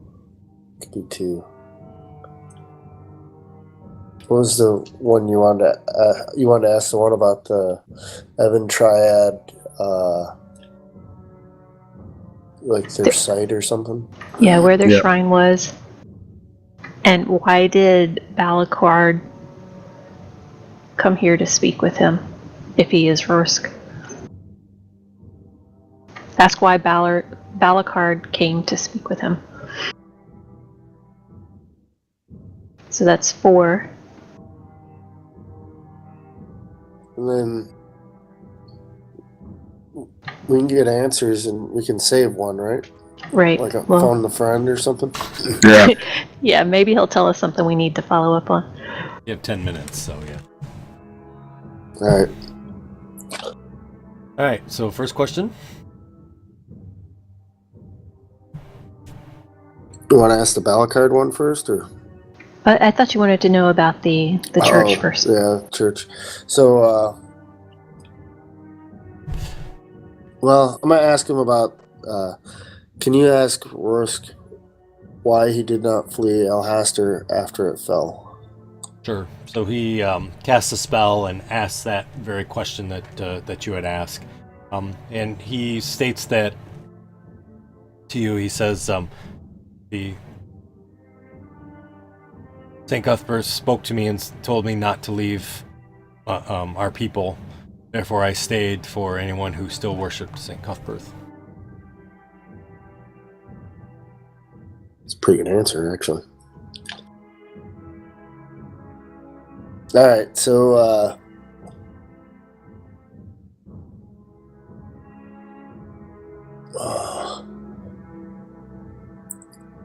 why was the church destroyed? By Prince. Yeah. Oh, yeah, by Prince Zeke. Sure. So he repeats that as well, and he says, reportedly it was the Ebon Triad that destroyed the church. However, I do think that Prince Zeech was the deciding factor of this. I believe it was because I go directly against his Church of Hextor.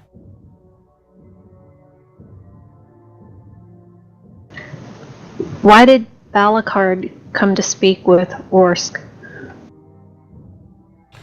So he says that, and Rorsk says, I don't know the name Balakard, but a strange man visited me very recently. He had asked questions about the Ebon Triad and seemed particularly interested to know about Mother Maggot.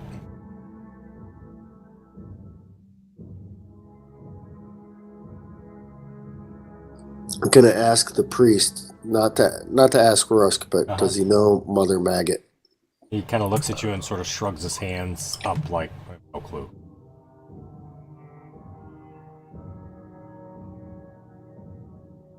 So we still have 2 questions, right? Yeah, we didn't ask about the foundation yet, right? Right.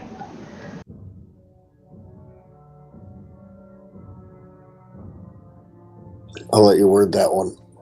Yeah, that's what I'm trying to see. How do I do this?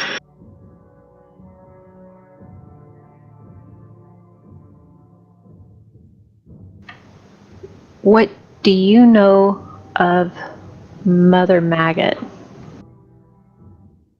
So he says, so he repeats that question. He says, interesting, you're the second person to ask me so recently about Mother Maggot. Says, he gets a little bit agitated. He says, there was this heretics of the cult of Hextor were captured and executed. And with me interrogating their bodies afterward with Speak to Dead, I discovered that they were set on their path by a mysterious contact known as Mother Magnet.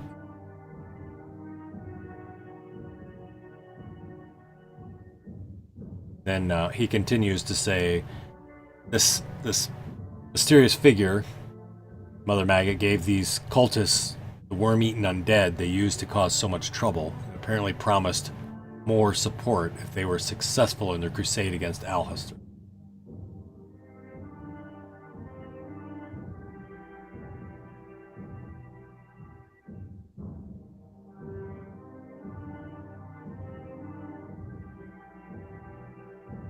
Then he goes silent.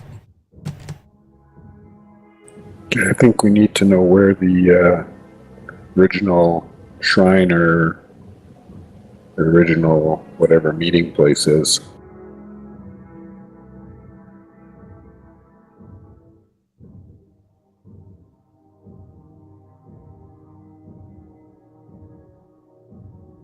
Okay. Is that what you want to ask him? I don't know. I'm asking. Oh, okay, gotcha. I'm asking the group if that's what we want to ask. Yeah, there's like two things going on here. A strange man asked him about the Ebon Triad and Mother Maggot. Then he said a second person asked about Mother Maggot. That was us.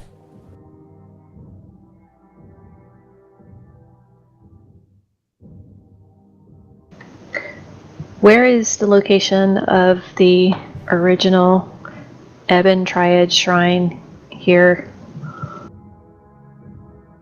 Okay. So he repeats that to you, and he says, "I don't know the original location of the Ebon Triad's hideout or base, but I do know that Mother Maggot was integral with them, and she had a subterranean room under a house in the southeast section of the city. I watched the house for months afterward. Nothing new developed, and I assumed that Mother Maggot moved away. The house is located just north of a watchtower by the woods.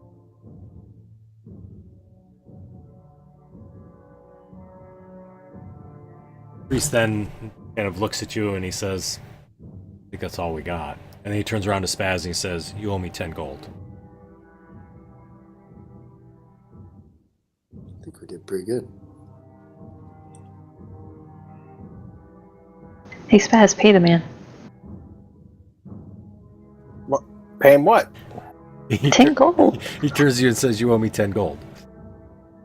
Oh, which guy? Is it the same guy we were talking to before? Yeah, it's the same guy. I hand him his IOU. Here you go. He smiles and hands it back, and he says, I told you everything was free to Merrick. He says, no need, and he gives you back the IOU. Now you still owe me 10 gold. Yes, I do.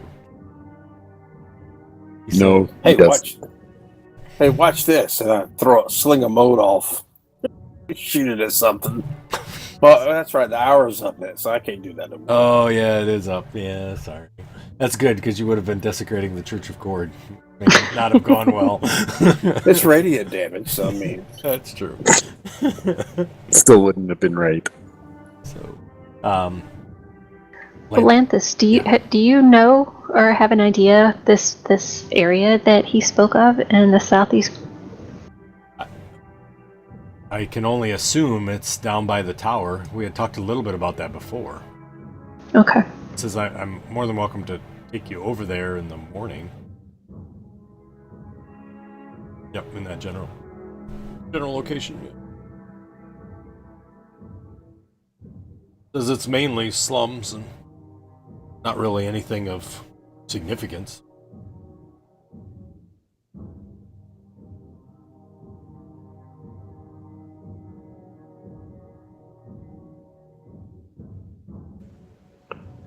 Well, we'll find the subterranean passage, I guess, tomorrow. I think we should rest for the rest of the night. Yeah, that sounds good. Then he looks at you all, and then he looks down at the corpse.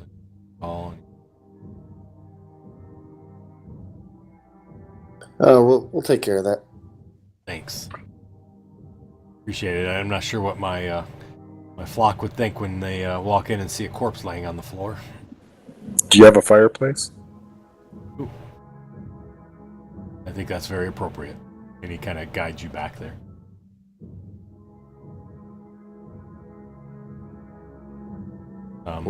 As you get back there, yeah, you're going to dispose of what needs to be disposed of.